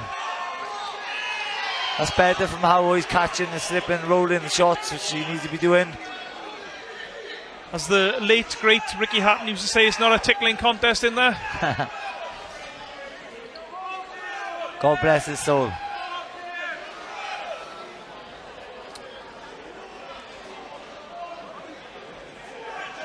Not sure if there's a little mark under the left eye of Will Howe. Yeah, it seems to be reddening up there.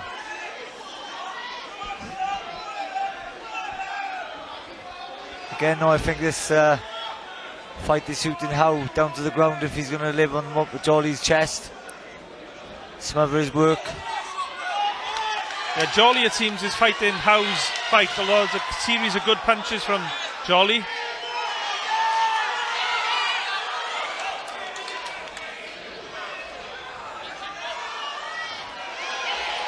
Both fighters just loaded up with big shots.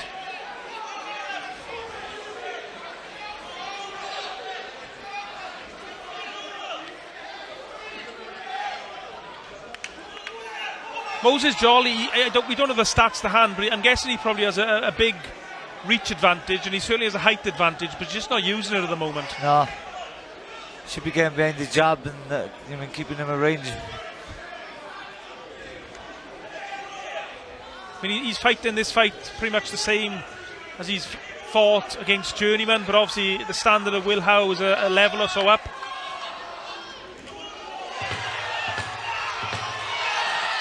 There's a good uppercut from Jolly, but Howe seems to have taken it well.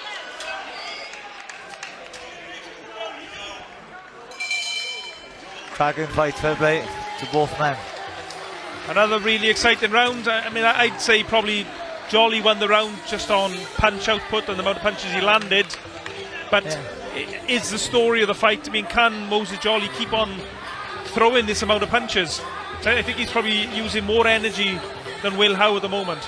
Yeah, definitely. But I think that round was a lot closer than the first round. But Howe was a little bit more successful. So that was quite hard in the score in my eyes. I think the Howe corner, I mean, they're happy with their man. I think Jolly has put a lot of hard work in there. Can he keep that pressure and punch volume up? Because if he can't, then it could be a different story. I mean, Will Howe is getting caught by a lot of clean punches, but so far he's able to take them. Seconds out, round 3.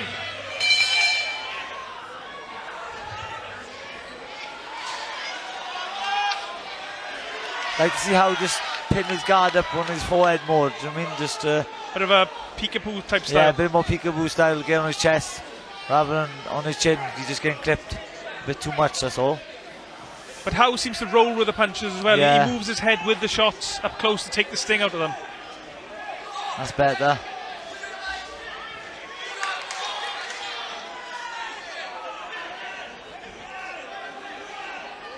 I think this fight is going to come down to who's going to land the biggest clean shot.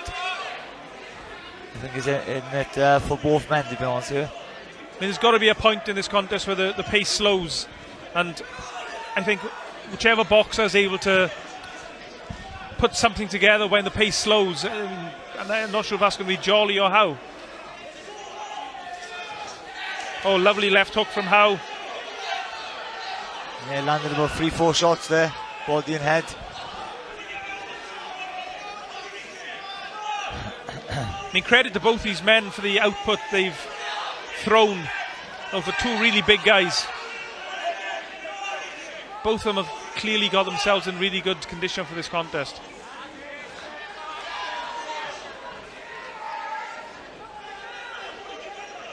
Short clipping right hand from Jolly. And a short left hook again inside, but there just doesn't seem to be much power on these shots. Oh, lovely right hand by Howe. And there's a cut over the left eye of Moses Jolly. And I think I can't quite see, but it still can't see where it is over the left eye. Could be. He's on the eyebrow there, Key. That could be an issue.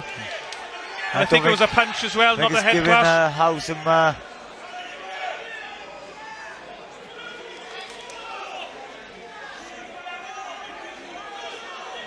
First time Jolly's dealing with a cut as well, so how's he going to cope with that?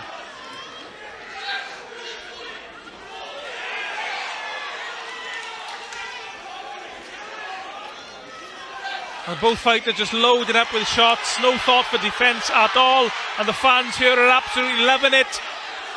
Jolly's got Howe pinned on the ropes. Nice short uppercut from Moses Jolly, and this is great action.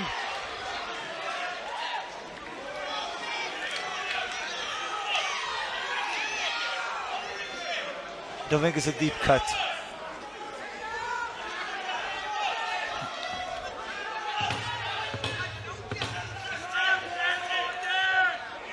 It's a hard fight to score, Key. I mean, it's just relentless. They're just throwing shots. I mean, it's not the most skillful of boxing, but it certainly is entertaining for the fans, and it's just great fun to call the action.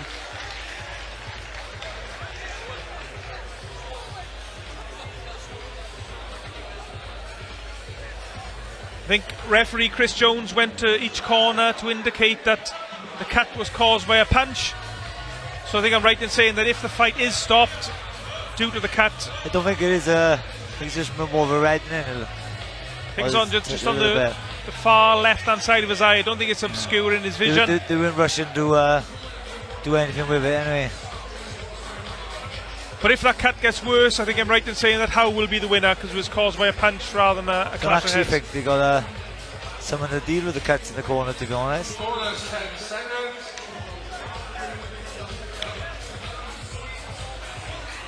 Straight on that. I mean, the cut seems to have been dealt with for the time being. And on we go. Commonwealth International title on the line. Bit of a stepping stone title. If you win this, it puts you in a good position to fight for the full Commonwealth title.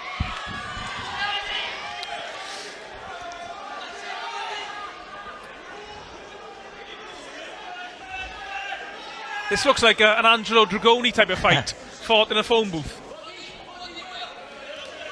That's put a few stone on the matches, boys.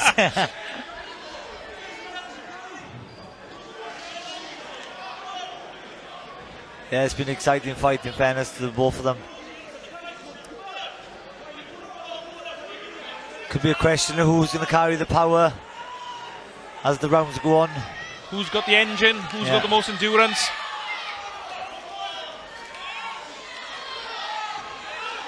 And again, both of them are just standing there trading punches.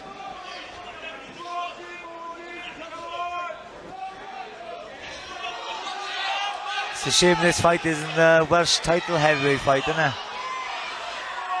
Yeah, or some sort of, well, yeah, Howe of course is from Middlesbrough, so he wouldn't qualify for the Welsh title, but I guess that's why the Commonwealth title's on the line. Yeah. Put both of them in a good position, a good ranking. Yeah, definitely.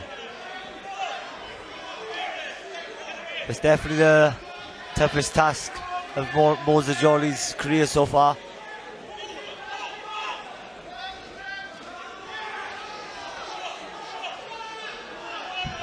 I mean, Howe looks potentially the bigger puncher when he does land. I mean, he's not landing a massive amount. Was all of Jolly's punches look like arm punches. Moses looks a little bit tired to me, to be honest, Kieran. His mouth has been hanging open for most of this round. I mean, it's no surprise. I mean, the pace has been relentless. Who's got the extra gears?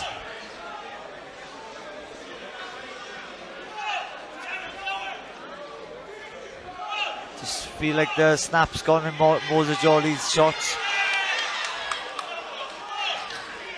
But both of them are tired.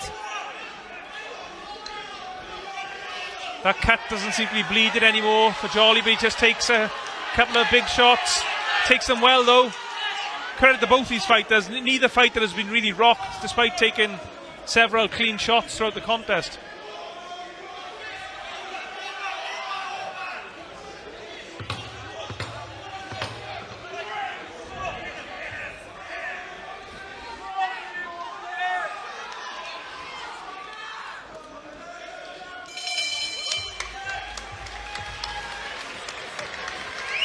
Another mauling, brawling round, Angelo. Yeah, another cracking round. Okay, like I said earlier, can't decide who's winning the rounds. It's very close. I mean, we don't have the stats to hand, but I'm not sure if just Jolly is perhaps edging it just through his work rate and punches landed. See, Chris Sanager's jumped in the ring this time now to deal with that cut. So must have opened up a bit. Moses Jolly breathing very heavy in that red corner. Looks a bit unsettled there, doesn't he? It's the first time he's been cut, like you were saying. A new experience for him. Also, is there swelling under his right eye? Yeah, there is. There's swelling under the right eye of Moses Jolly. His right eye looks like it's closing, actually. Can't quite see from our position. We're not exactly ringside, we're a couple of feet away from it. It's definitely going to spur both fighters on now, the cut and the swelling on the eye. Here comes Will Howe again, just throwing those short hooks. That was a good right hand from Jolly moments ago.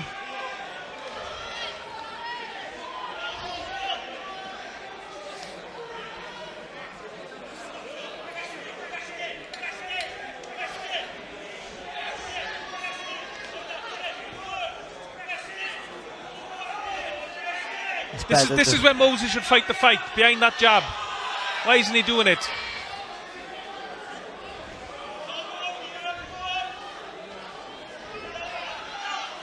That's better for Moses, slipping and rolling. He just doesn't have to hold, though, he just uses his feet there more, do you know what I mean? Get bouncing on those toes, get behind that jab. But credit to Will Howe, he just trundles into range and just lets his hands go. He's happy to stand in the pocket and exchange leather.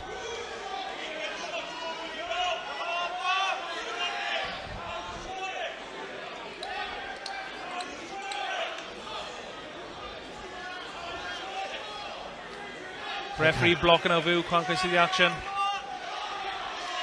I think Howe's dropped the pace now as well. Not throwing much this round.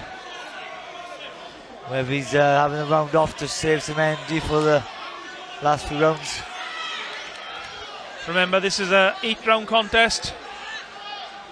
Commonwealth International title on the line. A stepping stone type of title. Whoever wins it will be in a good position to fight for the Commonwealth title. Quite different having a title fight for 8 rounds as well, and then normally it's 10 or 12. Yeah. Love to see another few 10 rounds or 12 rounds of this. I'm not sure Moses or Will would agree with you, Angelo, but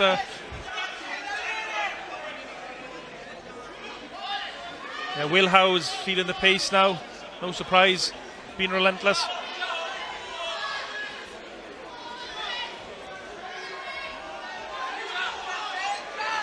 This fight is close on the scorecards. I like to see it again, to be honest. It's a good fight to watch.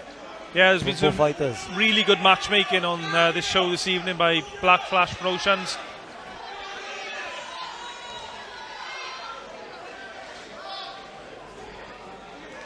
I think both fighters have got the power to finish each other, but it could come down to fitness.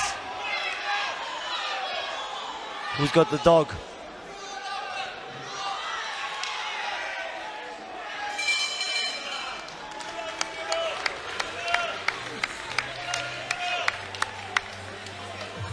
Yeah, Moses Jolly's right eye is really swelling up now. Yeah, swelling on Howe's left eye as well. Yeah, reddening, I think it is, around the left eye of Howe. Don't really seem to be so much swelling there. Of course, the issue with swelling is it obscures your vision. And you can't see the shots coming. Chris Sanager working on the cut on the left eye of Moses Jolly. I think he's done a pretty good job, to be fair. It hasn't really been an issue since the round he was actually cut. Howe's actually looking quite exhausted now. Corners, 10 seconds.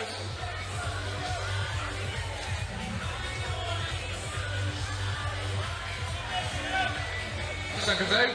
Round 6. Into the 6th. 3 rounds to go. Could be anybody's fight.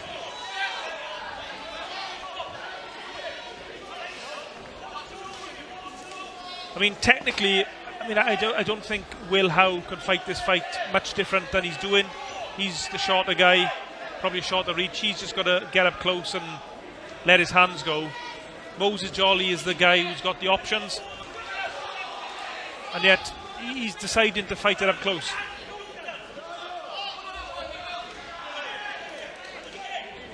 Or it might just be the case that Moses Jolly doesn't have the skill to try and keep the fight at range. Yeah, but he hasn't had a fight come at him like this before. So this is kind of new territory for Moses Jolly, definitely. So I know Moses didn't have many contests as an amateur. This is only his 12th contest this evening as a pro. And I know most of his contests as a pro ended fairly early, so he hasn't picked up too many rounds.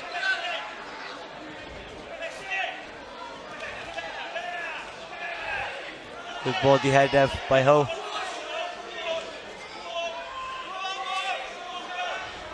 Will Howe from Middlesbrough, the Barra Balboa. Great nickname. Yeah, cracking one. Nearly as good as the Italian stallion.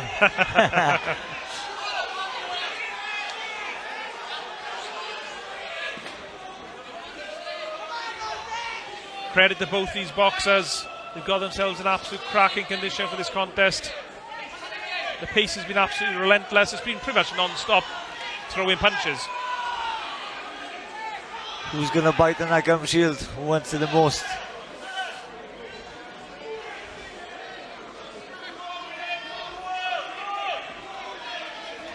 Oh, lovely right hand from Moses Jolly. Will Howe walked into it, but he's taken it well. Yeah, he's got great chin in fairness.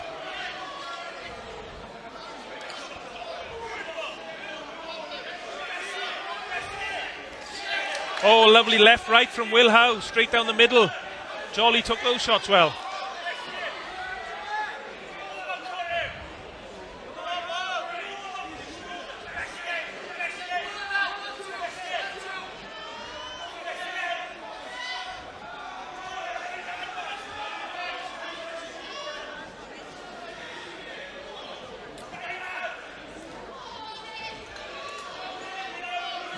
Fight getting a little bit untidy as the fighters get more exhausted as the contest goes on. Can't blame them, no surprise.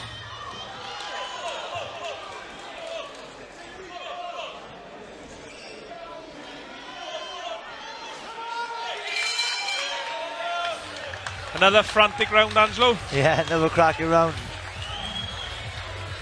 I mean, what advice would you give Will Howe now? I mean, we don't know the scorecards. It could be very close. It could be one-sided, one way or the other. I was just trying not to waste it. Sometimes they're punching a bit of fresh air, like, you know what I mean? So, like I said earlier, I like to see him pin his guard up a little bit more peekaboo style, so he's catching him a bit more in the gloves, and then look for that kind of counter punch. Yeah, I think you make a really good point there. I think actually the way Moses Jolly fights, if Will Howe had a bit of a tighter defence, he could probably block a lot of those shots. Yeah. And just absorb a lot of Moses Jolly's energy, and then just look to pounce. Yeah. And fight in bursts, maybe 20-second bursts. Yeah. Last 2 rounds, though, I think they just both got to step up and we'll see who wants it the most. I think they both know it's going to be close on the scorecards. So I think it'll come down to whoever wants it the most.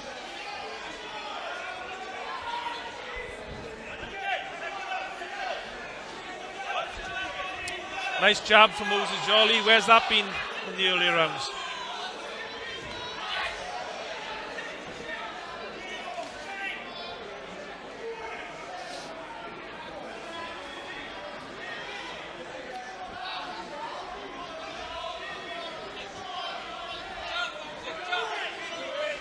Two very tired boxers in the ring now.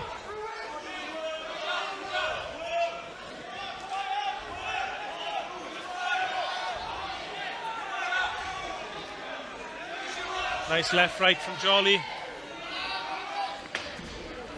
It's a battle of whoever throws first is getting the better exchanges as they break now. Whoever's throwing first seems to be controlling the exchanges.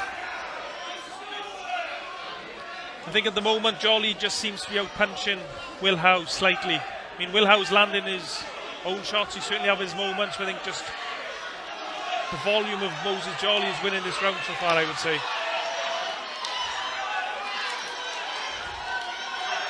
Will Howe now looking tired all of a sudden. Is he in trouble? Just the breakthrough that Jolly wanted.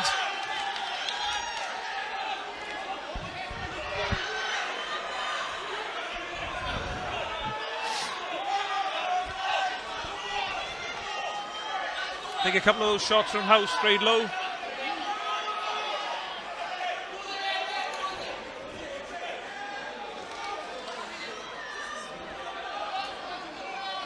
Just as I thought Will Howe was fading, he comes firing back.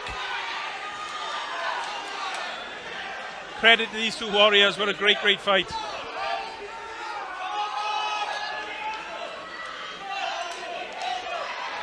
Yeah, you don't see many small hole heavyweight contests go the 8 or 10 rounds either, do normally it's over in 2-3 rounds, isn't it? Yeah, the heavyweights don't like to do overtime. But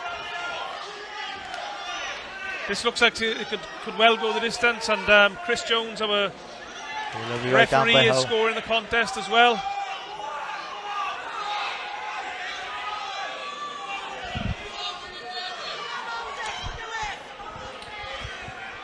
Moses Jolly had Will Howe on the ropes, but he was slightly smothering his work, just a little bit too close.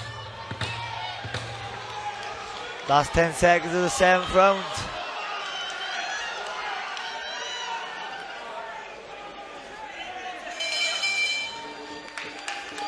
Another action-packed round with 1 round to go.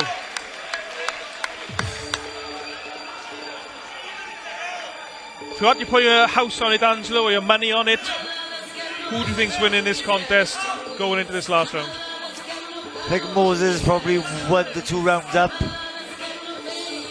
But again, it could be even. Like, I'm not too sure. What about yourself? Yeah, I mean, I agree. I think possibly Moses is 1 or 2 rounds ahead.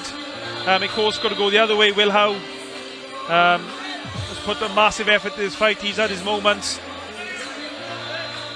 You know, referee Chris Jones is also scoring the contest. And he's got the best view of all the action. And it'd be a hard fight to score because there's been a lot of like clinches and a lot of kind of coming together, etc. So you could have gone 1 round that way, 1 round that way, do you know what I mean? Oh, nice left hook from Howe. It's going to be 3 minutes of hell, this one is. And of course, potentially it could be a draw, it could be 4 rounds apiece. There's been no knockdowns or anything. I'd like to see it again, to be honest. Yeah, great fight, Moses. Jolly just loses his balance there. I don't think it was a punch.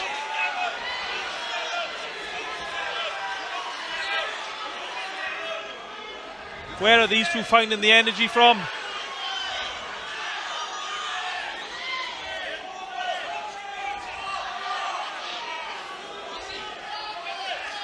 Who's going to dig the deepest here?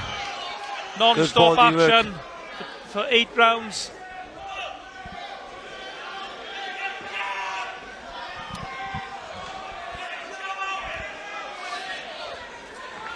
It could be all down to this round.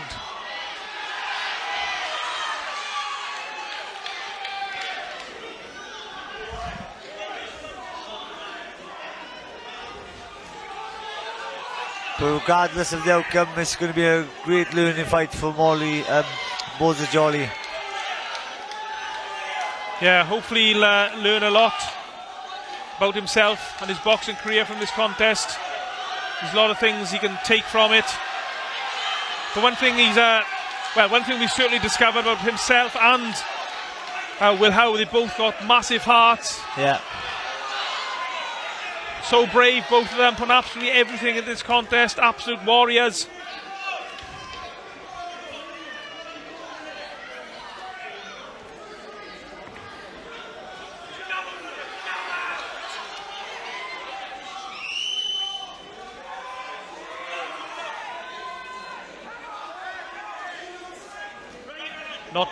Not long left in the contest. This fight could come down to who wins this round.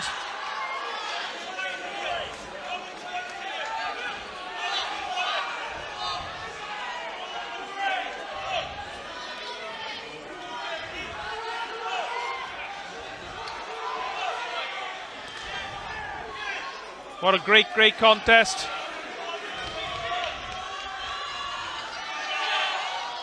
That's a good shot from Howe. And a good body shot from Howe again.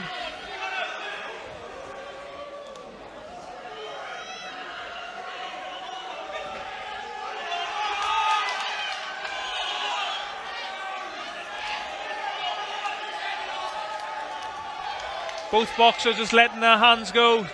Some of the punches are landing, some of them are missing, some of them are getting blocked. And they're fighting right down to the final bell. The crowd are on their feet. The crowd here in Neath in South Wales absolutely loving this. What an absolute brilliant contest. What a brilliant contest. Credit to both fighters. One of the best hot heavyweight contests I've probably commentated on. And it's all going to come down to our referee, Chris Jones, to decide the winner. Ooh, he's got a tough one. I would not. Draw. I would not be shocked if it's a draw. I wouldn't be shocked at any result really. A round either way, but I think Moses Jolly by 1 round. 78-76. Moses, I'd say.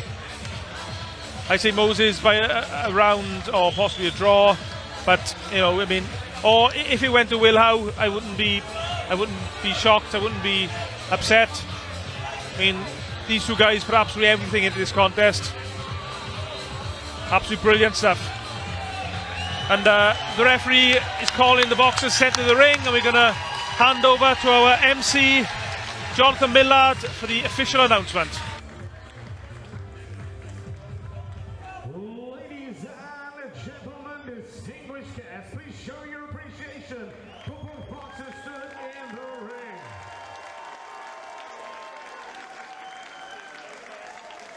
Well, ladies and gentlemen, distinguished guests, after 8 rounds of boxing action, we go to our referee's scorecard.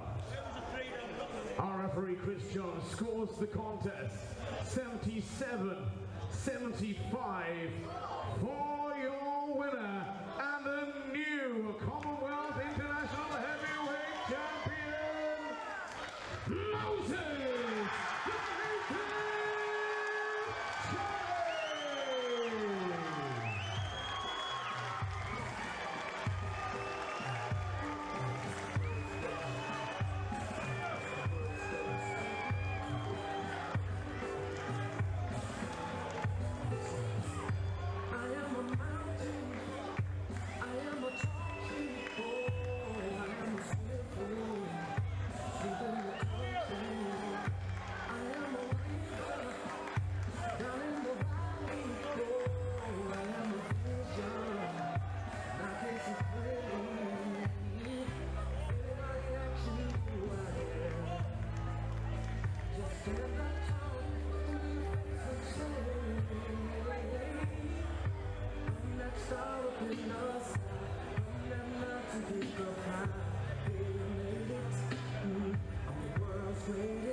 Try and grab a quick word from Moses. Moses, bring it in. Moses, bring it in. Moses. Come on, man. Come stand by you. Give that to you, coach. What are we going to say to the fans? Thank you all, as always, Joachim Bout. I want to say this. Will Howe is a tough and durable character. I believe he could have made that. If there was different decisions, he could have made that, but I'm very grateful. We'll continue on, and I think we get the beam, and... Well, you'll hear it first. Maybe look at a rematch on that one, maybe. Look at the manager. He's just like, no, maybe not. Moses, just let me talk you through that fight very quickly as well. I mean, you traded quite a lot with a very game opponent, Will Howe, coming all the way from Middlesbrough. I think you traded more than the stock exchange there. What was it like stepping in there with him? Oh, it's tough. Crocker. He still lasted throughout the round, still got the round. I just need to keep on the games under. I mean, I'm sure you're keeping it short with other opponents. Of course, Will Howe doesn't really accept that. To make the mistakes that the other opponents could. So, we'll be back in the gym Monday working on things ASAP. Thank you very much. Just very quickly as well, just so you talk us through the third round. Let's bring it, coach in. Third round, the Cats. How did that feel? How does that affect the game plan? Moses never suffered a shot before, so it obviously was a little bit of a shock. But we got a great man in Chris in the corner. So everything was really, really calm. So I've got to take my hat off to Will. What a fighter, mate. And he closed the distance. He worked on that distance throughout this boxing camp. But he's good. He's very underrated. Very underrated now as well. Will, big respect. Let's give some more respect to Will Howe. Moses, last word just from you. What's next? I want to say, first of all, thank you, Mr. Barrett, for putting this beautiful show on. Thank you for Sanaga, for David, for Mickey, really being in my corner, support me from the get-go. Thank you to all my supporters. You know exactly who you beautiful bunch are. I know Swansea is a tough crowd, so you're all probably thinking, did he get smashed at the potato? But as my friend Dan the Spud Man, he'll tell you, no. I still box on my floor, but there's a lot to work on, so thank God, and let's keep going. Ladies and gentlemen, make some noise for your new heavyweight